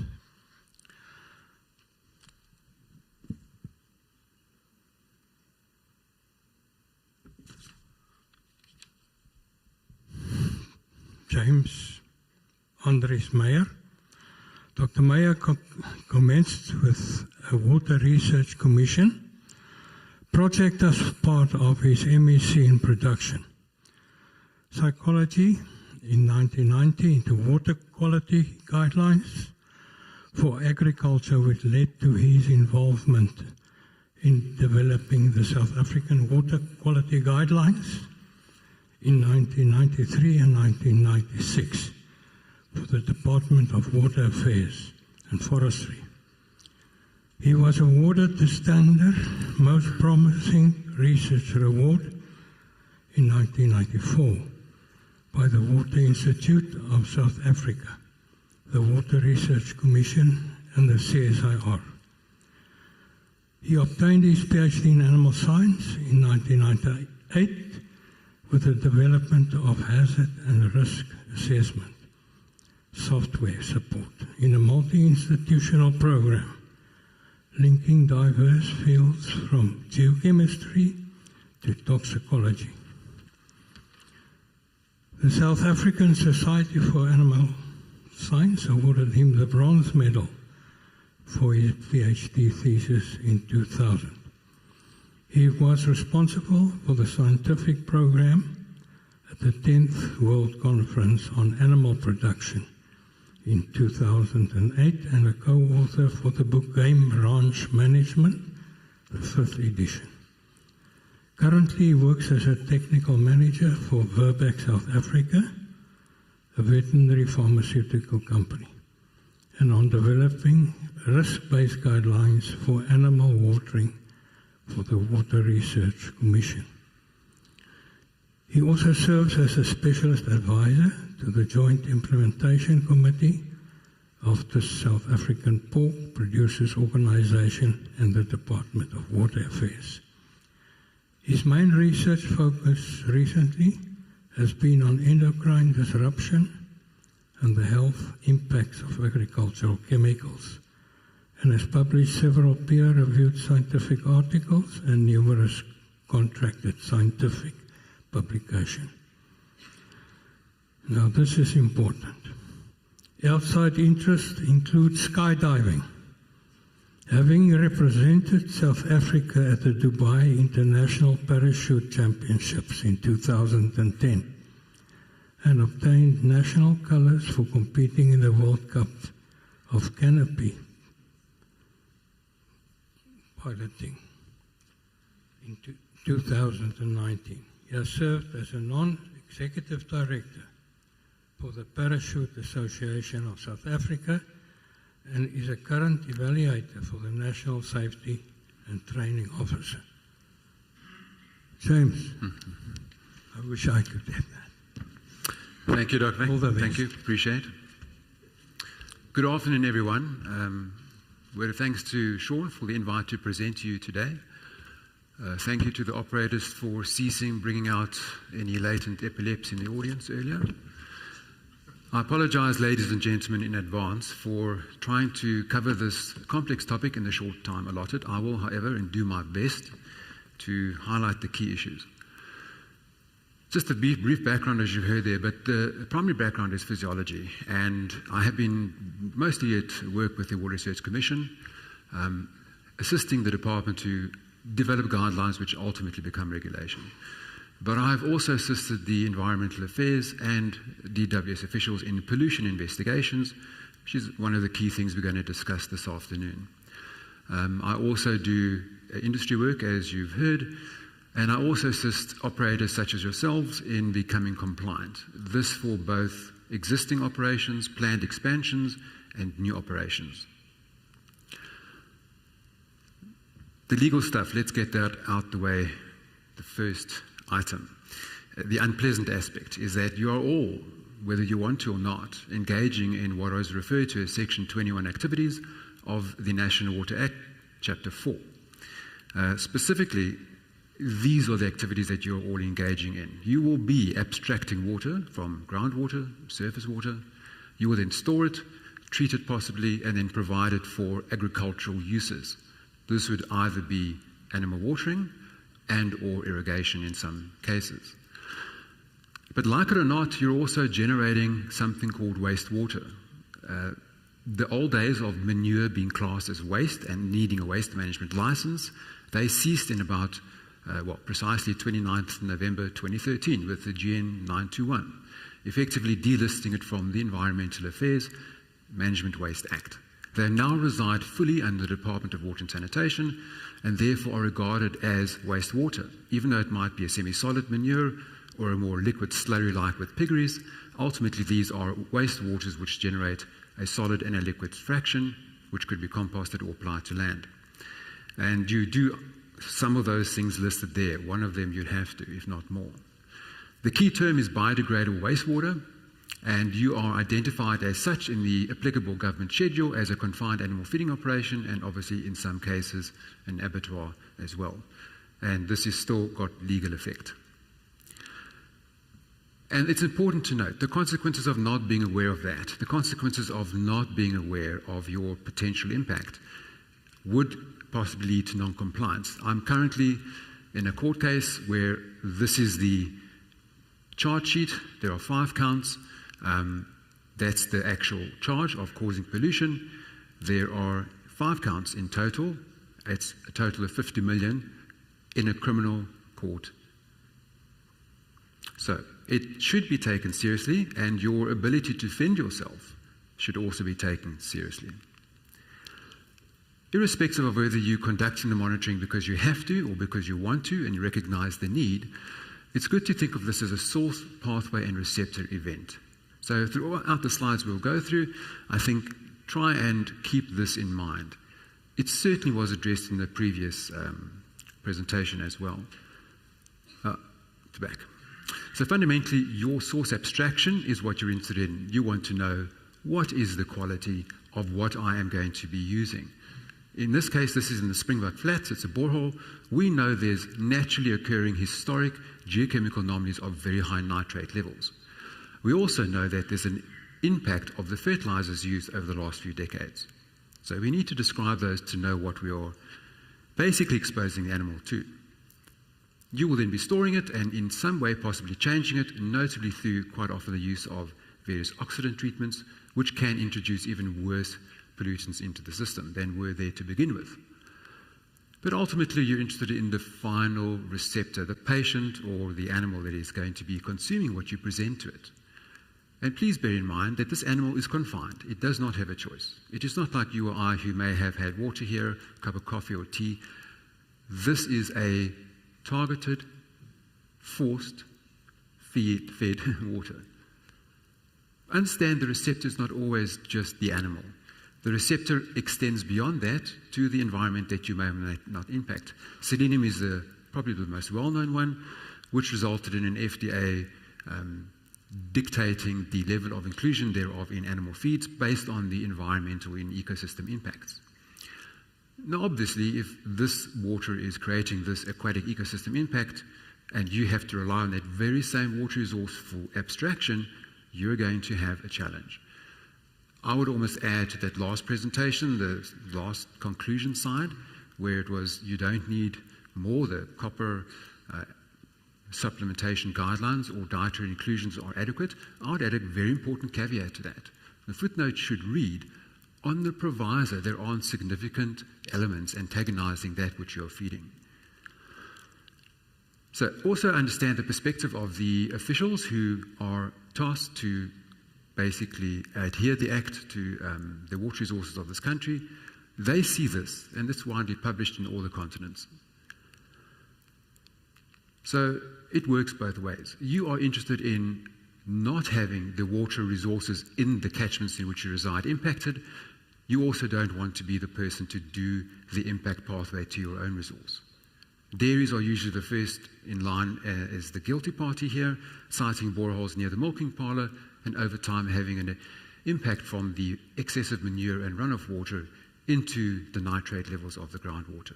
Again, this presents usually as subclinical methylglyconemia. This results in poor conception rates, early stillbirth, or spontaneous abortion. And it's very hard to rectify. You also have an interest in the positives, the manure slide. We had to do gene sequencing work a couple of years ago in the Joint Implementation Committee with SAPA and the department to prove to them, which we already know in other peer-reviewed scientific journals, which is that the microbes present here are beneficial in the environment. Okay, this touches to the earlier presentation on antimicrobial resistance. We could show with the gene sequencing that the application of this to land was beneficial. It enhanced diversity and it reduced the negative microbial species. Again, this is not new information, but we did have to, again, show it to the authorities. So there are some very good positives to what you are generating, and you can only know that if you monitor. This is just a very good, just a snapshot of just how everything is connected. You might feel that your operation is somewhat isolated, but it seldom is. In terms of acquiring the water, let's just begin at the beginning. You need the water to have a system that you can operate. You will be residing in a catchment, in a subcatchment, and in a water quality planning management unit. Unfortunately, you're not top of the list as far as granting allocation to.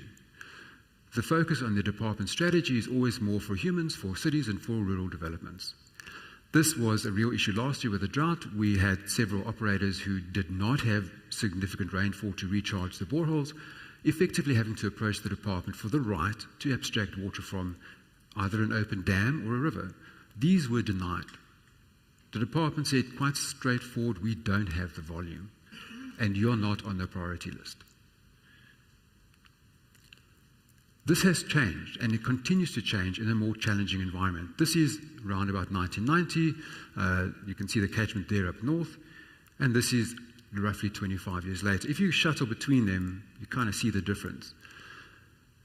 There's been a 50% increase in water abstracted just for irrigation of crops, never mind the increase in human settlements. This is not allocated in the reserve. In other words, it's been taken, but there's no management for it. There's no planning for it. So it's obvious. The very first priority is definitely volume. You need to secure volume, otherwise you simply don't operate. And it's going to become increasingly difficult to put your hand up and say, I deserve that, if you're not monitoring. And obviously here, the water quality aspect, which I'm going to focus on, coupled to that, this was one of the EDC projects we're involved in. They still use DDT in this area for malaria control, increase irrigation of crops, increase pesticides. So the quality impact is also increasing with that increased abstraction and agricultural use. So the quality challenges are dramatic. Ultimately, it's not your job to manage it. It's your job not to be found guilty of contaminating it, but you certainly are not here to manage it. It's the department's mandate. Very briefly, let's see how good they are doing their job. Again, limited time. Very quickly, it's easier to focus on a narrow subcatchment. This is Up Olifants. I was involved in this 5-year project. And I'm going to just narrow in on something literally 90 kilometers from us, which is the Kusile Power Station. It's in the Up Olifants catchment. There's the Volga, which ultimately flows into the Olifants. Those are wetlands and key tributaries involved. And that ash dump there is a new one, the 60-year. They, in their wisdom, did not seek the entire volume for an ash dump required when they built this 169 billion power station, leading to them now having to build a new ash dump facility that's going to destroy 227 hectares of pristine wetland in a critical biodiverse area. It's probably the most monitored site in the Southern Hemisphere. A monitoring committee which I am serving on, and we've fought very hard to get this monitoring done as a regulatory requirement. For several years, this has been the scenario. This is a junction box between pollution control dams, and this is the overflow into the general environment, wetlands and rivers, and that's what it consists of. Pause to understand. There are elements there that you've just been presented on earlier, which we know have antagonisms. We know induce deficiencies outside of their obvious toxicities. The very first adverse effect of this, well, there are many, but inappetence, dropping of intake, direct toxicity, but also endocrine disruption, and, as we've mentioned, the induced deficiencies. These elements didn't get brought onto site. They weren't brought overseas. They come from geochemical anomalies in the area that's in the coal. So you might not be next to this power station, but I can almost guarantee you, in many of the provinces, you're very close to the geochemical deposits underground, with these same elements presenting. What it does, obviously, is it just decimates everything. So those three on the right there are the upstream values, then it passes through Kusile, and this is what it does. It totally destroys the aquatic ecosystem. The red row there is showing this has been going on for years. So the rectification, quite simply not happening. Then I thought this was very interesting to provide, if you could focus on it. This was by Arthington, and effectively what he showed was just looking at impacted and non-impacted based on the proximity to coal-fired power stations here in Mpumalanga province, and he did find significant deficiencies, significant differences in this case, the liver status of these trace elements. Yes, and the ones that have been reduced are on the cusp of a responsive disorder on supplementation, and one can argue some of the ones on the right are in the lower ranges of adequacy, but they're certainly not toxic. We could also discuss some of the other ones, but in the interest of time, I'll move on. Some of the key projects I've been involved in over the years, they all trend in the same direction, from a very simple guideline of 1 milligram per litre of fluoride is okay, to that's not enough. We need to develop ways to manage the fact that we don't have that. We don't have the desired concentration. We're also increasingly involved in projects on investigating agricultural chemicals in the environment and how they impact the water and humans and animals, and obviously endocrine disruption, one of the hottest topics in the world at the moment. So a lot of the work on endocrine disrupting chemicals is a multidisciplinary field, and these projects are available to review through the Water Research Commission website, and they're very insightful. Well, they're alarming, actually. We did develop risk-based guidelines. These were done in October 2021. They still sit with the department. They have not yet put them into practice, and this is unfortunately a common occurrence. The Commission's work is there to guide them, but the uptake is slow to zero. Just a very quick way to explain how these challenges are of a different nature to what we might be used to. So we all know, I think most of you will know these elements and some of their pathways as fairly standard. The question is, why can't we just have a single value? Why do we have to talk about this thing called risk? And what is this acceptable risk term? Why do we even have to have that? This was a study done, I was involved with the WRC many years ago. This is naturally occurring fluoride in a rural community sort of 100 kilometers northwest of here. We know enamel hyperplasia in the cattle was prevalent, we could find it. We also know that it presented in the humans. The problem is that actually plotting what was the community or the animal herd likely to present with this is very difficult because of the huge difference in local geochemical anomalies. So although the area had this, literally 100 meters apart, totally different geochemistry, totally different quality. Then there's the movement. Animals then get changed to different communal grazing areas, and then the humans as well, especially the children with the mesoblast development, they move from a zero exposure value to a high value when they are tending to the cattle and sometimes at the school. So it's very hard to predict this outcome without going in and actually measuring it.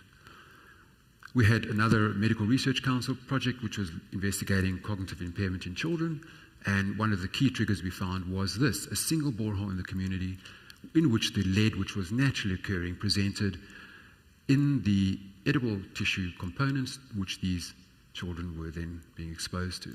So this is an in utero insult, which effectively means they are born cognitively impaired. Again, this shines a spotlight and a magnifying glass on animal production.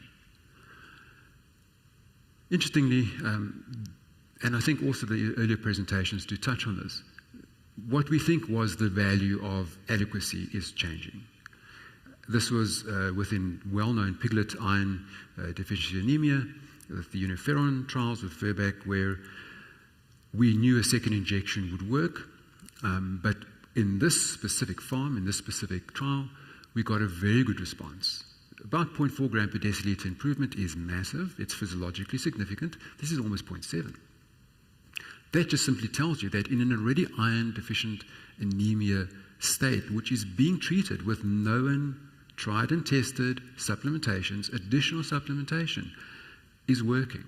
This does translate to the production parameters at weaning and through to the growing phase. It is hugely significant. What was the key issue on this site was a higher than average nitrate exposure, even though it's a monogastric. We found this in other monogastric species as well. Layers, for example.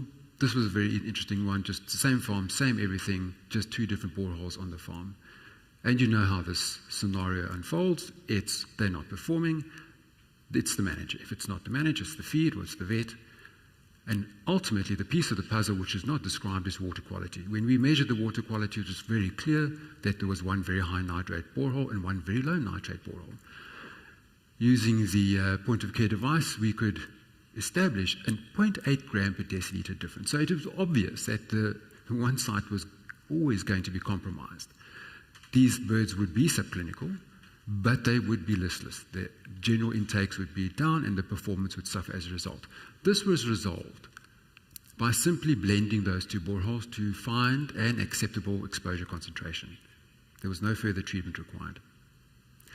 So the things that you think you knew about fluoride, possibly you need to revisit that. This is continually coming out in the press.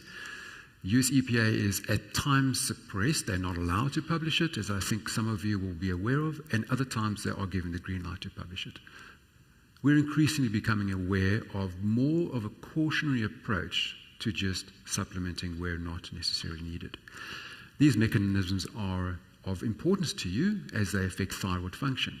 Nitrate is really through a sodium iodides importer, where we are basically challenging the thyroid to acquire the iodine it requires.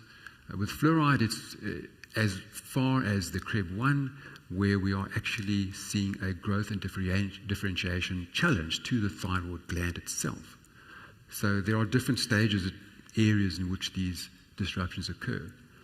But what we can say is that it's recognized. So it's not just the toxic effects of enamel hyperplasia or skeletal fluorosis or methemoglobinemia. It's an addition layer of endocrine disrupting chemical mode of action. And this is a challenge. This is not a dose-dependent outcome. We cannot use a classic toxicological approach to describe this. So we were doing work for the Sentinel program for the WRC, looking at broilers and porcine models for human health predictors. And just on the bromide concentrations, this is the same contract growing setup. It's the same everything, breed, vet, nutrition, just different bromide exposures. So the control on the right returned good performance. The ones on the A and B columns were below average, significantly so. We got to these sites not because of the bromide concentrations, but because the producers had said they are simply not performing. They do great until day 25, and the last 25 to 35 day period of the broiler cycle, they just don't attain the weights. Again, feed company, vet, everyone gets the blame.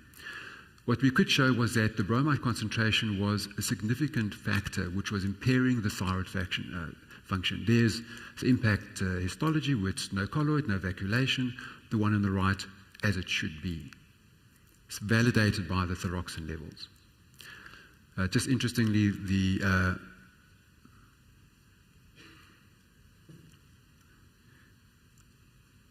exposure values were quite different.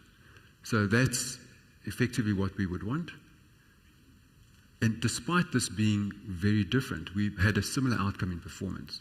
This was rectified by simply removing and getting an alternative water resource, but it was exacerbated over time by the incorrect response here. And that was to simply add more oxidants and create not bromide, but bromate and basically bromine disinfection byproducts. So they actually created worse molecules than what they had to begin with. There's also increasing evidence locally and abroad of issues with upstream, downstream comparisons to confined animal feeding operations. This is effectively a bioassay toolkit using gene expression, exposing the water to that, and getting a mimetic response, in this case estrogenic and anti-androgenic. So I think it's safe to say that zero risk is not a realistic goal. That's not achievable. What you can do is identify the risk factors and manage them as required. Just a brief note on what are the risks that we see. Well, it's not a good picture. I'm sure you're aware of these in the general press. I'm just going to highlight a few things. We know the decline is occurring. Increasingly what we are seeing, though, is this comment, that as opposed to initially pointing the finger at mining and at agriculture, that finger is increasingly being pointed at the inability to contain the prevalence of informal settlements on the banks of rivers, and obviously around groundwater points. This is not an uncommon sight on many of the key rivers. This is the Yixke, but you could pretty much find this in most of the major river systems. The 2021 wastewater treatment plant report, it's just quite staggering. I mean, the extent of non-compliance is off the charts. Critically, only 3 of them face court interdicts. I can say that at this juncture in 2025, there are more, but it's not enough. This is also locally more challenging in certain areas. The Eastern Cape probably the worst. 85% of the plants just couldn't be bothered to submit the data that by law they are compelled to submit. Just didn't submit. So we don't know. What is interesting is that the department recognizes the gravity of the situation. They say this is happening. We just know that it is a high pollution risk. Think back to that earlier figure of the map and just how connected the catchments are. And increasingly scientists are observing this chemical cocktail effect. It's kind of been mentioned earlier in the presentations. It's not just one thing. Whether it's a steroid implant or a beta agonist and a trace mineral, we're increasingly considering multiples. I didn't see a copper, manganese, and zinc combination. That would have been interesting. More challenging, I understand. Next PhD. So where are we with the current status such as we know? Well, so we had some rainfall in various periods in the certain last decade, but all of that increased recharge led to was an increased leaching and pollution pathway.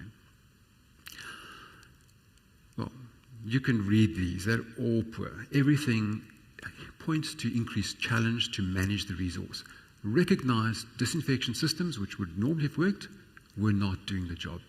Increased challenges to treatment are required. And they actually just said it out straight. What we are doing is not doable. It's not working. As a department, we are not functioning. We are not adhering to our mandate. This deficit, again, I urge you, be sure you're compliant, be part of the license conditions, guarantee your strategic right to that volume, because there is going to be more cases where they're simply going to refuse you the right of access. Okay, well, they stopped these for a long time, so there's a big data gap. But what we know recently, it's obviously deteriorated, but it's worthwhile just pausing on the extent of the deterioration.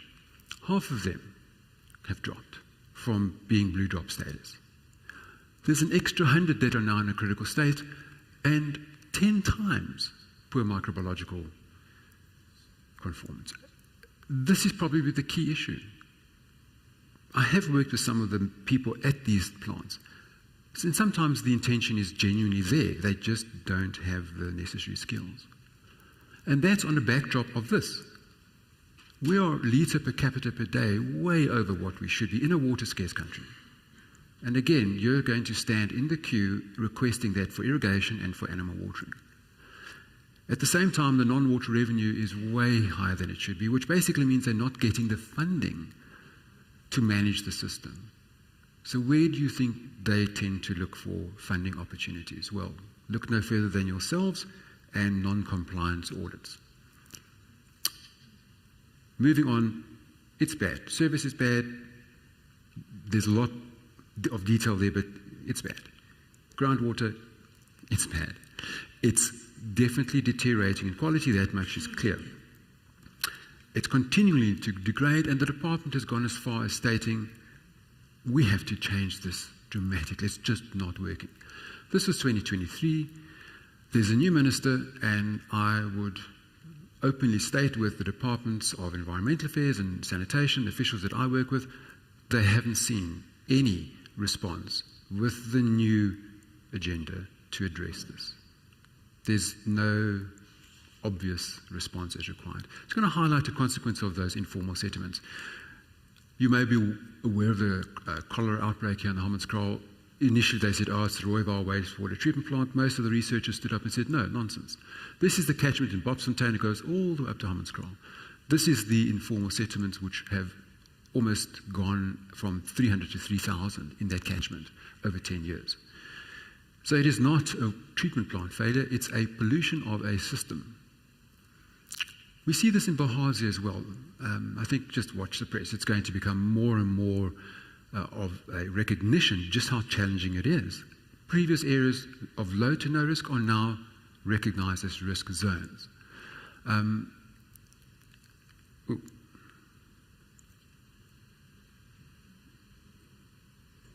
That wasn't me.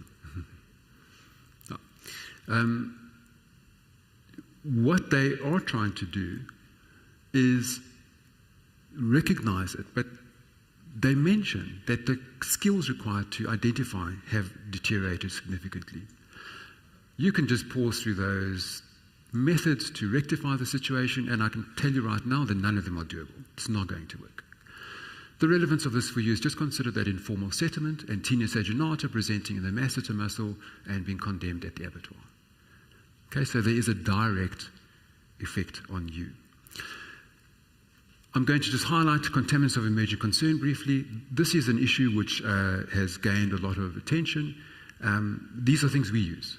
Shampoos, things that are not industrial discharges or agricultural contamination. This is just products in daily use which are entering the system. That is the extent of the challenge. Even if we could magically get no impact, even if Kusile tomorrow fixed what they were doing, this is still entering the system when you and I go home tonight. Okay, and obviously veterinary medicines is of relevance.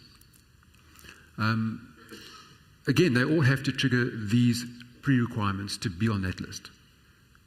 And this is the advances in analytical testing and in the ability to identify cause and effect relationships, use of the bioassays, for example, that we are aware of the endpoints effects as being relevant. Increasingly, it is the case of the officials that they say, but you guys are using antibiotics, you are contaminating the environment. And we have to go to an effort to indicate that the stewardship is acceptable, that the residues are not resulting in the environmental increase in resistance that they claim. The soil microbiological diversity assessment I referred to earlier was exactly a study to prove that to them. Again, geochemical anomalies and receptors. This is naturally occurring in this district. There's no discharge or contamination, and it's subclinical in the animal, but it presents in the tissue. At export, it is then not accepted. You'll see this every now and then in the news on various citrus products and so forth. Again, if you don't measure it, you have no defense against it. In this case, I can tell you a lot of the producers were completely unaware that this was going to be the outcome when the tissue was finally presented for export. This was a study on brand new boreholes across the country with the Department of Agriculture. It's blatantly obvious. We cannot adhere to the guideline we'd like to. It's just not doable. So we have to adopt a risk-based approach. In the work we've done on agricultural chemicals, we did a lot of work on air dispersion and on sediments and water and the presence of these elements. And I can simply say, first of all, the impact is clearly there. we are still picking up metabolites of banned substances in catchments where they are not allowed to be used.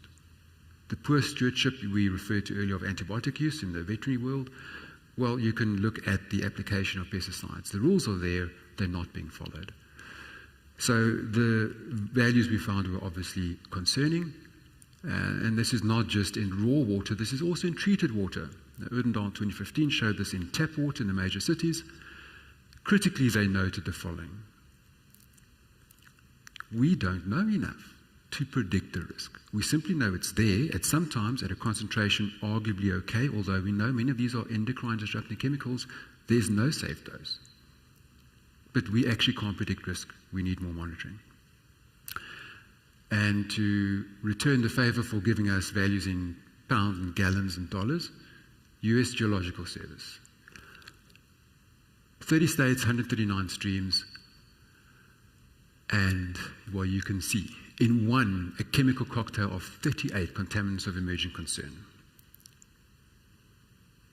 The maps that they produced are available on the USGS website, very interesting. But then we have something else, which is a contaminant candidate list. This is in addition to constituents of emerging concern. This is stuff that we know is there. It's there because it's allowed to be there, and we are picking up concerns with it. So, the key one I'm going to point out here, there are many, but it's disinfection byproducts. That's probably the most relevant to your operations, and that is the taking of what might well be a marginal risk and making it a worse risk. You do that by taking inherent chemistry, not knowing the chemistry, applying an oxidant like chlorine or chlorine dioxide, and then generating molecules which are known to have a much more potent hazardous effect. You might therefore have solved what you perceive to be the risk of an E. coli, which may have been non-pathogenic. You've done a great job of killing it, so your microbe counts come back 0 and everyone's happy. But in the meantime, you've actually played chemist and produced a Dr. Evil sort of chemical cocktail. This I see on a regular basis, where a lot of the problems that are experienced on production sites are because they've introduced these chemicals. I mentioned this on the bromide earlier. This is one of the key issues, and it's one of the biggest challenges facing human drinking water safety, certainly in this country, but recognized internationally, is the standard chlorine-based method of treating the waterborne pathogens is a concern for creating disinfection byproducts. Chlorine dioxide, please be very cautious if you do apply this. These are well regulated. Chlorate and chloride, that's the value. Very few people I know who are using this on site and injecting it into the drinker line actually even know about these species. Regrettably, some of the people selling this will say, this is safe, and I've actually seen the advertising brochures, does not generate harmful disinfection byproducts. What they're referring to are trihallomethanes. But it's rubbish. This is well known, it's well published. You can see any of the regulatory official websites. This is well described. Again, why is this of relevance to you? Again, thyroid effects. Where there are nitrate challenges and issues with potential methylhemoglobinemia, additional oxidative stress. And I have been to sites where they are well over the guideline threshold because they were told to inject it at that dosage rate. Problem solved by taking it away. Not saying there isn't a reason for it and there isn't a need for it, but if you're not measuring and monitoring, you simply don't know where you are. Breakpoint chlorination is also not often well understood. So the raw water resources that do require an oxidant treatment often present with excessive combined chlorine products. This is before you've even got to chlorine available to kill the organism you were after in the first place. This is reactions with inherent chemistry creating NDMA, which is set at 0.0007 milligrams per liter. That almost closed down a broiler breeder site. But in addition, you also make things like monochloramine with standard chlorine bases, which is not palatable. And one of the first things you see is the feed intake has gone down, and it's gone down because you haven't measured water intake and you weren't aware that that went down. And then through the various thirst and sodium appetite signals, you impact the feed intake as well.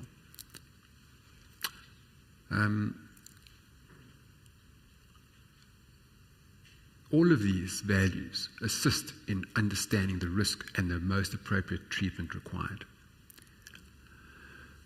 Interestingly, SANS 241, I am going to mention that this is a standard not applicable to you, and that's another long discussion. But the strictest standard limits are trihallomethanes, and this is also for combined. The value over the limit must not exceed 1. The strictest one is 60 micrograms for bromidichloromethane, but you can be compliant with all of those 4 and have an exceedance of the total trihallometane. Few people understand the value of an in situ residual validation. If you expose these animals to excessive chlorine residuals, it might smell lovely and hygienic, but you're actually giving them an active oxidant. The comments made on inflammation, then you have chronic inflammation. Then you end up compromising the immune barrier with the epithelial membrane. Done. And you've done it. The residual values which are targeted are often not well understood. They're site values which are for bulk water treatment plants, where they're piping it kilometers to the user. In your case, your user is usually right next to you. Okay, then induced deficiencies. You should know most of the ones about the first one. The strontium is now a new emerging contaminant of concern through the impairment of 1,2-dihydroxycholecalciferol and thus calcium absorption. We're back to issues there. Bromide we discussed. And back to the Arthington word, he looked at proximity to coal-fired power stations. He doesn't like the slide. It's a dramatic slide. Let's move on. What he found, though, the impacted sites were identified as such because of an air dispersion pathway. This is the Kasili current ash disposal facility on an average winter's day with high wind. The dust suppression is ineffectual. This is a poultry producer who luckily put their hand up as an appellant, got onto an amended ROD and has monitoring of the production histology to engage with the source pathway receptor event. And they are currently busy basically breaking that farm down. It's been bought out. Without that, if that producer did not put their hand up, I can tell you now, they would still be struggling to get the department to take action against this. But what Arthington did not evaluate was the water aspect. He looked at the airborne emissions. Oh, just by the way, that's an FGD plant, right? So it's not supposed to have sulfur in the emission, but it's not magically disappeared. It's simply gone into the ash dump. And a different dispersion pathway. This is a station dirty dam at Kusile. It's not supposed to have any ash sediment. It's supposed to be wastewater. So this is non-compliant. This is what it looked like roughly 2 years ago and then again in 2024. So they've got a compliance directive to clean it out, which is why you see it's dry. They're trying to clean out the sediment.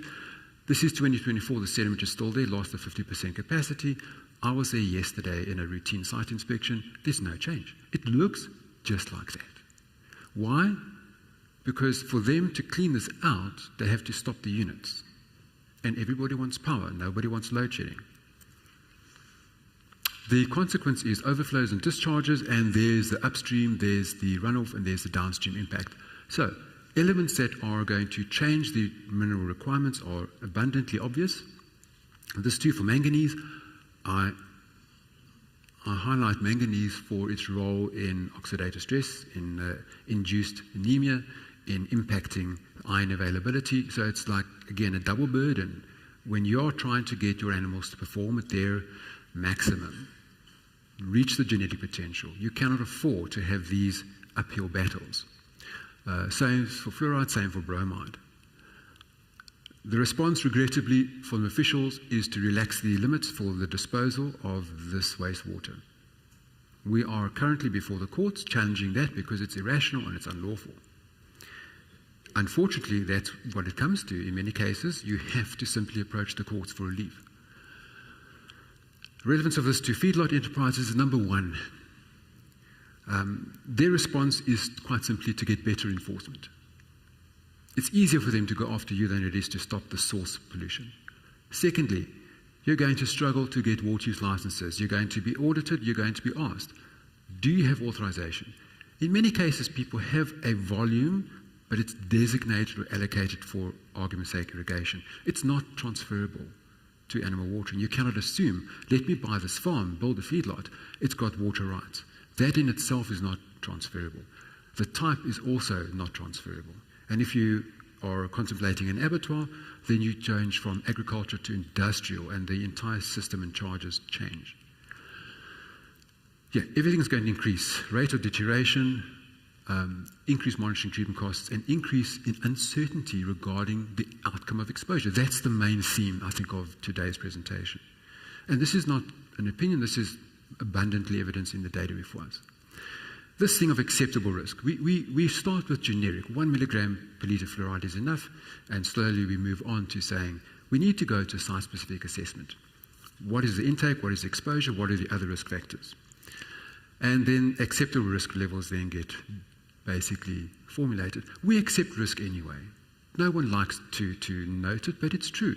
Every drug given has adverse effect, therapeutic benefit, and you accept the prescription. We do so for human medicine, right? Based on the hope that the therapeutic benefit is going to outweigh the adverse effect. That's me as a left-hand instructor, and there's a student, there's a camera person. This has been formed by the right-hand instructor. We're only doing about 190 kilometers per hour here. It's not that fast. This is me in my first jump this year. I'm in a vertical head down relative to Earth position, so the Earth is below me. I'm doing an excess of 300 kilometers per hour.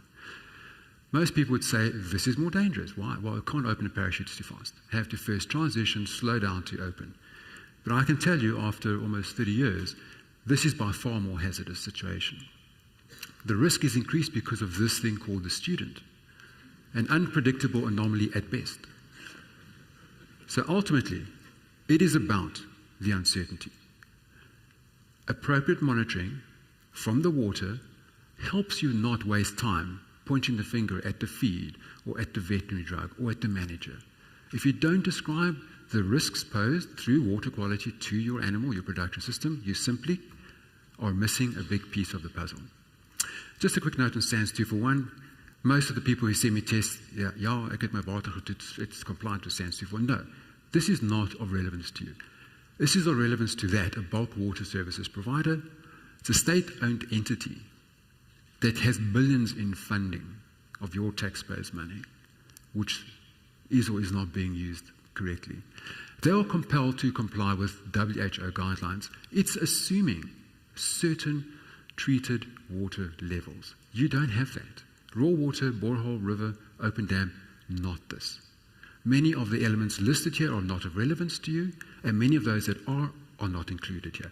It's well described in the WHO. What you do have to do is the following: physical, chemical, microbiological, and indicator organism chemistry. I will send Sean a brief generic sampling guide to cover this, as I see time is running out. But fundamentally, the good news is you must please use the laboratory prepared sample containers, and the compliance monitoring requirements is the same as fitness for use. So you can take the same samples to test to prove that you're not the cause of any adverse effect in the water or impact as you need to assess the fitness for use. In many cases, there's a resistance that, well, why must I measure hafnium? Well, I've got no hafnium. I'm not bringing hafnium on. I'm not feeding it. In many cases, this is there to find the fingerprint, to find the evidence, to prove it's not you, to prove it is someone else, the mine, upstream, for example. So too with the macro-inorganic chemistry. Okay, generally, I just want to make sure you don't get the impression leaving here, we don't want zero. We don't want hyperosmotic water.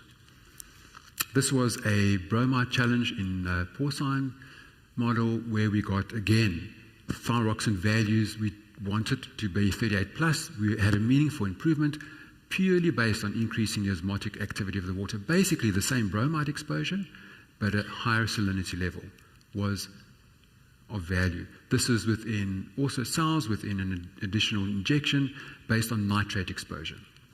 We were again able to meaningfully improve the hemoglobin value. And obviously with ruminants, you know this, if animals arrive at your property and they haven't had nitrate exposure, they don't have adequate nitrite reduction pathways to ammonia.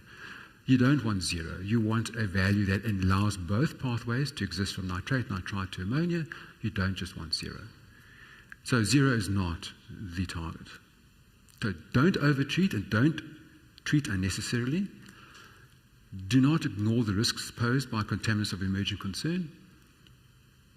And just recognize that it's almost more than you can keep up with. There's so much extra information coming on with our understanding. Methods of disinfection are creating more concerns for carcinogens, certainly in the case of bromide and bromate, and EDC effects. We are increasingly recognizing that which we do, which gets basically taken as a method by many animal production systems, is fraught with challenges. One of the biggest ones is the Fambreeson report, noting coal-fired power stations, noting the effect of that on compromising the ability to disinfect water to a fit level. We know that value has been validated, the guideline, and we know that this is increasing. You don't have to be next to a power station.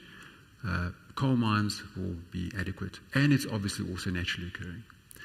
And I just think this, closing on the last few slides, the EDCs are clear. There's no safe dose, and it's a chemical cocktail. It's a receptor binding event. Once it's bind, we change it. We change everything. Early onset of puberty, decreased fertility in the male. These are all well described. I always find this is very interesting. Those will probably know Professor Gummo. This was his PhD thesis. He said, I know they're exposed to vanadium. I know they're suffering from it, but it's hard to prove. So cause and effect is very hard to demonstrate, certainly in court. You are far better off measuring the hazards, knowing them, and managing them before you feel you have suffered damages. Sato also said this. He said, you know what, the best thing you can do here, see if there's a positive response in supplementation. And that's a very important method. We've heard it from the vagaries of zinc, certainly. One can even argue some cases copper with antagonisms and various transformations in the liver. Sometimes those values are not as informative. Sometimes the best thing is to see if there is a positive response in supplementation. These are the norms that you need to consider. There are many. They will be in the brief I'll send to Sean. Terminology moves from toxicity to potentially hazardous. So it's not vague because we don't know, it's vague because it's the truth. Please take cognizance of the fact that there may well be an audit if you haven't had it already, and the monitoring data is your best way to defend against that. My advice in closing, this was instrumental in assisting the pork producers organisation. We set up a memorandum of understanding between the department. We sit on the same joint implementation committee, and we do research and we develop these best management practices. We basically have to find common ground with the regulatory authorities and with the production animal needs. The best way to do that is to discuss it with them. At this juncture, the door is open. They have a statement saying communication is conservation. They are willing to talk. Use that opportunity, use your association, and set up this type of a memorandum. We run through the sequence, basically, to summarize. We want the use of the resource. We need to assess the fitness for use. And we need to know what are the challenges and where they come from. We know we need to move through to site-specific assessments. It's not just a table value. We know this with trace element status as well. And my advice is just the following. Be involved. Register as an interested and affected party. Become compliant. You cannot put your hand up and say that person is contaminating my water and costing me money if you're not even on the system. The first thing the authorities are going to do are look for you. Are you on the system? Do you have rights to the allocation that you're using? Second, without the monitoring data, you have no defense against any claim or case against you. You do have a defense, but it's extremely hard to get if you haven't got the historic values. It just makes the legal counsel earn a lot more money from you. Site-specific responses. In closing, I see this in the previous presentations as well. Evaluate the correct receptors and treat correctly. And I think I'm going to stop with that. Thank you very much for your attention.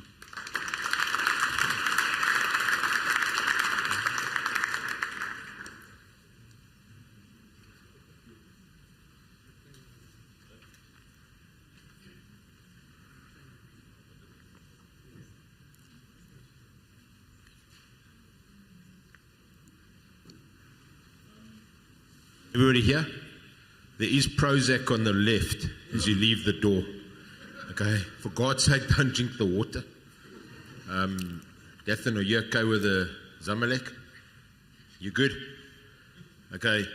I think that was an unbelievably informative talk. If you haven't got gastro yet, you're going to get gastro. Let's enjoy our lunch. If anybody wants any hard liquor, I'll pay for that too. Bly net, kom weg van die water af. Asseblief. You know, they say if you go to Mshlanga these days and you get tired, you just bend down on the beach and pick up a stool. Enjoy your lunch.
David, you there?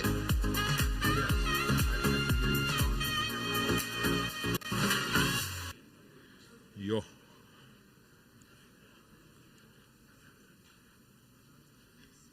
Can you hear me, Sean? I can hear you, sir. Okay. Sorry for the technical delay. Let me take off my glasses and read this biography. Happens when you get old. David completed a BSc in animal science and an MS in ruminant nutrition in 1988 to 1990 at Utah State University. After managing a small cow-calf operation in northwestern Utah for 3 years, he went to Oklahoma State University and completed a PhD in ruminant nutrition in 1996.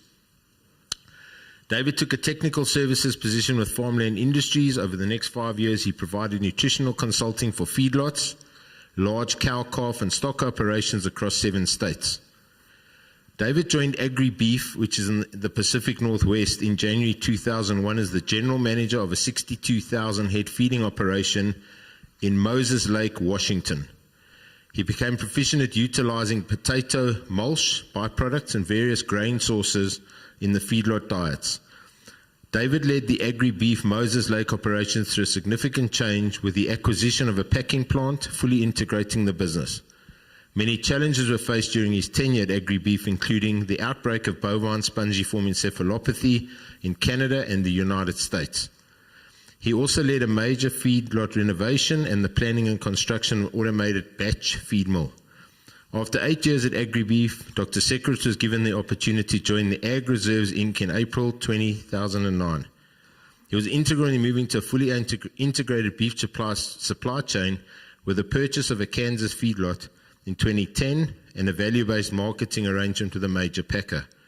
During the last 15 years, David has managed the ARI feedlot dairy and several cow, calf, and stock operations in the western and central US and Canada.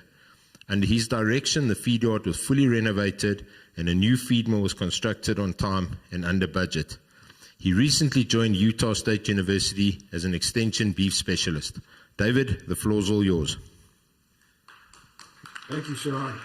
I appreciate the opportunity to visit with you all this morning, and I had a great visit here a month ago with Sean. My schedule precluded me being there on today. I'd much rather be there with you all this morning, but that wasn't possible. But I really was fascinated by my visit to South Africa and was able to spend a week in your industry, which was very, very educational for me. We'll get started here. Get my slides to work. There we go. John mentioned all this, so I'll go through it quickly. Won't spend much time with on this. I had BS and Masters at Utah State, PhD at Oklahoma State. I worked a few years in between. That time in between, I managed a small cow-calf operation in northwestern Utah. David, can I just interrupt you quickly to share your screen?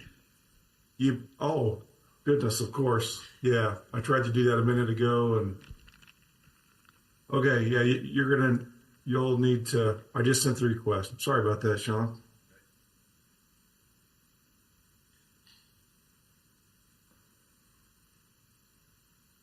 To do that now? Okay.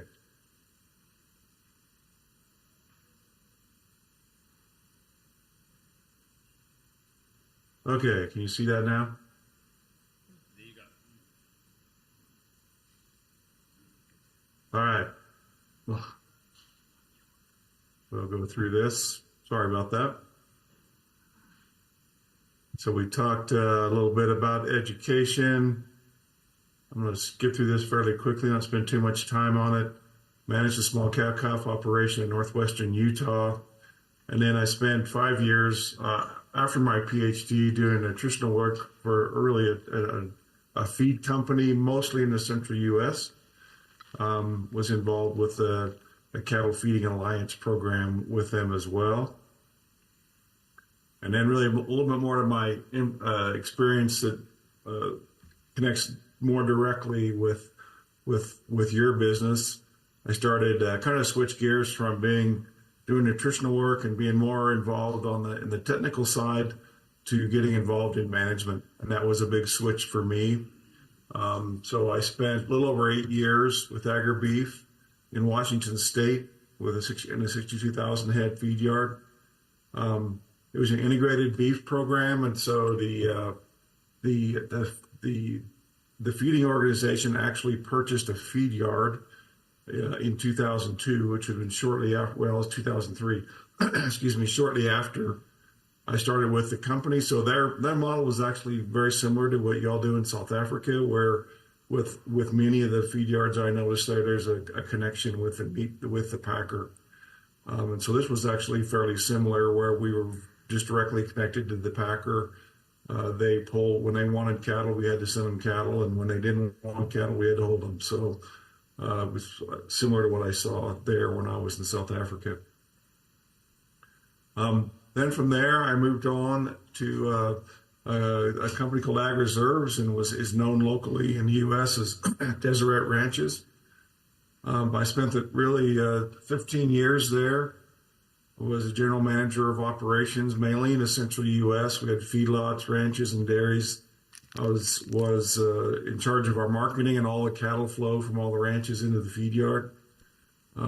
It's a completely integrated system, so they have cow-calf operations across the U.S., which I'll show you here in just a minute. They produced all their own seed stock, ran stocker cattle on grass, really to facilitate timing of cattle arriving into the feed yard. And then cattle were finished all in one feed yard in southwestern Kansas.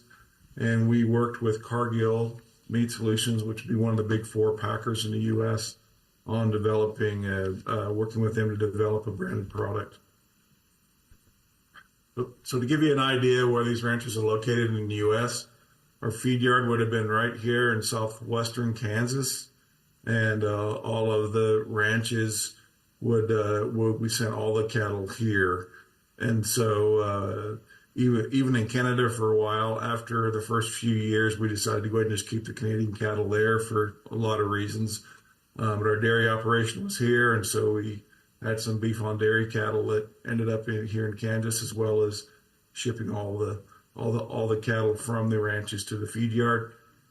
As far as stocker operations, most of those stocker operations were right here in the central U.S. and more of a grassy plains area. Would be somewhat similar to the country I saw in and around Johannesburg. A lot of tall grass prairie right in through here, which we would have had a lot of the stocker cattle. Oops.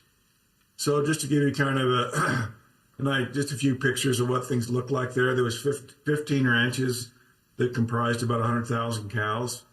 And our feed yard capacity was right at about 55,000 head, and the dairy was about 6,000 dairy cows. So the feedlot in Kansas was brand new, built in 2020.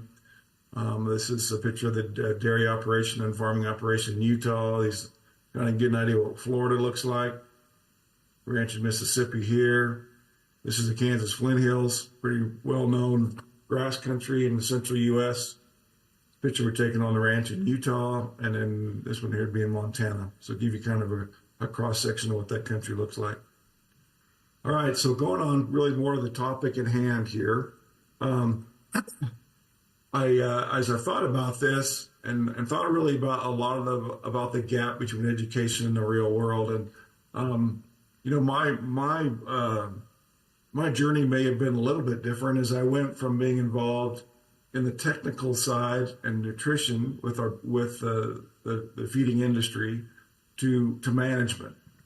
And one thing I really realized in that transition, and I'll share a few stories with you as we go through, but in that transition was that I was really hyper-focused on nutrition. And as a nutritional consultant, I'd say this would be true as a veterinary consultant. One thing I learned that's really important is that you need to understand the business as well and understand what your clients or your customers are working through, because their world is a lot bigger than a nutrition program and the veterinary program when it comes to running a feed yard. And that was the thing that really hit me in the face as I changed and moved between those two areas. So the areas I'll cover is I'll talk a little bit about the business and what I learned about the feeding business in managing really for almost 25 years. We'll talk about X's and O's, and I don't know if that's a term that y'all use, but I'll explain what that is. I'll talk a little bit about kind of the science versus execution, and then there's a few kind of miscellaneous points that we'll hit towards the end. So first of all, starting off, the bottom line is it's a business. I think we all know that, but what does that really mean? One thing I found out through my career is that agriculture is really a perfect blend of business and science. And at the end of the day, I found out that's what I loved about working in agriculture is that blend. I love science, and I found out that I really love the business side as well. And in the formal education, I think most of us focus either on business or science, but not both. There's time limitations. You can only spend so much time in school. I know some folks end up getting a degree on say, the animal science side and go on and get an MBA. I did not do that, and sometimes I wish I would have. But there's really only so much time, so you're going to kind of pick what you do, and then from there, you tend to kind of learn it as you go. And so as I started in the feedlot management side, there was a lot of things with regard to business proficiency that was assumed. Accounting, asset and inventory management, business law. A lot of these things are things that I had to learn on the fly. Certainly didn't get any formal education in that area, and my education in the sciences didn't teach me any of these things. So it was a big learning curve for me. So one of the first things I really had to learn is how the money flow works through a feed yard, and how a feed yard makes money.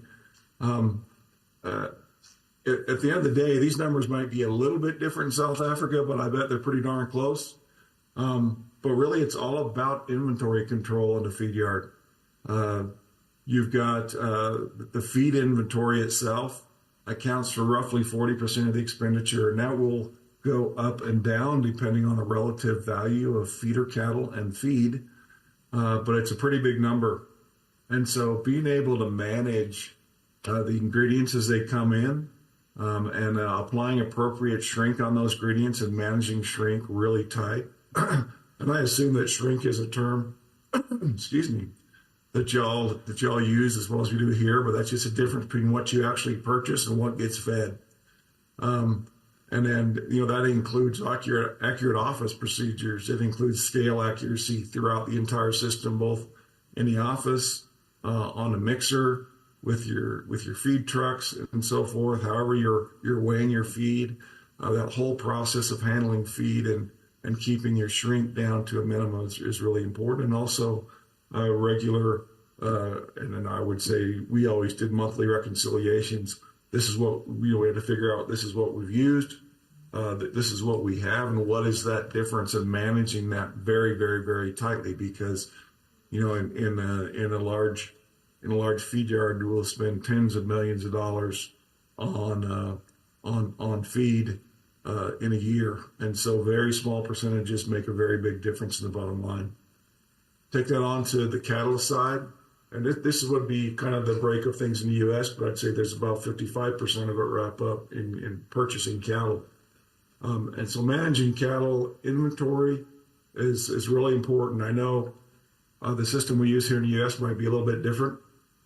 And I'm sure there's more than one way to do it right, but we manage cattle in a lot system, and that broke things down into smaller groups and made it easier to be able to manage the number of cattle in and out and manage any discrepancies. So we keep those any kind of discrepancies to a minimum. We're able to uncover mistakes a lot sooner.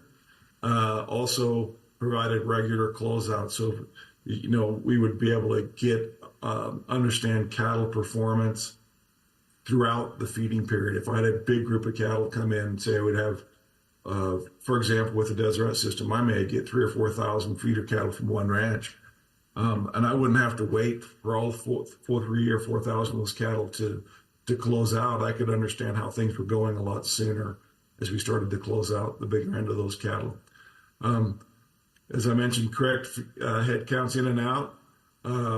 a lot of the discrepancies that would occur when we purchase cattle is the cattle not be counted correctly, say coming onto the truck or getting off the truck at the feed yard, or counting correctly going out. All those things, seem very simple, and they are, but when you're handling a big volume of cattle through a feed yard, small mistakes here add up to a lot of money. And so in a lot of cases, that's where the margin is in a feed yard. And also then properly recording deads and railers. And railers would be a term for in the U.S. for animals that don't make it through the formal packing system, but they may be sold for some value before the rest of the cattle are actually slaughtered. And if this isn't recorded right, then at the end of the day, what you end up with is you sell a lot, say 100 head of cattle, and you only have 95, and you don't know what happened to the other 5 head. And so being able to account for this is very, very critical. Okay, going on with that. And so that leaves the operational cost about 5%. When I first started into cattle feeding, and when I was working on the nutritional side, I thought this was where all the money was at. In my mind, there were trucks, there were fuel, there was labor, there was a lot going on in the feed yard. There was the yard itself, all the equipment, all the facilities, everything, all the energy costs, the maintenance, everything involved around the feed yard. To me, I thought that was the biggest piece of the pie. Well, it's actually the smallest piece. And again, those of you who are running feed yards know that. But it's also a very important piece. And in some cases, that's being able to do this efficiently may be where your margin is. But again, it's a lot smaller percentage than most people think it is. And then the other side, obviously, is cattle performance. And in most of the yards I saw there in South Africa, the feedlot or the whole system actually owned the cattle. That's true also in a lot of feed yards in the U.S. But there's also some feed yards that custom feed cattle for other entities that maybe they want to own the cattle through the feed yard. But a big portion of them feed their own cattle, and so cattle performance is important. Average daily gain of this is feed conversion, death loss, dry matter intake, cost of gain. All those things are very important. But at the end of the day, it's really about buying value. When a feed yard is going to buy cattle, they've got to buy them for the right price. I pulled this picture out. This animal is probably not real desirable looking if you were to look at them. But the bottom line is how much did you have to pay for them? What can you sell them for? So, profit is primarily determined on the day that animal was purchased. And it kind of goes without saying, but you got your revenue minus your purchase cost minus feeding costs, and that's your profit. And so whether this animal has the best gain or feed conversion is not necessarily the most important thing in whether or not they make money. What's important is we get the most out of that animal that we can and that we bought them right. I think it's, and what I learned both in watching my clients and the company I worked for feeding cattle, and also I fed a few cattle myself, is that pretty cattle don't always make money. But neither do the dead ones. So, guys, you've got to have some balance here with good health and performance coupled with what it costs to buy them. So I put together some data here, and I'll try to kind of walk through this data so it makes sense. This is data I pulled from Deseret Ranches. I was in charge of all of our data flow through the system. These are almost about 500,000 feedlot steers from 2011 to 2023. And each one of these dots represents the cost and incoming cost and profit of cattle from each one of those ranches as they went through the feed yard. And the dollars, everything else I put in rand and in kilograms, but the dollars don't really matter here. It's just a relationship we're after. But what this tells me, for one, it's a pretty high R squared for just a bunch of biological and financial data. I thought it was a pretty high number. But what this is telling me is that for every 93 cents I can reduce for the in cost of that animal, this being the slope here, that I gain an additional dollar in profitability. So the bottom line is that the cheaper I can lay cattle into the feed yard on a per head basis, the more money I make on them. And I ran this same chart looking at average daily gain, dry matter intake, feed conversion, all the other things that we measure, and none of them had an R-square over about 0.05. Bottom line is the biggest factor in that 500,000 head of cattle, whether or not they were profitable, including all the market factors. That biggest factor was what the cost of those animals were laid into the feed yard. And I think oftentimes, me, when I was working in consulting, didn't really realize that. I thought it was all about gain and feed conversion. And I'm not trying to downplay that. But also, that purchase cost is very, very, very critical. All right. So looking a little bit at revenue generation from a feed yard perspective. You know, and I don't know if this is true in South Africa, but I would bet that it is. If you looked at over the long period of time, you know, cattle are a commodity, and it's a commodity market. And, you know, I think that has a lot to do with why a lot of the South African feeders have integrated in terms of wanting to try to capture more of that value chain and owning the packing plant. Or vice versa, however you want to look at it. But if you just look at the feeder cattle to fed cattle profit margin over a long period of time in the U.S., it's a break-even proposition. So where are these folks making money? Where's the money coming from? Well, at the end of the day, the money's coming from really tight controls and a tightly run operation. And that really talks about or hits on the things that I mentioned to y'all earlier. It's the inventory control on feed and medicine. How tight is that inventory control?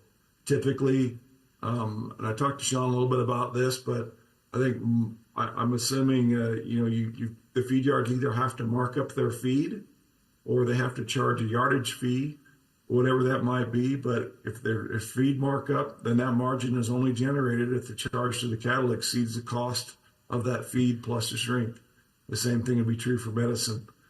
Is what we're charging the cattle, does it exceed the cost plus shrink? This has got to be a real tight number. And when we're looking at profitability, we're talking about a few pennies per head per day. Same thing on the yardage side. What does it cost to run the feed yard, or what's their operational cost? We look at that in the U.S. is cents per hen per day, or you would look at rand per head per day. What does it cost to operate? And can you do that better than anybody else can do it? And that's where your margin is really generated. So just purely from a feed yard perspective, this is where the money's at. Because oftentimes, if you can buy the cattle right and get decent performance over the long haul, they're going to be a break-even proposition. So tightly managing inventory control and operational cost is where margin is generated in most cases. So looking along a little bit about profit or loss, we're making money. What can you as a feed yard operator do, or you as a consultant with your clients, to identify what they can do better than the competition? Can you manage inventory better than your competition can? If you can, then you can feed your cattle cheaper. Do you have efficient feed yard operations? I know the labor is a different cost for you there than it is in the U.S., but you're still looking at overall cost, equipment, that type of thing is all expensive. Purchasing your feed commodities, are you able to do that in such a way that you can have a competitive advantage? Obviously, cattle performance, you don't want to be losing money on cattle, and if your cattle performance is poor relative to the competition, you're going to be losing enough money on cattle that even if you do these other things well, you'll still end up in the red. And the bottom line is really it's all of the above. It's managing all these things better than the competition. So I think it's important for consultants to understand how your client measures success. And some may, at the end of the day, they're looking at all of these things. Some may focus on some of those points more than others. And so I think as a consultant, you want to come in, help them or you need to understand how they're looking at their success and also help them understand areas that they can get better and magnify those competitive advantages and also identify weaknesses and try to shore those up. Another thing that I learned is if you want to get a degree in cattle feeding, if you own a food of yourself, it makes a big difference. And I know in the U.S., a lot of nutritionists have or sometimes will feed cattle with some of their clients. It's definitely a learning opportunity when you have some skin in the game, so to speak. But sometimes that tuition can be pretty high. I fed several pens of cattle early in my career, and it definitely helped me understand the business a whole lot better to do that. Not sure if that's an option for some of you there, but it's definitely a learning experience. Okay, I'm going to switch gears a little bit on this and talk about the X's and O's versus the Jimmys and the Joes, and what the X's and O's refers to. It's really a sports analogy, talking about sports strategy or the game plan, as opposed to how important the people are. So really looking at, okay, the game plan here versus the people who execute it. And so as I look at the things that I learned over time, one was obviously that we talked about the business and managing the business, but the other side was managing people. So when it comes down to operational excellence, attention to daily detail is what drives success. And I think all of you know that, but boy, it can't be overstated. Frontline employees are the ones that drive daily detail. So I love this picture because that gentleman there is actually our general manager of the feedlot, but he was out in the rain with his employees in the middle of the night loading fat cattle with the rest of them, and his involvement with the employees helps set the example for what he expects from them. But what motivates employees to push for excellence, or what motivates any of you to push for excellence? To start off with, all of us need a place to live and we need food. It's a base paycheck.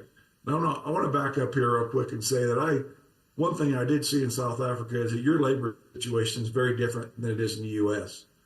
But beyond, at the end of the day, you may be able to replace a person much easier than we can here in the U.S. But I think it's very much the same when it comes to be able to hire good employees and keep good employees that do an excellent job and drive excellence every day. And so I think this is fairly similar, whether you have whether you have good access to labor or not. These things are all still important. So to start off with, again, everybody works initially is for a place to live and have food to eat, for the basic necessities of life. And then from there, we're looking at some sort of financial incentives. Can they get a little bit ahead? A little bit of extra money is always great in terms of being able to incentivize people to go the extra mile or do a little more to raise the bar or drive for a higher level of excellence.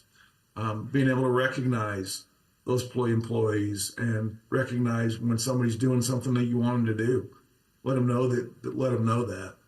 And the bottom line is, I think all of us like to feel valued by our employer or by your clients. You want to feel like that they value what you're doing. But even taking it to a higher level, I think all of us, whether you're a business owner or you are an employee of a business, you want to feel like you're doing something that's important, that's bigger than yourself. And for me, I drew a lot of satisfaction out of doing something that I felt was important and still do, is providing food for people, providing food for a hungry world, and then also taking pride in the mission and values of the company that you work for. And if you can get your employees from this point of just working for a paycheck so they have a place to live and have food to eat, and get them to this point where they feel like that what they do is important, that will be able to drive excellence. And the bottom line of what you're trying to achieve is you want to get your hourly employees to care like the owner. You want them to feel like they have ownership and care about it like the owner does.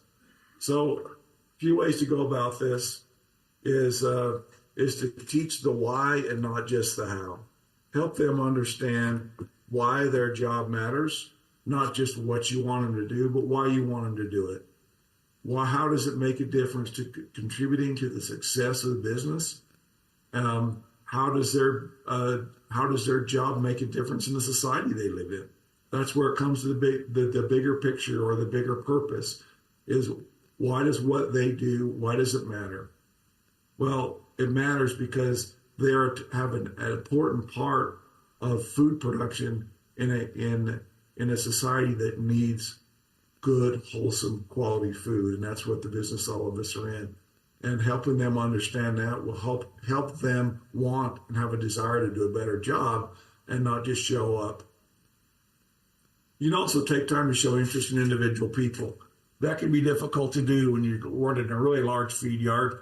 And so oftentimes you may be able to show that interest in the folks that report to you, the mid-level management people. But if you create that kind of environment and have them show that same interest in the folks that work for them, it creates an environment in a feed yard where people feel valued, where they want to come to work and they want to do a good job for the people they work with and for the people that they work for. So show an interest in their family, show an interest in what they like to do outside of work.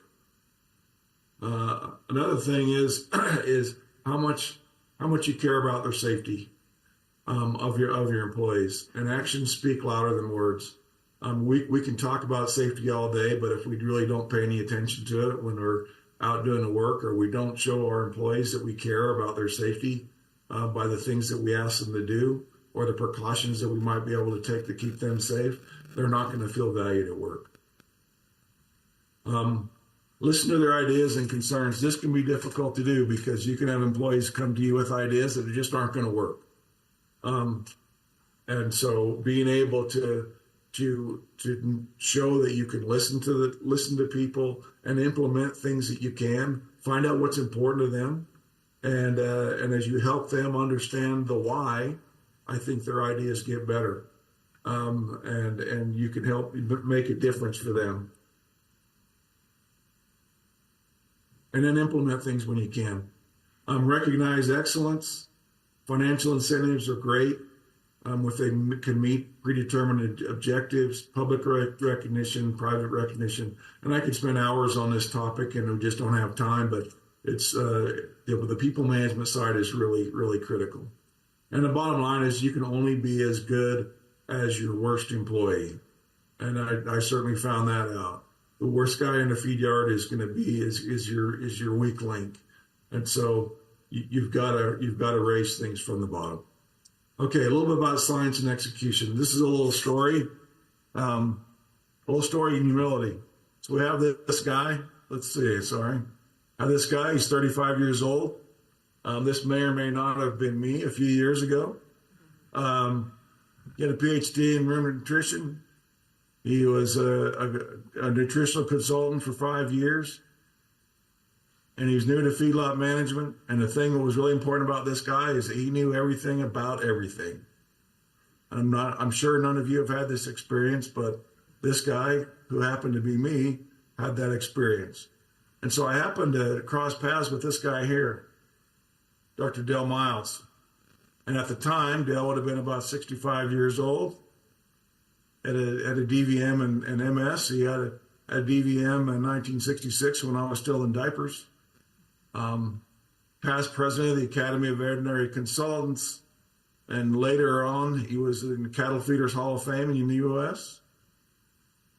He was consulting feed yards when I was in diapers, as I mentioned, and he had all the gentleness of gentleness of a Cape Buffalo bull. And I think a couple of you in the room, I know Sean has met Dr. Miles, but Dr. Miles could tell you things like nobody else could. But one of the things he advised me to do one day is to stop being a damn nutritionist and start running a feed yard.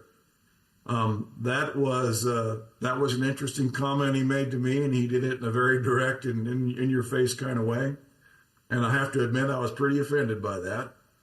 But then I had to think about what he meant by it. And what he meant was, and I figured out over time, is that execution of the plan is your primary objective. Without proper execution, nothing else matters. And I was spending a lot of time focused on very small things rather than trying to get the big things done in the feed yard, managing the people, understanding the business, executing a plan. So I learned a lot about execution in that time. First of all, as a nutritional consultant or even as a manager, or veterinary consultant, one size doesn't fit all. You have to understand the particular situation that you're working in. The plan you put together for a management plan, for your health plan, for your nutritional plan, it's got to fit the management goals of the operation. It's got to fit the management ability, which is probably, which is very, very critical. How tightly can they manage details? What's the skill level and motivation of the employees? What about equipment reliability? Does the feed truck start up every morning when it's supposed to? What type of cattle do they feed? All these things come into play. And so when I look at putting together a nutrition program for a feed yard, which I'm kind of back to doing now, I got to look at these things. I'm not going to run in on day one and put a new ration in front of them because I don't know if they can handle it. And so you've got to put a plan together that fits the circumstance. And the bottom line is you want to keep it simple, even if it's not perfect. And simple makes you more consistent. And being consistently good is better than being occasionally perfect. You can try to catch this lightning in a bottle every day and be perfect every day. But the problem is too many of those days, your plan is too complicated and it doesn't work. So I think at the end of the day, being consistently good rather than occasionally perfect really ought to be our goal for managing operations in the yard. Now, the difference between success and failure is the ability to handle exceptions. Anybody can feed good cattle on a nice day. That's pretty easy to do. But when things aren't going well, how do you deal with it? So, give you a few pictures of things I took over the years. Some of the exceptional things that happen during a day or during a season or throughout the year in the feed yard. Some of these things are controllable and some of them aren't. You deal with weather. These things here. Whoops. Not always in your control, but how prepared are you for it? You can deal with equipment problems. This guy tried to drive that loader off the side of a corn pit. That was a training issue. We have a vehicle that's not in proper working order. That's not a big deal with the pickup or a bucky, but it is a big problem with the feed truck. So how do we handle those situations? Is our management always putting out fires? Are we always running from one emergency to the next? That's problematic. So how do you handle exceptions? One of the things that I saw there in South Africa, which I was very, very impressed with, was the ability that y'all have to deal with FMD. And I pray we never deal with that in the U.S. I can tell you we don't have any feed yards that would be in any way prepared like y'all are, like many of you are very prepared for in South Africa. But I can tell you I did see a difference between the different feed yards I visited. Some were very, very tight, some a little bit less so in their preparedness and how to deal with it. Are you prepared to deal with a health crisis beyond FMD? Can you avoid it, or how do you mitigate it? Then there's always weather to deal with. And then oftentimes we create our own crises in the feed yard. One of the biggest ones I've seen over the years is poor equipment maintenance. And so we're always broken down. And I see that in yards that I worked in myself and also in yards I did consulting with. But this is a problem. If you can't get the cattle fed on time because your trucks don't run, that's very costly. And then another big problem I've seen is employees don't have clear expectations. In many cases, we've got a management system set up that's very dependent on one person. And if that person isn't there, nobody else knows what to do. They'll stand around and look at each other. They don't know what to do. They're afraid to make decisions. So being able to train people kind of goes back to what we talked about earlier, understanding the how and the why. They can make good decisions even in the absence of higher level of management. Then it's important to anticipate rather than react when it comes to things, especially with things like weather. And then do we have contingency plans in place for things that we know can happen? Do we have a backup plan? Do we have a backup feed truck? Do we have a plan to be in place in the event of storms or other problems? Okay, so talk a little bit about weather. This is just an experience that I had with weather, of being prepared or not being prepared. So this was April 29th, 2017.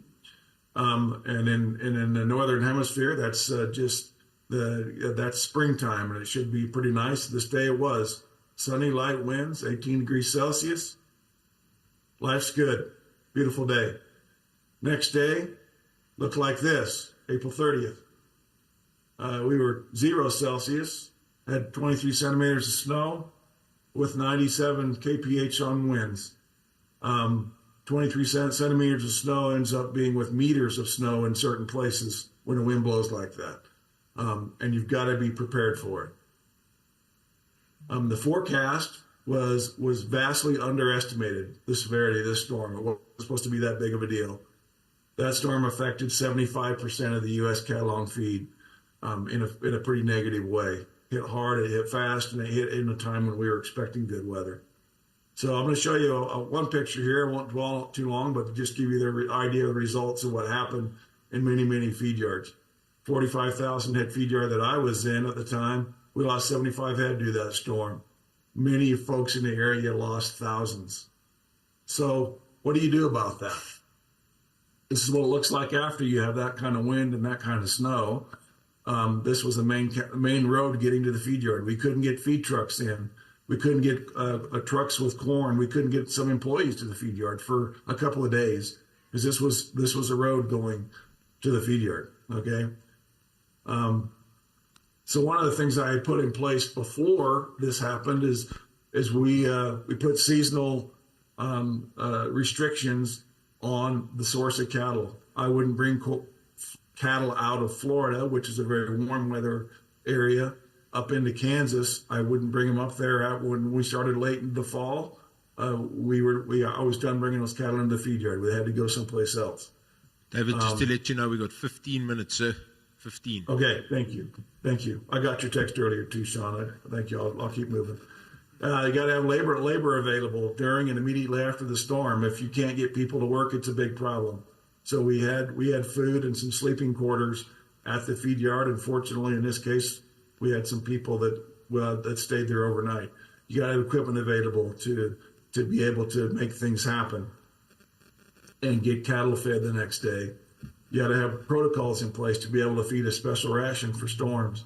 So what do you need to be prepared for in your part of the world? Obviously, FMD is a big one.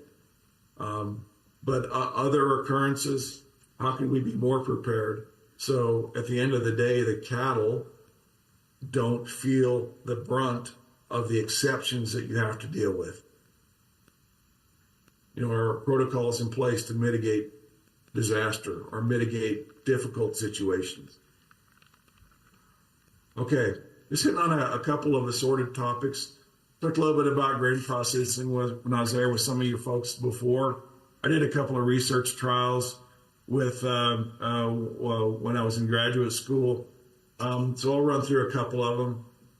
We had this first one was they're all Boss Taurus steers, mainly English, British breeds, coming in main 246. Looked at this was all with dry rolled corn.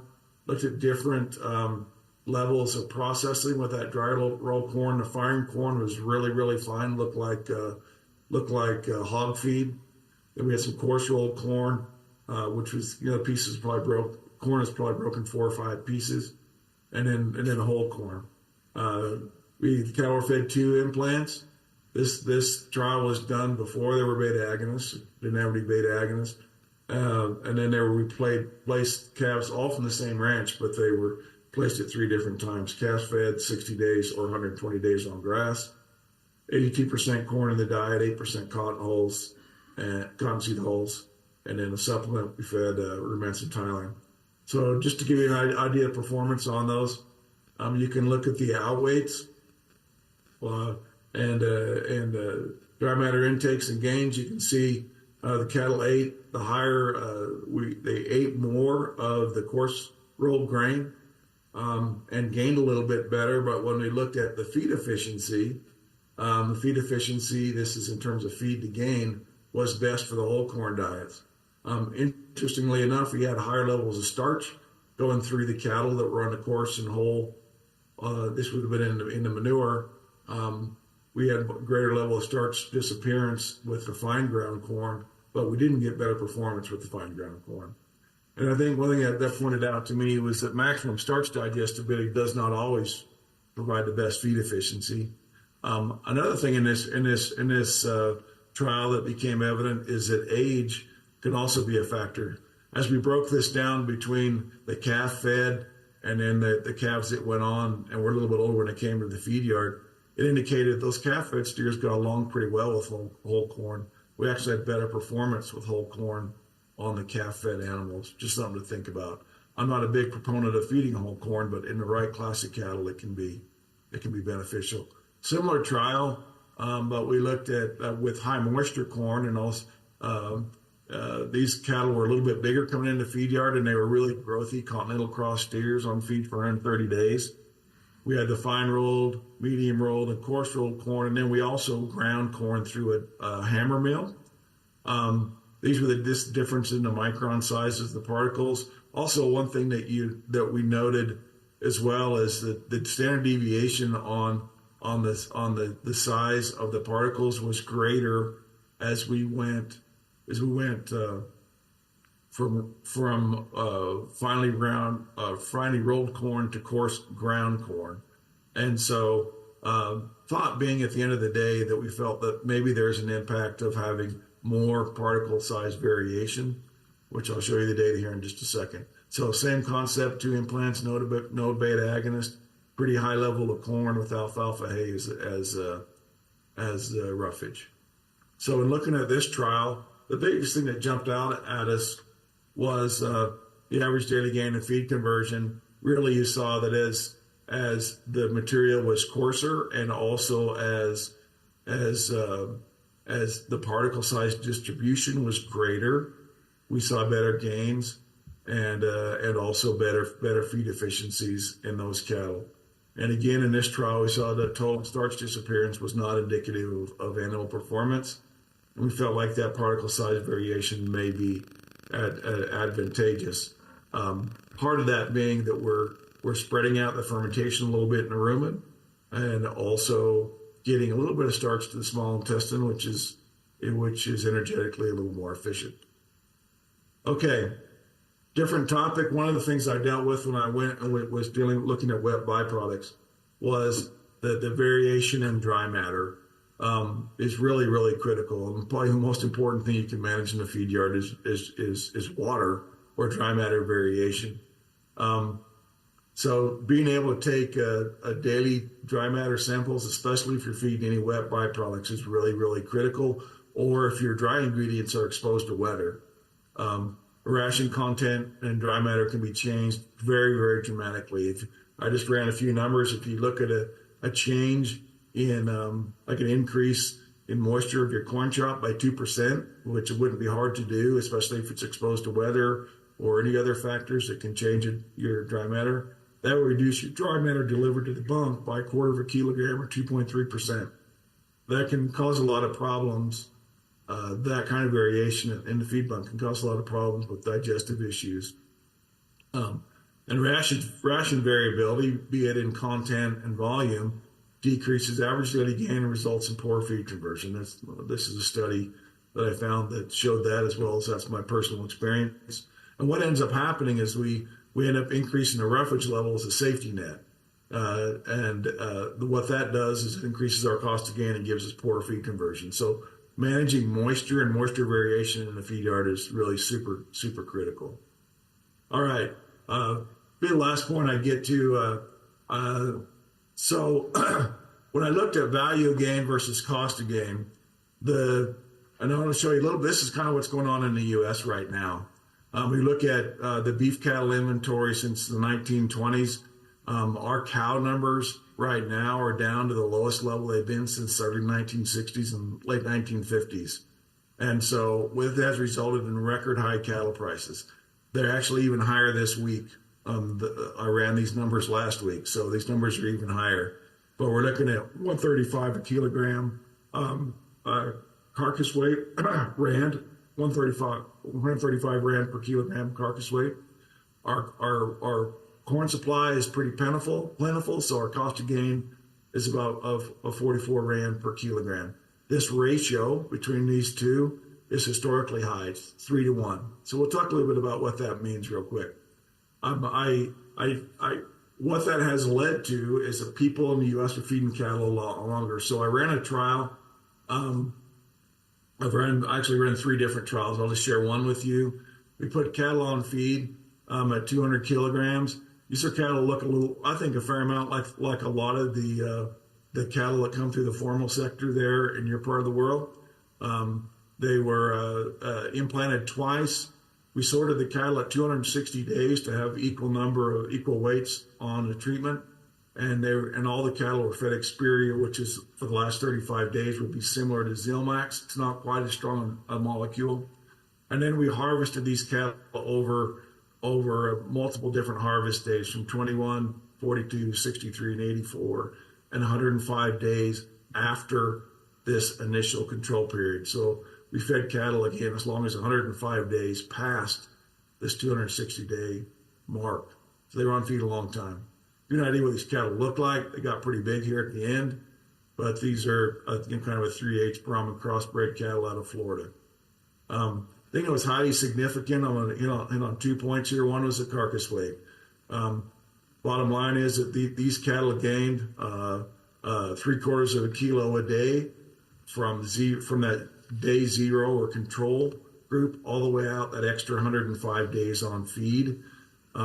This is 1.64, that's in pounds, but you can see the R square number. And so it was pretty much, they were very linear. And so you can see the p-value there was very, very low. So highly significant that these cattle gained just really pretty much a straight line in terms of carcass weight. As far as feed conversion, I really want to focus on, we look at these 21-day increments, really want to focus on these added days here.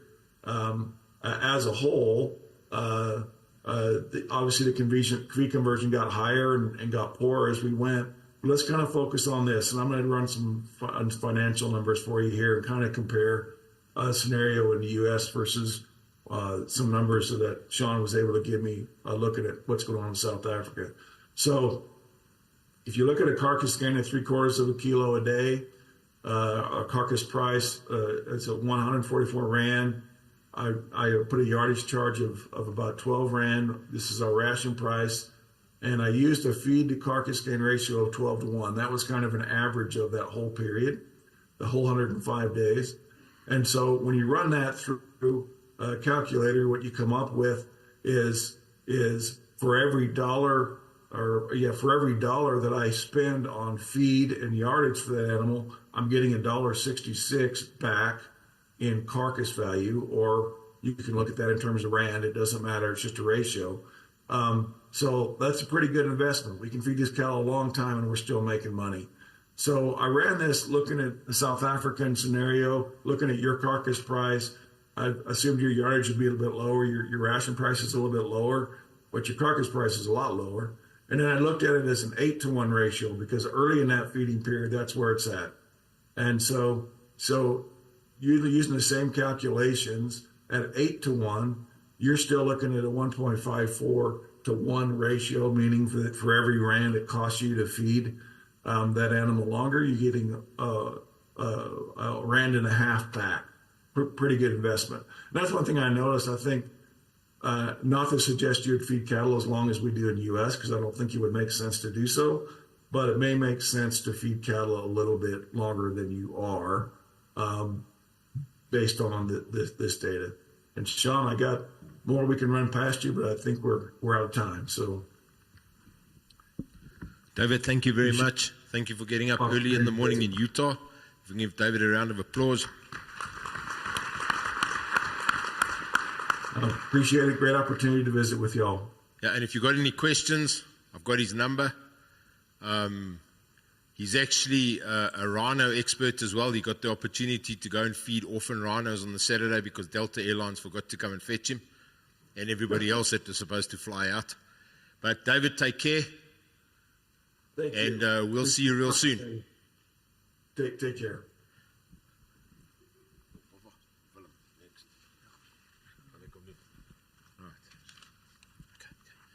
Guys, our next speaker is Dr. Willem Schulthas. You're going to notice that's the first veterinarian. We try to give the animal scientists a chance today. Okay, Willem obtained his degree in 1978. In 1979 and 1980, he served in the South African Defence Force, and he managed an FMD outbreak properly. Okay, there were two options for you. You either got shot, the cattle got shot, or both of you got shot. But they worked and they lived on the perimeter of the foot and mouth outbreak. They walked the area every single day, and it was controlled. But note it was in 1979 and 1980. Dinga's no biggie different. Okay, he was in private practice between 1981 and 1987, and in 1988 to 2003, he joined the faculty.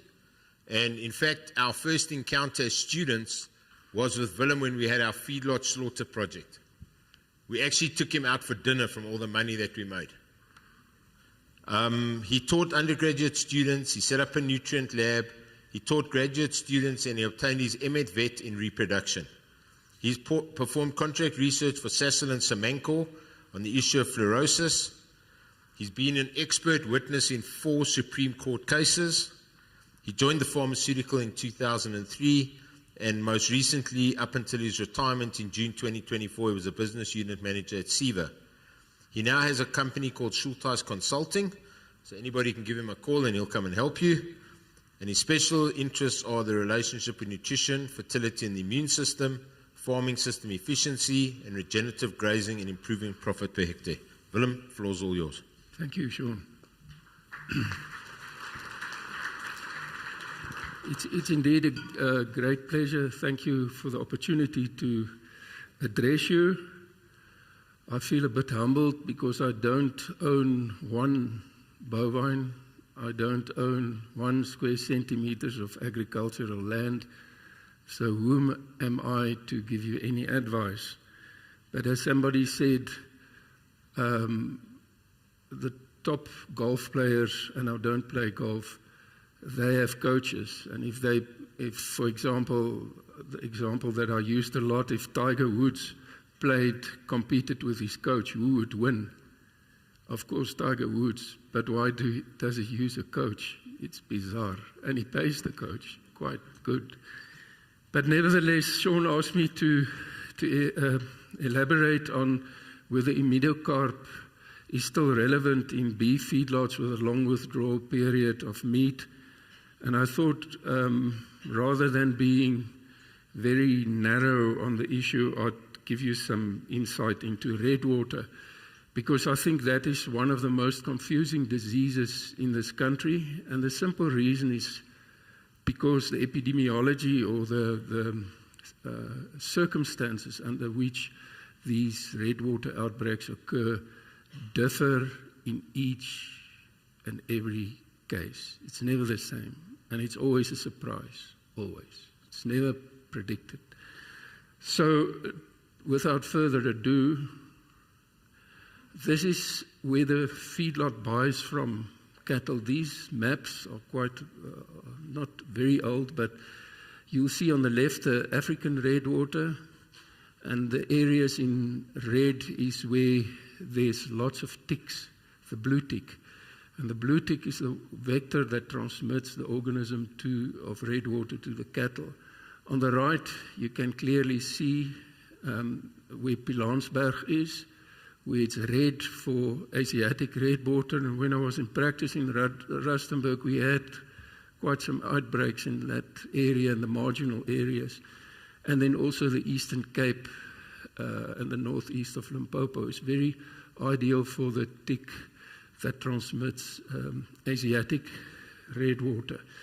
So the feedlot buys from most of these areas. And I'm going to just highlight some things that's important. We see that the buildup of tick is not when it doesn't rain tick eggs. It rains water, and then the ticks build up, and towards the end of the season, in autumn, the tick numbers are usually at their highest. But the life cycle of the tick, of the red water, is partly in the tick and partly in the bovine.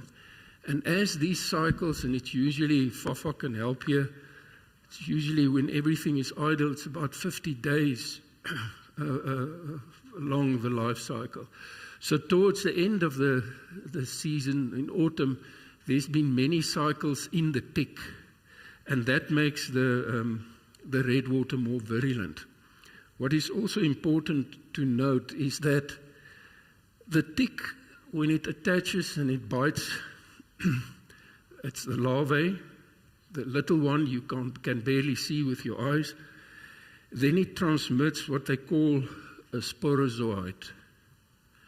But before that effective transmission of the infective stage can happen, that tick has to drink a little bit of plasma after it's attached, and that takes a few days. So it doesn't immediately after attachment transmit the sporozoite.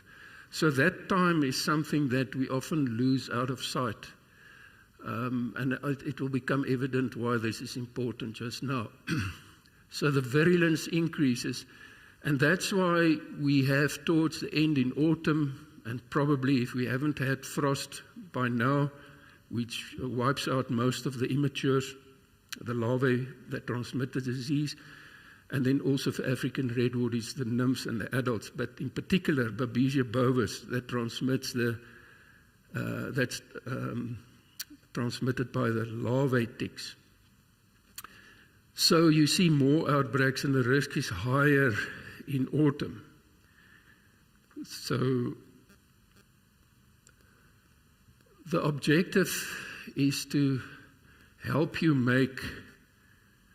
understand red water management in a feedlot better. And it's not easy because every feedlot is different. Every purchase package is different. Time of purchases are different. Origin of cattle are different. But I think what we must understand that in autumn it's usually weaning time in most cow-calf operations. And weaning goes together with stress. And stress breaks down immunity, and you have a higher risk of animals breaking with red water. And in the typical South African feedlot situation, the weaners are mostly bought in autumn. And that poses then a risk of red water cases on backgrounding and eventually then in the feedlot. So we have two scenarios. The feedlot buys mainly weaner calves and or long weaner calves. And the weaner calves that will most likely be backgrounded for the foot and mouth control are bought in March to May and aged 6 to 8 months. They are stressed. They were exposed to ticks the previous summer and season.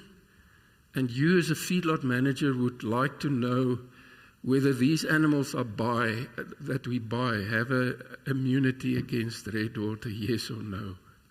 You would like to know that, but you don't, because the cow-calf operator does not necessarily use the current blood vaccines, and he would definitely not use it in cattle he's going to sell, because they're paying about $40 a dose. He'd rather use it on his replacement heifers and not on the animals he's going to sell you. So And then they enter into a backgrounding phase, which can be longer or shorter than 30 days, to alleviate the stress and also to address the foot and mouth risk before they put into a feedlot intensive feeding phase. Then, with the long weaners that are bought from the farm of origin, which may be from a redwater endemic area or a redwater marginal area, they are usually bought later when weaners are scarce, usually August, October, and besides that, they may be a bit older, there's less stress in these animals, and may not have necessarily a longer exposure to ticks than the weaners. And with the foot and mouth disease as well, these are also backgrounded on pasture. So this is trying to make sense out of a very complex management system. You may say, there to me where you seated, yeah, but Willem, it's maybe different in mine. But this is more or less what happens on a daily basis. I just want to mention something on the backgrounding phase, that I don't think you must view the camps that you put the cattle on for backgrounding, or if you have customers that do backgrounding for you, that it's merely a large, lower density feedlot where we start feeding the feedlot ration. There is a stock density issue which I think has been overlooked for many years, maybe because we didn't do backgrounding to the same extent then in the past as we're doing now. But if you take these two examples, let's say hypothetically it's exactly the same camp area, and at every position there's a tick. These black dots are ticks, and we then place low density stock. These are cattle. And if after a while you take one animal out of this camp and one animal out of that camp, the question is which animal will have the highest tick load? The highest tick load. So the highest risk of transmission of redwater, and it will be from this camp. So stocking density in the backgrounding phase is important with short, high-pressure grazing, high-density grazing, and a faster rotation. So I think that is very, very important part of the feedlot integrated system. So I have a particular interest in high-pressure grazing, regenerative agriculture, where soil health determines grass yield, and grass yield determines cow health and fertility and ability to produce a calf, which you can then finish in the feedlots. So it all boils down eventually, not necessarily in your system, but in the cow-calf operator system of kilogram grass that you can produce per hectare. And surely, in a backgrounding phase, you'll be interested in that to produce more grass per hectare with a higher grazing pressure. So this also lowers the risk of tick larvae exposure and hence clinical redwater cases in the feedlot. So the feedlot has no insight or control over the immune status against redwater when he buys those cattle. It's a surprise package. So what do we do? What is the risk of cattle picking up blue tick larvae during the backgrounding period or the feedlot intensive feeding phase? These are valid questions to which unfortunately there is no answer, because it differs every year. It differs all the time. So, but we can manage it. So how could the feedlot go about managing the risk of redwater in clinical cases and deaths? We, at the onset of backgrounding, when we receive those animals, we can put a topical acaricide pour on or spray, and the question is Sometimes people say to me, yeah, but they will only dip them when they see ticks. What is the tick they see? It's an adult engorged female. Then the bus is through the station.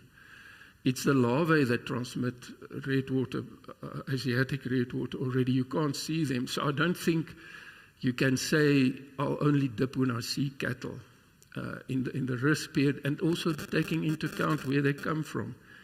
So can we see larvae clearly with the naked eye? And the answer is a clear no. And the onset of intensive feedlot feeding, do we give ivermectin injectable? And can the presence of ivermectin in the bloodstream of the animal prevent the transmission of redwater by ticks? Yes or no? Yes, it can. And this is where the cow-calf operation and the feedlot operation differ in terms of the approach to ivermectin. In a cow-calf operation, you want the young stock to be exposed in an endemic area, especially to the sporozoite, the organism, the redwater organism. And that's why the endeavors of Design Biologics to develop a redwater vaccine is very prudent and long outstanding, a good one that you can trust.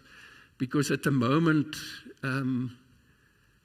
I think the use of long-acting ivermectins, I'll be very frank and honest with you, is not indicated in a cow-calf situation.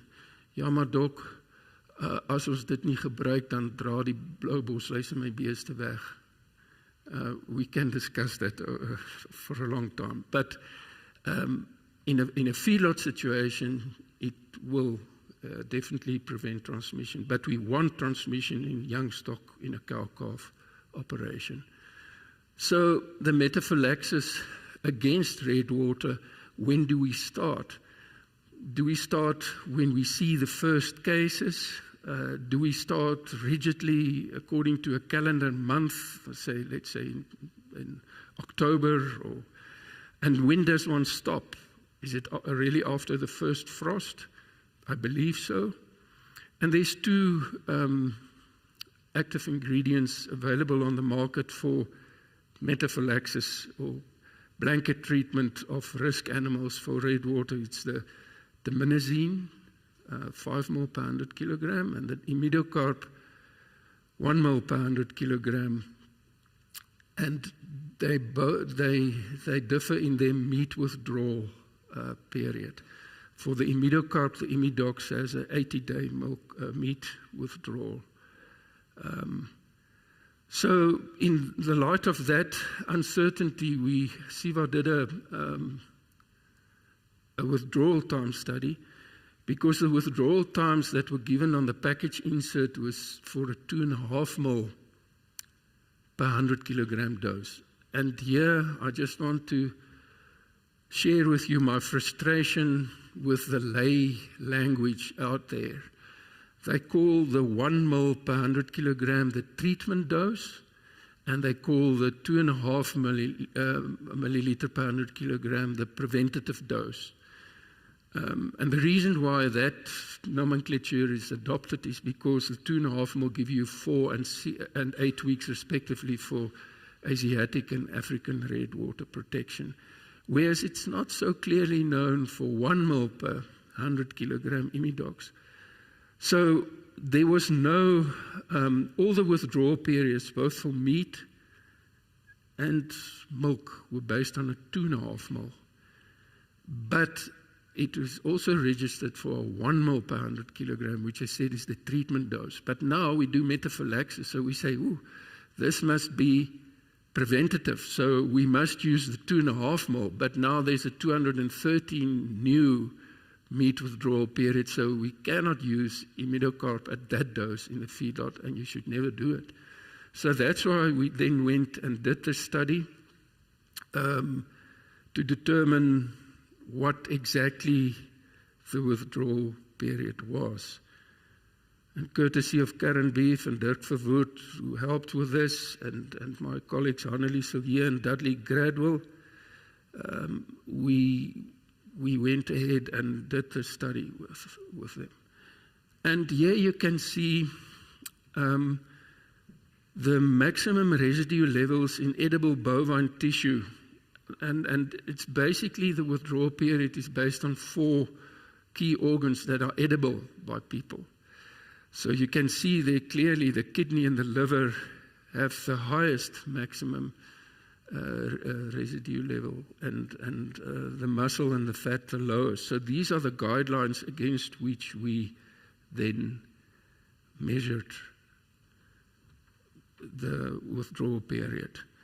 The feedlot decided that they would not slaughter animals earlier than 80 days because then the loss is too much. So here we can see the maximum residue level for fat, and we can clearly see that at 80 days, with a maximum residue level at 50 micrograms per kilogram of edible tissue, in this case fat, at 80 days we were far below. At 100 days it dropped, and then it stayed more or less constant to 120 days, and we didn't measure any further and also not earlier. So you can clearly see that 80 days is in order with regards to fat. With regards to liver, we could see that already at 80 days it had washed out far below 2,000 micrograms per kilogram of liver tissue. Bizarrely enough, it increased slightly and then it dropped by 120 days. So that's also 80 days is acceptable. You can eat the liver at that stage, liver potato. And then the kidney one we saw was probably the closest to the maximum residue after 80 days, and it dropped to after 120 days. And similarly with muscle, the triceps. So the conclusion of this trial to determine the withdrawal time after giving 1 ml per 100 kilogram is, we can say, and I'll read it slowly so that you can understand it. From the data, we can safely conclude that following a single dose of 1 ml per 100 kilogram body mass at day 0, which would be at the time of metaphylaxis with imidocarb dipropionate in calves arriving at the feedlot from red water risk areas, residues will be significantly below the required maximum residue level at the time of slaughter from 80 days or longer on feed. Unlike a dose of 2.5 ml per 100 kilogram, the dose of 1 ml per 100 kilogram therefore does not pose a food safety risk for the consumer in terms of violative imidocarb residues in edible tissues. And this trial, the registrar then, after much pleading, and I think we waited about 2 years before they amended the package insert, and then we could go ahead. So today, in the package insert of imidocarb, we see that it says, and this is slightly ambiguous, it says, do not slaughter for human consumption within 213 days of last treatment. But then they go on to say, when used as a single treatment, not more than one, single treatment, at the recommended dose rate of 1 ml per 100 kilogram, animals can be slaughtered 80 days after treatment. But they fail to say that 213 days is based on a 2.5 ml per 100 kilogram dose. And there is an important food safety notice that emanates from this package insert, which I know the feedlots ask for material safety data sheets and package inserts, and they will only use product which has been registered for a particular withdrawal period. And then it is prudent, and one can produce this Imidox package insert because you can justify that you sell carcasses that are safe from imidocarb residues, at least if you followed these recommendations. 10 minutes, I'll be fast. So here we just, I'm going to do a short case study after this, but this is for, this is the diminazine and the imidocarp comparison for, there's the price, it may differ, there's a carcass price, and I say here that for 6 months of the year there's a risk of buying red water calves. And we say, and these are variables, so you can change them in this model. We buy 60% of our calves from red water areas. The number of cattle that are on feed is 2,000, but then the cost per dose is 15 Rand 20 for the diminazine and 10 Rand 86 for the imidocarp. It eventually then works out if you block treat in those risk times that you're going to spend 18,000 Rand per year on medication for these animals, as opposed to 25,000 odd Rand for diminazine, which equates to forfeiting 4 calves for the diminazine and 3 calves for the imidocarp per annum for blocking against red water. So a case study just, this in February, a farmer with 2,000 backgrounded calves. They weigh 200 kilogram on natural pasture in the southeastern Halfveld, and they're all from different origins. Now, for the past 2 days, the operator complains he has 15 to 20 red water cases per day. That is 0.75 to 1% morbidity. And he has 2 deaths per day. That's 0.1% mortality. So your case fatality rate is 10%. He says they respond very poorly to treatment. And this was a telephonic conversation, so I had to put the earpiece quite far from my ears. And he can't see any ticks, so why should he dip? But he dipped anyway. He dipped every 10 days with Amitraz spray dip. And he thought that would be the be-all and end-all of tick control. But the question is, how long does that Amitraz, is it active on the animal? And if you have intervals of 10 days or 9 days between dippings, in those 9 days, and the cattle stay on that camp, they don't rotate, I presume. I didn't ask that. So he hangs his hat on Amitraz dip to prevent an outbreak. So he seeks a solution now. And he blames the dip, the treatment. He didn't blame the vet, but he was not happy. So, but what I didn't ask at that stage is what the size of the camp was, a grazing pressure. I think this is pertinent questions one should ask, because that has a bearing on the risk. So he didn't know which Babesia species he was dealing with. He'd been farming for 30 years, so he knew what red water looked like. And he hadn't considered block treatment. So in today's terms, way back then it was different, but in today's terms, had this happened now, the imidox would cost him 10 Rand 86 per calf. The cost to block the remaining animals, which he hadn't treated yet and which was still alive, 1,964 calves would be 21,000 Rand. Equals the value of 3 calves that he forfeits for this. However, short arm, deep pocket syndrome, block treatment was not considered because it was too expensive. So, if you would now, after you've discovered this outbreak and it's happening, if you would dip clean with an effective dip, we could. Remember, if you dip animals, there's still animals that are incubating the disease, that while you're sleeping at 3 o'clock in the morning, they start showing symptoms and you don't see them. So for the next more or less 10 days, you can expect with this morbidity about 15 to 20 new cases per day, and you have to treat them. And there's 15 that may die So the value of that combined is about 116,000 rand, as opposed to blocking costs of 21,000 rand, which I think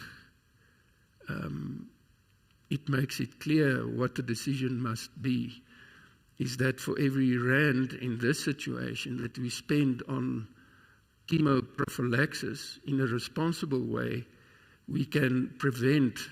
You don't make 5.46 more, you prevent the loss of 5.64, so it's a benefit if you don't lose animals. So the take-home key points, Sean, is that when non-rotational long grazing periods are prevalent, topical acaricides, due to its relative short duration of activity, are limited in prevention after its application.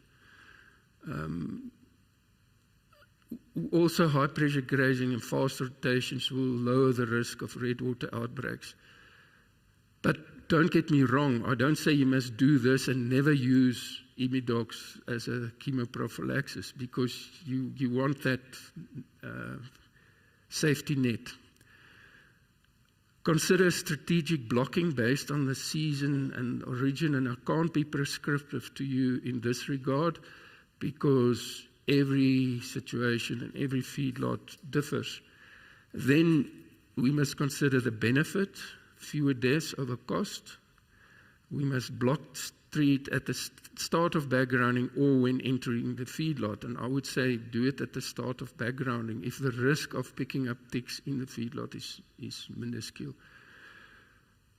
So where relevant, timely chemoprophylaxis with imidox is indicated because it addresses the incubating cases by sterilizing the infection. Now, the other thing that I want to make clear once and for all is that if you use imidox, listen carefully, read my lips, you do not sterilize the immunity. You sterilize the infection. It's vastly, it's dis, in Afrikaans sê ons dit 'n slordige taal gebruik as jy sê imidox of imidocarp steriliseer immuniteit. Yes, if you vaccinated with a live blood vaccine from OBP and 2 days later you give imidox, you will kill that vaccine strain and immunity will not develop. But existing immunity is not sterilized by any, whether it's diminazine or imidocarp. It sterilizes any organisms present in the blood. Any organisms present in the blood are necessary for an immunity. We call it pre-immunity.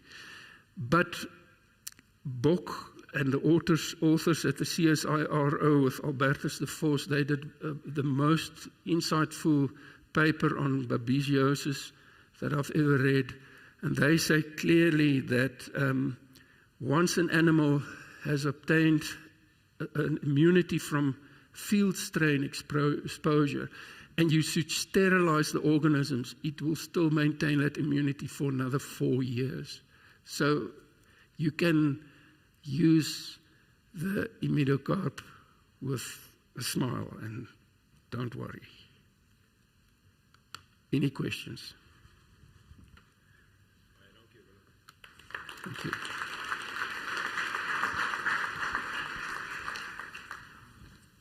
Right, nou moet ons vir die ou proffie opbring en Azel. Azel is a visionary entrepreneur and established a groundbreaking company called FDA Laboratories that specializes in chromatography, a critical technology for chemical analysis, with a robust background in analytical chemistry and a passion for innovation. She's developed advanced chromatography solutions, and the company is at the forehand of delivering precise and reliable separation techniques, enhancing the ability to analyze complex mixtures with unparalleled accuracy. All the samples that we take land up at Azel. And he's a prof. He worked at Onderstepoort Veterinary Institute from 1974 to 2000. He spent a year in the USA. We worked at the USA Armed Forces Institute of Pathology in Washington. He was the head of pathology at the Faculty of Veterinary Science from 2000 to 2017. Today he's self-employed, the owner of Path Private Pathology Consultancy Service. He loves jogging, whether that's at 2 o'clock or 3 o'clock in the morning if we have to leave early. Fly fishing, carpentry, and he's a co-owner of a farming enterprise known as Zeewestab, ons Mara Stud. Prof, waar is ons wel? Isaac. Daar sê, dokter, jy moet kom. Well, okay, nie saam nie. Wat sê saam? Go for it. Dankie Sean vir die voorreg om vandag hier te praat. Afrikaans was gister 100 jaar oud, so ek dink ek sal maar 'n bietjie Afrikaans op praat. Om mense wakker te hou die tyd van die middag, moet ek Afrikaans praat want my Engels gaan julle aan die slaap maak. En ek dink as hulle die CV so lees, dan wonder ek altyd nou wie luister regtig. As ek vir iemand nou moet vra wat jy gesê het, ek kan nie een gaan weet wat dit is nie. Ek was eendag by 'n praatjie gewees, 'n boeredag, toe die ou se CV 3 bladsye lank, toe hulle by die tweede bladsy kom, toe spring 'n ou daar agterop en hy sê, meneer die voorsitter, die ou sê, man, ek is nog besig. Hy sê, nee, ek wil ook iets sê, en hy sê, wat wil jy sê? Hy sê, meneer, gaan ons met hierdie man teel of gaan ons na hom luister? Ok, so ek is nie teelmateriaal nie, so ek had die CV is ook maar kort, en dan, ek om mense wakker te hou, ek het ten minste meer positiewe nuus as wat, daar gehad het oor ons waterontledings. Meyer, dit is 'n geweldige effek op die mense hierdie vuil water van ons. Ek sien nou Lou sê vir my, daar's nie 'n manier dat hy sy whisky nou gaan verdun met hierdie water van ons nie. Hy gaan hom nou suiwer drink. So ja, mense moet maar versigtig wees wat jy sê. Maar ek het ten minste 'n mooi storie om vir julle te vertel vandag. Hierdie hele residue program van ons is 'n spanpoging, is 'n team effort en daar's baie mense by betrokke. Ek sê vertel van waar hy gekom het, maar daar's maar net 'n paar van die rolspelers daar, maar daar's nie 'n manier dat 'n persoon so iets kan doen op jou eie nie. En vir al hierdie mense en Adel gaan net oor praat, baie dankie. Veral vir die voerkraal mense, is ongelooflik hoe one horse, one rabbit, nie is one elephant, one midget, maar ons werk saam met die staat. En ek sê hulle net te verduidelik hoe ons daarby uitgekom het, maar die ding wil van my ore afval, alles is so groot. Ok, waar moet ek point? Ok, team F het ons gehad. As ons na die landbou in die land kyk, is dit een van die enigste lande in Suider-Afrika waar ons 'n netto uitvoerder van landbouprodukte is. Ons voer meer as 50% van ons landbouprodukte uit. Nou, as jy kyk na ek moet net my storie reg kry. Dit is, vergeet maar die detail, dit is hoe ons uitvoere groei. En die eenvoudige rede hiervoor is, ons produseer meer as wat ons kan verbruik.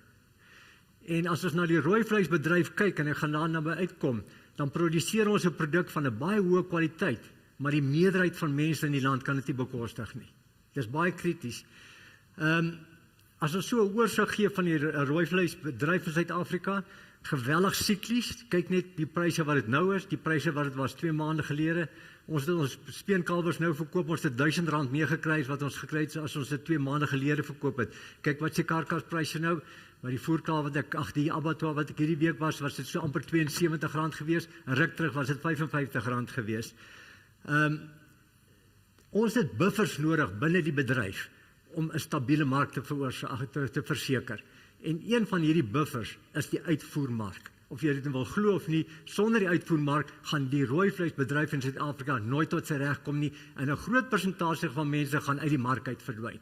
Want jy kan nie kalvers produseer teen 'n prys van wat ons gehad het, hier van R22 of R28 nie. Jy kan nie met karkaspryse van R55 'n kilogram werk, dis nie volhoubaar nie. Nou, sonder die residue program, gaan jy nie 'n kilogram vleis uitvoer nie. So, as ons na die hele kwessie, tog nie.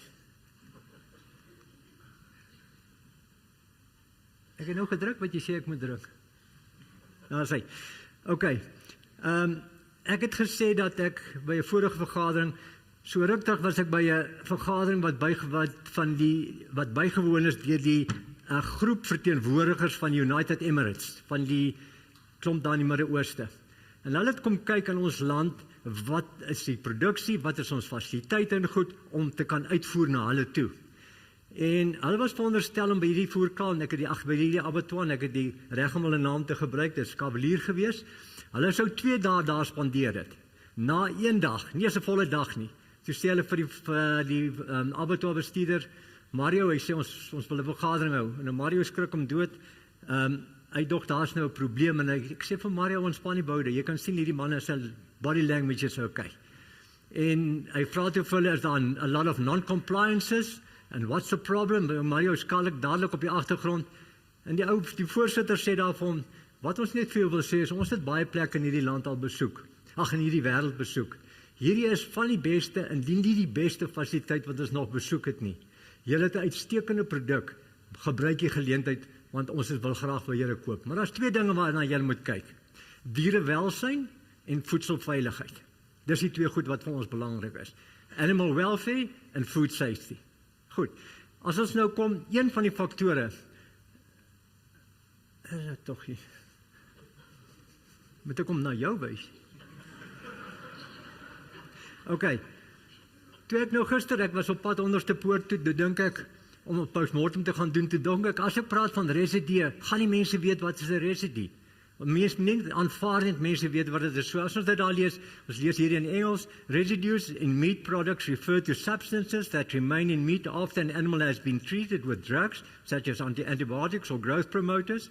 These residues can be the drug itself, its metabolites or other substances formed during the treatment process. Met ander woorde, in kort boer-Afrikaans, as jy 'n dier behandel het met 'n middel, is daar 'n tydperk wat jy daai dier nie moet slag nie, want die liggaam is besig om daai middel te metaboliseer. En as jy hom binne daai tydperk slag, gaan hy opgetel word en dis 'n residue. Moet nou nie kompleks nie, is laat in die middag die pudding wag. OK. Of is mos net een kolletjie wat jy kan drink. OK, ek moet na julle toe wys. Dan, julle gaan nie lees wat daar staan nie, maar Dewald het my nou die dag gebel en hy's woedend kwaad. Hy sê daar's 'n ouetjie gewees, wat noem homself Benny, op die nuusmedia, op die social media, en Benny sê, die verbruiker van beersvleis en die verhoogde produksie, en hakies soos die veraanbou van beeste en voerkrale, wek kommer oor mense se gesondheid en oor dierewelsyn. Volgens Benny is die algemene kennis dat beeste en voerkrale vol hormone gepomp word, sodat hulle vinniger kan groei. Dit is die hormoongevolle vleis wat Suid-Afrikaners eet, het hy gewaarsku. Ondanks al hierdie bewyse is daar geen maatreëls vir die bedryf en die NDC, wat dit ook mag beteken, ingesluit, om hul impak te beperk nie. Dit is 'n paradoks, dat die regering aan die een kant die Parys-ooreenkoms, ek dink hy praat van Parys in die Vrystaat, onderteken het, en dis gewillig is om by te dra om klimaatsverandering te stuit, maar aan die ander kant, die groei in beesvleisproduksie steun, het Benny gesê. Nou volgens my moes Benny se maam doodgelê het net kort na geboorte. OK, om sulke twak te vertel, is regtig nie die moeite werd nie, en is ongelooflik die effek wat dit op sosiale media het. Want die volgende is wat vrouens is bang as hulle dogters genoeg rooi vleis eet, word hulle swanger. OK, so, kom ons kyk nie, as hy. So kyk ons net na die geskiedenis van die residue-program. In 2019 het van die voerkrale na ons gekom en gesê, ons moet 'n residue-program begin, daar is niks nie. Daar kom mense wat hulle noem hulle verteenwoordigers van die status, ek weet nie wat noem hulle nie, en dan vat hulle monsters, hulle kry geen uitslaa nie, en as hulle vra, het julle die monsters ontleed, sê dit is oukei. Dan sê, wat is oukei? Het jy dit weggegooi, is dit oukei? Of het jy hom ontgroei? Het jy hom ontleed? Of is dit hoogste vlaag? Die ou sê, moenie worry nie, dit is oukei. Maar invoerlande aanvaar nie oukei nie. OK, so hulle het gesê, begin van vooraf. So ons het gaan kyk wat beskikbaar is, al hierdie groepe van ons, is 'n team effort, en ons het gekyk waarvoor om te toets, ensovoorts, baie vergaderings gehou, en uiteindelik het ons met 'n program voor 'n dag gekom wat ons begin implementeer het. Dit was in 2019. OK? Nou merk ek so. Yes, is tog kerels. OK. Toe het ons begin met hierdie program en ons kollekteer nou op 'n maandelikse basis by 'n hele aantal voerkrale hierdie monsters. Maar nou wil ek julle wys hoe lyk 'n monster. OK, ek het te vinnig gegaan, ek moet teruggaan. OK. Nou werk dit. OK, nou wat is 'n monster? Hier's 'n pyltjie ook, hier's die pyltjie. As jy na die voerkraal gaan, waar hulle slag in die abattoir, dan gaan jy daar waar die vloer is, waar hulle al die bloed en die darmes en die mis bymekaar inkom. Jy kollekteer lewermonsters, jy kollekteer niermonsters en jy kollekteer spiermonsters, 10 van elk. Dit gee vir jou 'n redelike idee van 'n sampel van daai voerkraal. OK? En dan toets ons daai middels, en dit is waar Zel oor gaan praat, vir ongeveer 100 middels. Dit is nogal 'n fyn proses, en sy sal vir julle sê, sy slim met hierdie goed, ek wou nie die ding val van my ore af. Sy sal vir jou sê, ons meet dit in dele per biljoen. 10 tot die mag 9, dis omtrent my wiskundige kennis. Moenie vir my meer vra nie, 10 tot die mag 9. Maar dis bloody min. OK, dit is wat ons voortoets. En ons toets dit by ons reis so tussen 3 en 4.000 kilometer 'n maand om die monsters te kollekteer. Terwyl ons daar is, dan doen ons sommer gewoonlik benchmarking, met ander woorde, vir daai voerkraal sal ons dan die diere gesondheidsstatus, die welsynstatus kan bepaal. Ons kyk na die lewers, ons kyk na die rumens, ons kyk na die niere, na die die lewers en die longe veral, en ons gee vir hulle 'n verslag oor wat is die gesondheidsstatus van jou voerkraal op daai stadium, want die postmortem saal van 'n voerkraal is die abattoir. En dit is wat ons nou doen op reële basis, en kom ek wys julle die resultate, die results, nou begin, en nou pointe weer, goed. Die hoeveelheid monsters per jaar wat ons kollekteer, ons het in 2018 begin, so ongeveer 1.300, 1.500, maar laas maand alleen het ons 720 monsters gekollekteer, so hierdie jaar gaan 'n rekordjaar wees, dis per maand wat ons hulle kollekteer, ons toets hulle vir so ongeveer 100 middels, dit is die hoeveelheid gevalle, non-compliance, met ander bedoel, ons het 'n residue gekry in daai monsters. Vergeet die detail, dis nie belangrik nie, dis vir haar en dis vir my, worry nie, kry net die groot prentjie. Dit is die non-compliance, die hoeveelheid gevalle per jaar, met ander woorde, as jy daarna kyk, ek sal so bang om die ding te druk net te werk. Daar so het ons 13 gevalle gehad in 2018, en so kan jy aangaan, in 2024 het ons 11 gehad. As ons 'n positiewe geval kry, skryf ons 'n brief vir die eienaar en sê vir hom, kyk, dit is die geval, dit is wat ons gekry het, dis die vlak, is dit bo kan die maksimum wat jy mag hê, wat is dit, en wat gaan jy doen daaraan om dit te verbeter? So ons los dit nie net daar nie, ons praat nie net van wat ons gaan doen, ons sê, jy moet nou iets aan doen. En as dit weer gebeur, sê jy weer 'n waarskuwing, maar as dit weer gebeur, kan jy by 'n punt kom dat ons sê, jou vleis kan nie meer uitgevoer word nie. So James gesê word, daar's alles in plek, maar niemand doen iets, maar hier doen ons ten minste nou iets. OK. Interessant as jy nou weer kyk, as jy persentasie gewys kyk, nou die hoeveelheid positiewe monsters, dan sit 1.3% in 2018 en in 2024 0.69%. Dan word nie 1% van die monsters wat ons gekollekteer het positief getoets vir 100 middels waarvoor ons toets nie. In ander woorde, wat ons kan sê is, die Suid-Afrikaanse industrie, ten spyte van die vuil water, is die vleis wat ons eet wat residue betref, baie veilig. En dit is omdat daar saamwerking is tussen 'n klomp rolspelers, die mense besef die erns van die saak, daar was gevalle dat hulle oor see, middels vleis wat uitgevoer is, getoets het, wat positief getoets het, en hy het weer teruggekom na Suid-Afrika. OK, so dis nie speletjies hierdie nie, jy praat van die Mirokaap wat help, en geld spaar, kyk wat verloor jy as jy residue kry, in die uitvoerland kry dit, hulle toets dit daar by ons, hulle aanvaar dit nie vanselfsprekend nie. So, die pad vorentoe, ek dink daar is nog een slide, as ek hom net op kan kry. Ons wil graag hê meer mense moet betrokke raak by hierdie program, meer voerkrale. Dis onbillik om te verwag dat enkel voerkrale al hierdie kostes moet dra. So, daar is ook die beiding, ons doen benchmarking, maar ons wil graag hê dit moet verder uitgebrei word, daar is nou abattoirs wat betrokke geraak het, maar hoe meer ons voerkrale betrokke raak, hoe akkurater ons resultate, en hoe meer kan ons opstaan en sê, Benny, bly waar jy is, ons wil uitvoer, daar is nie hormone in ons goed nie, Benny weet nie wat hormone is in elk geval nie. OK, so asseblief, ons verwag samewerking, as daar mense wat meer belangstelling goed kom praat met ons sal vir julle inligting gee, en dan selfs sal vir julle sê, wat sy doen om hierdie monsters te ontleed. Die laaste ding wat ek wil sê is, vandat ons begin het in 2018, het ons nog nie 1 maand nie die resultate uitgestuur nie. Ons ooreenkoms is dat, as ons daai monsters by jou kollekteer voor die helfte van die maand, maksimum bietjie later oor dit, en ek gee dit by haar in, voor, sê die 20ste van die maand, die einde van daai maand, kry ons daai resultate, en dit word aan die kliënte uitgestuur. Dit het ons nog nooit, selfs deur COVID, het ons dit reg gekry, en dis te danke aan 'n baie betroubare laboratorium, waarvoor ons baie dankbaar is. Baie dankie.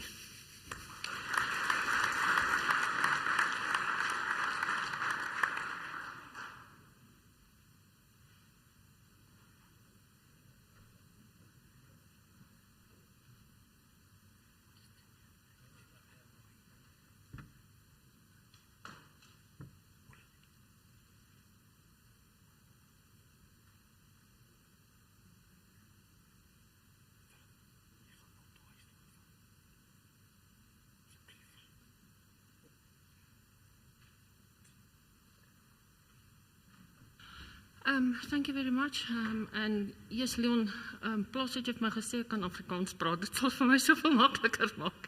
But anyway, I try to speak English for the audience. And again, this is a team effort. This is not only me, and behind me there's a team in the laboratory that is exceptional in their techniques, and we are SANA's accredited laboratory, very strict control, but in overall, we are very proud of the program.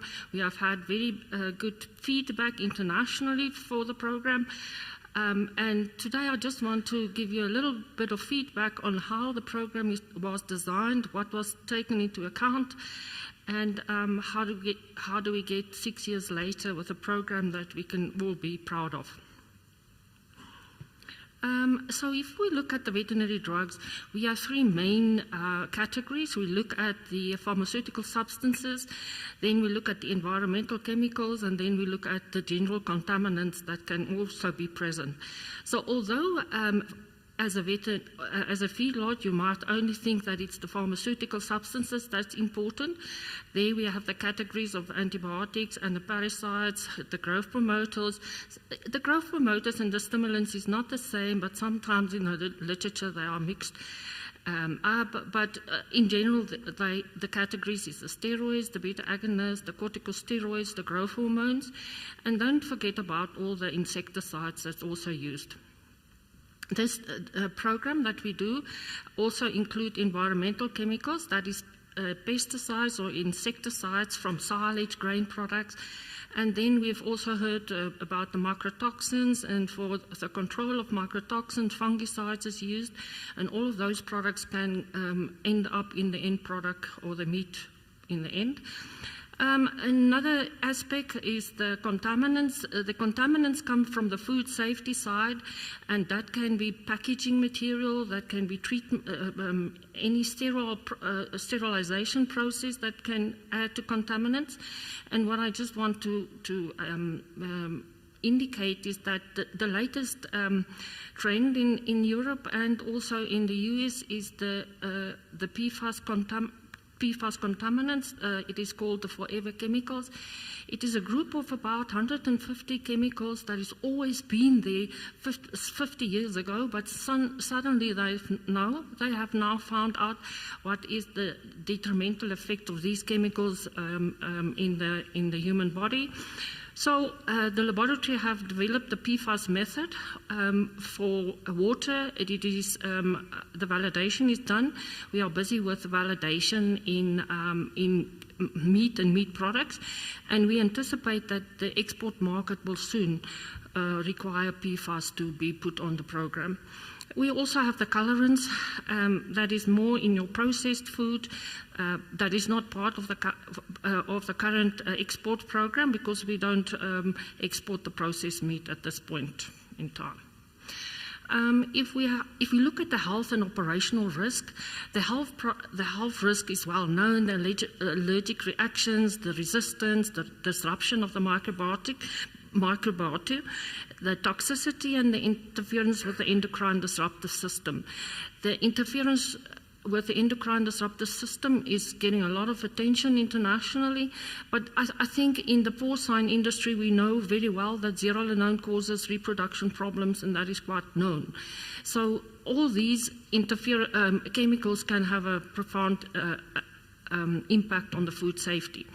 If we look at the operational risks, I think a couple of people spoke about the maximum residue limit. That is limit that is set by either the national department or the import country.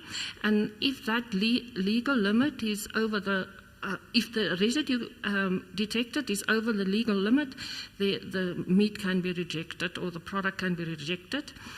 So I think when I spoke to to Sean earlier. He said to me that I'm very strict, and everybody in the industry know me as a very strict person.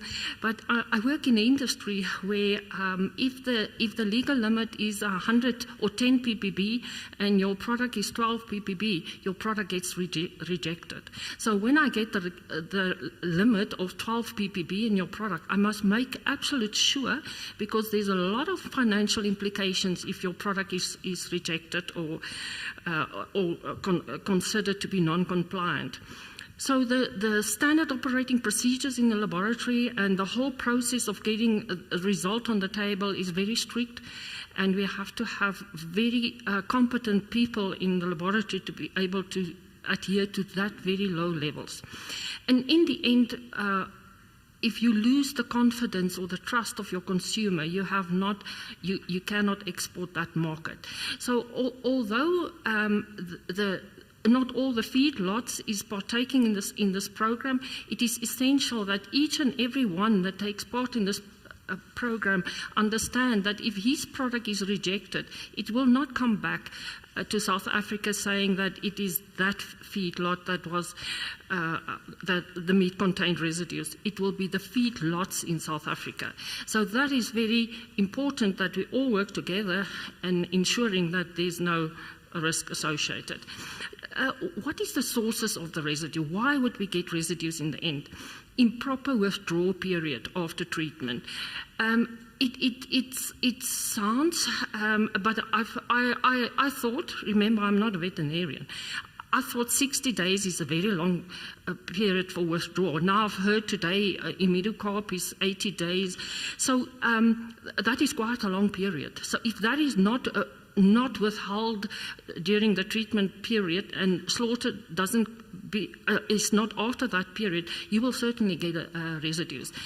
I am glad to say that we've picked up imidocarp, we have picked up diminazines, we have picked up many of the chemicals, but on the reports for the export market, it will not be reported if it is below the maximum residue limit, because there's no sense if you use the product safely and you will adhere to the withdrawal period, then it's not reported. However, sometimes, not for the feedlot industry, I will still report if the client wants to know whether that product was used. That is more in the retail business that we do that. Another one is the off-label use or overdose. Remember, off-label use would be something that is not registered in that particular species. For example, I've heard today that ractopamine is registered for cattle in the US. Ractopamine is not registered for cattle in South Africa. It is ractopamine. Ractopamine. Oh, is ractopamine for cattle? Yes. Yeah, it is for registered. Is it used? Okay, it's only in porcine. I've only seen it in porcine. We do get positives in porcine, but I've never seen ractopamine. There's also not in the South African regulation, there's no MRL for ractopamine. Okay. Then remember overdose. So if the indication in the insert is indicating that you can treat the cattle every 14 days, don't make it every 10 days. The product is not registered for that, you will get a residue in the end. Inadequate record keeping, that is sort of common sense. And unregulated feed additives. Be careful of colorants, things like that you add to the feed, that is not allowed. Synthetic colorants is quite a problem there. Carry over of medicated feed batches. I think I have not come across any. No, I did once, and it was Zolpatrol that was caused a carryover. And what was told to us in the end is that the feed wagon. The feed wagon wasn't cleaned properly, and the medication was down at the bottom, and then the cattle subsequently got the Zolpatrol in. That is what was told to the laboratory why there was a residue. Okay, but in two other species, and that is milk and eggs, carryover is a big problem. Small amounts will result in a residue in those two matrices. And don't forget the environmental contamination that we have. If we look at medication, nowadays medication can be added to the feed or the water. So on the routine feed analysis in the laboratory, we do pesticides. Now I call it pesticides, but that includes fungicides, insecticides. There's a whole list of them. In total, we do 650 of them in 2 batches on the GCMS and the LCMS-MS. That is 640 chemicals, pesticides, in one run. So it does take quite a while, but that is the coverage that we have when we put the insecticides on the report. If we look at the veterinary drug screenings, that's all in feed that we can do 29 analytes. So different analytes. Maybe you add doxycycline or you add CTC to the product. We can test the addition in either the feed, the premix, or the molasses to make sure that the levels is correct. Remember, if the levels is incorrect, added to the feed in the end, it will result in a residue in the end product. We also do group analysis. The ionophores, I think, is one of those that we do frequently, and we also do trace levels. That is to make sure that there's no ionophore or coccidiostat, the two together, in the final feed. The multi-components where we do, I think we do now 13. These programs that we offer in the lab will always continue to be improved. It was 11 components, and then we added amoxicillin, I think a couple of months ago. We got a lot of amoxicillin violation in the feed, but now it's done again. We also do the growth stimulants, and then one is the extra low-level testing. That is, I'm not sure if you're aware of the equine racehorse that was positive found in France a couple of years ago, I think, and that resulted as an inclusion, accidental inclusion of zolpatrol in a premix. So for the export market, we will test much lower than for the national program.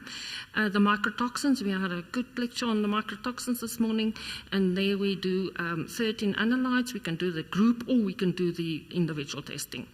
If we look at maximum residue limits, I'm not going to spend time on that. I think, Prof, you mentioned that very well and explained it very, very well, is it? Just a note on that, every import country is allowed to set their own maximum residue limits. So be careful of the import country. It might change. On small things, it might change. You have to look at that before you export. The Codex Alimentarius is an international organization, and they set the standards. So in South Africa, the Department of Health and Agriculture is responsible for this set of the maximum residue limits, but we don't have the manpower to do all these vigorous studies. So we will, most of it, adopt the Codex Alimentarius levels. In the EU, there's 27 participating countries, and they will all put together their information to get one document ready. And then in the US, the FDA is also a document that is available. So you must, as a farmer or a producer, must take note of these. So in the laboratory, we have 5 LCMS-MS systems. That is what is used for the residue monitoring, and we have a couple of other instrumentation. So just a quick word on the residues of veterinary drugs. We do registration for drugs. Then we do monitoring for drugs. The monitoring can be in any kidney, liver, muscle, fat, and then we also do therapeutic levels. Don't forget the therapeutic levels. So you've treated the animal. Is the levels available in the serum at the therapeutic level? That is quite interesting to get that information as a vet. The medicated feed, we do the antimicrobials, growth stimulants, coccidiostats. I'm not going to go apart from that. Just a word. So we are ISO 17025 accredited, and I think I must say that very slowly, because that is a huge, huge effort to get the laboratory for this type of methods accredited. And it is, you should check if the laboratory is accredited. Why does it matter? I think one of the best I've listed there on the right side that the technical competence of the laboratory is checked and verified. So in accreditation, you get method accreditation and then you get technique accreditation. We have technique accreditation for what we are doing.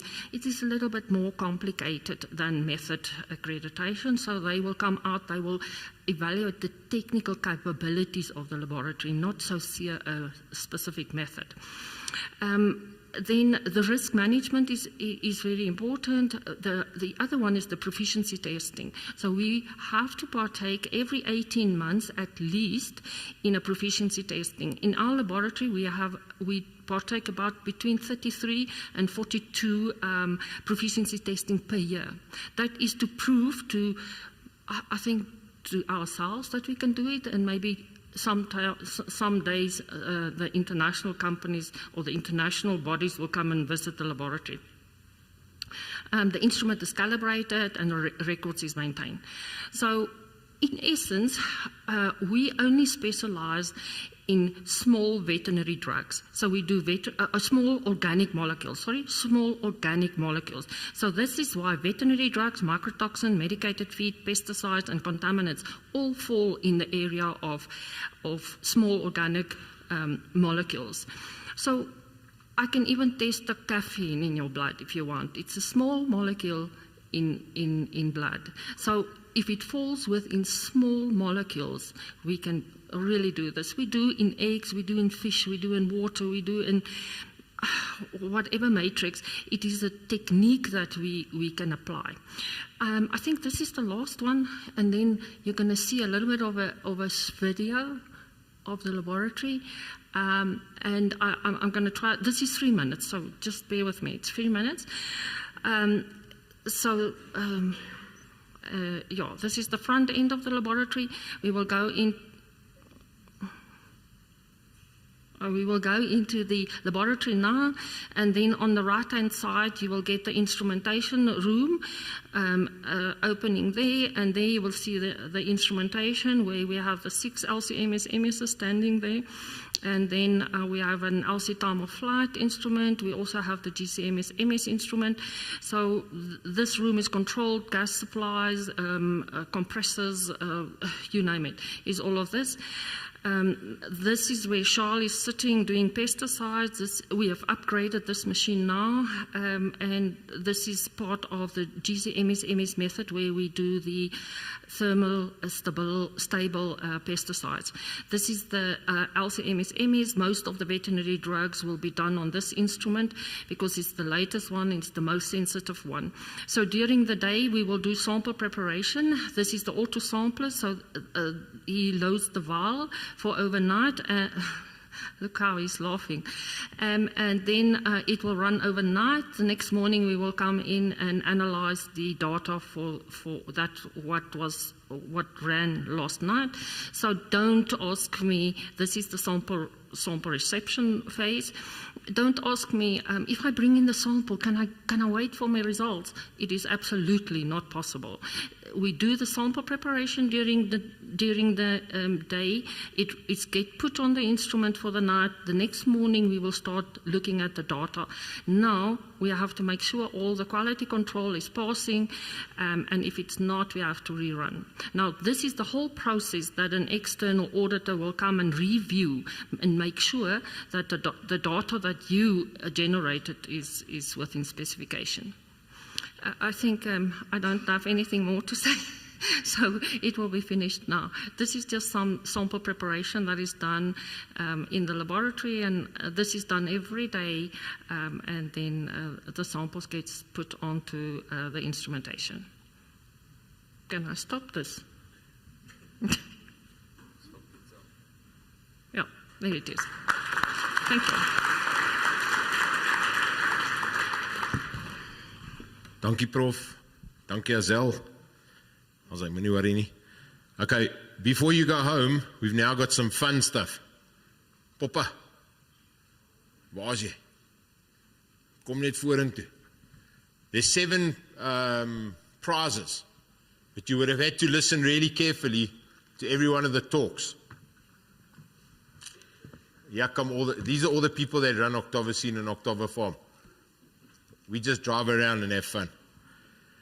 Okay, so the first question is, what volatile fatty acid is being produced in your silage if you can smell vinegar? At the back with a darsay? How much? Yeah. Poppa, daar's 'n pryswenner.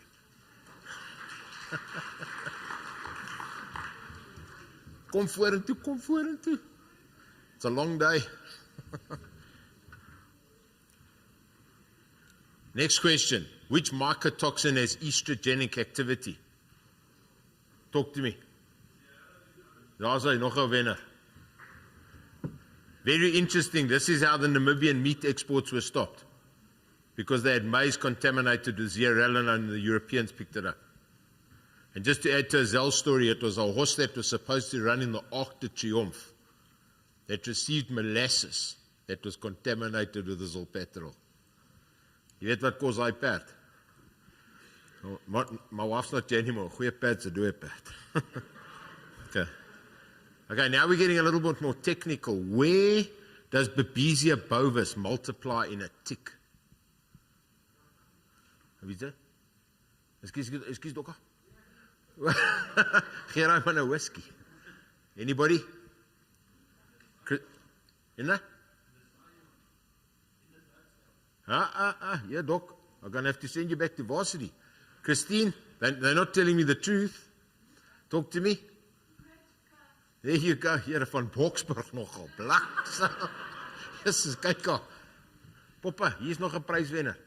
As jy net vir haar skoene kan gee, dis daar in Boksburg se nodige goeders. Hè? In die Darmkanaal.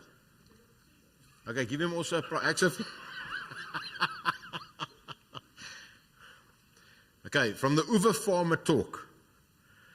What is the name of the bacteria from which the flavomycin lipol is fermented? Talk to me. Holly, you're in the chicken business. You can't answer these questions. Gee daai jong doktertjie 'n prys asseblief. Hè?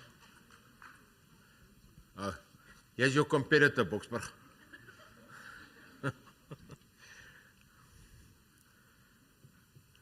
Next question. What is the name of the new beta-3 agonist that will soon be making its way onto the South African market? Kom, Dokka. What did you say? Ja, geef hom sy prys. Daar wen jy 'n prys namens jou vriend.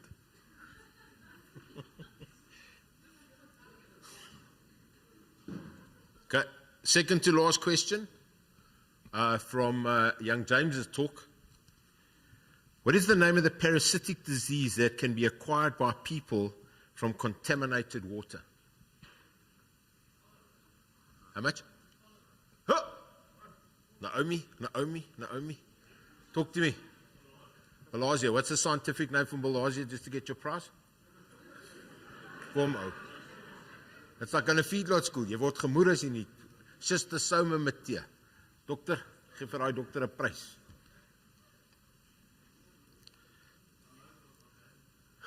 Have you? Pie 'n bietjie bloed, maat. That's a sign of it. Okay, last question. Daar hoeveel pryse is nog oor? 1. What was the temperature on the day that the snowstorm hit the feedlot in Kansas?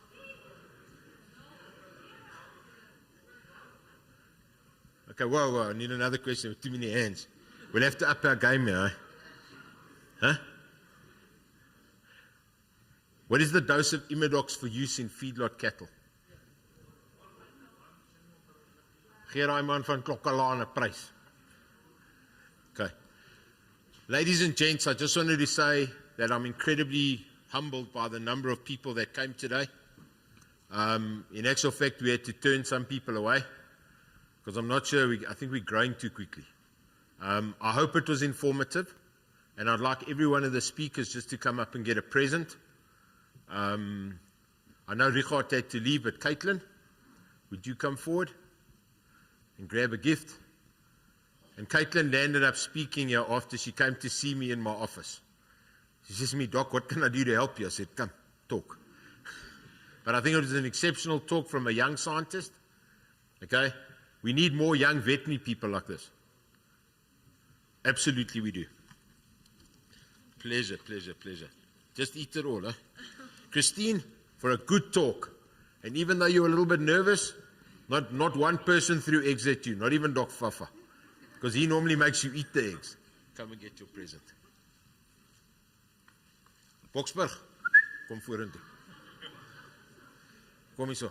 I just want to tell you some interesting stories about Boksburg. She doesn't tan very well. She goes like lobster red. But she stayed out of the sun for the educational talk today. I think Dathan is gone. I don't think you can take the biltong back to America. Will you? Okay. Yeah.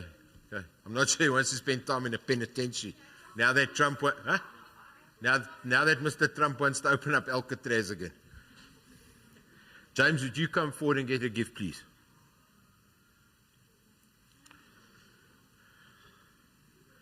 Willem, sal jy vorentoe kom asseblief?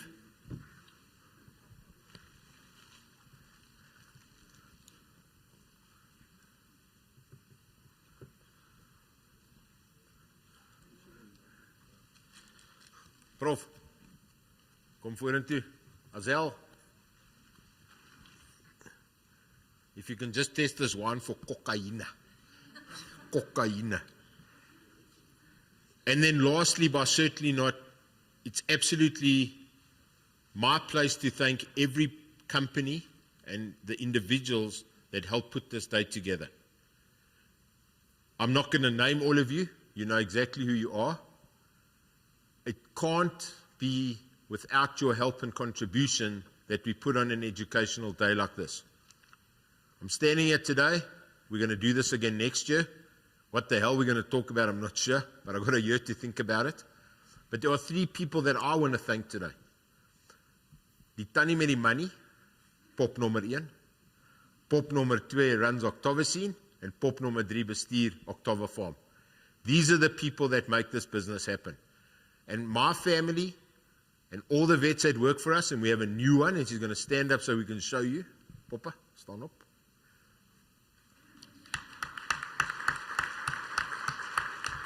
We're incredibly proud of the fact that we are one of the only veterinary companies in South Africa that has an all-girl crew.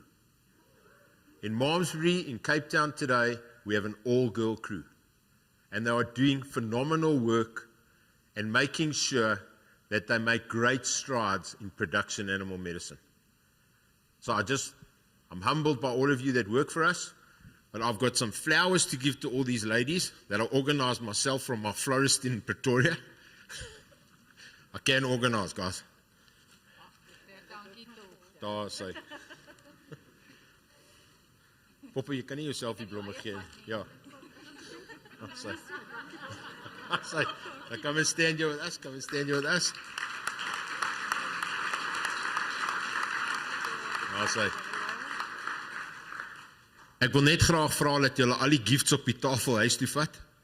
Okay, the Q20 is to get the biltong down after you've eaten all of it. Okay? And to everybody, I wish you a great weekend. Travel home safely. Every one of these talks will be put on our Octavoscene website. And if you have any ideas or suggestions for next year, let us know. We will make sure that it is as good as this year was. Even if I say so myself, I think some of the talks were phenomenal. We will make it happen again. And thank you for the support that you people all give Octavoscene and Octava Farm. Thank you. Hallo julle, ekskuus voordat julle hardloop. Ons wil net graag vir Dr. Sean baie dankie sê. Hy speel regtig 'n groot rol in baie van julle wat hier sit vandag se besigheid, persoonlike lewe somtyds. Hy ondersteun op baie vlakke, meer as net 'n veeartsvlak. Hy's regtig 'n besondere man. As jy hom nog nie ken nie, doen jouself die guns en leer ken vir Dr. Sean Morris. Hy het die grootste hart wat jy ooit kan dink en sy kennis is fenomenaal en die studente kan getuig daarvan wat 'n goeie leermeester hy is. So ek wil net vandag vir Dok bitter baie dankie sê. Ons is baie lief vir Dok. Dok is regtig baie spesiaal vir ons.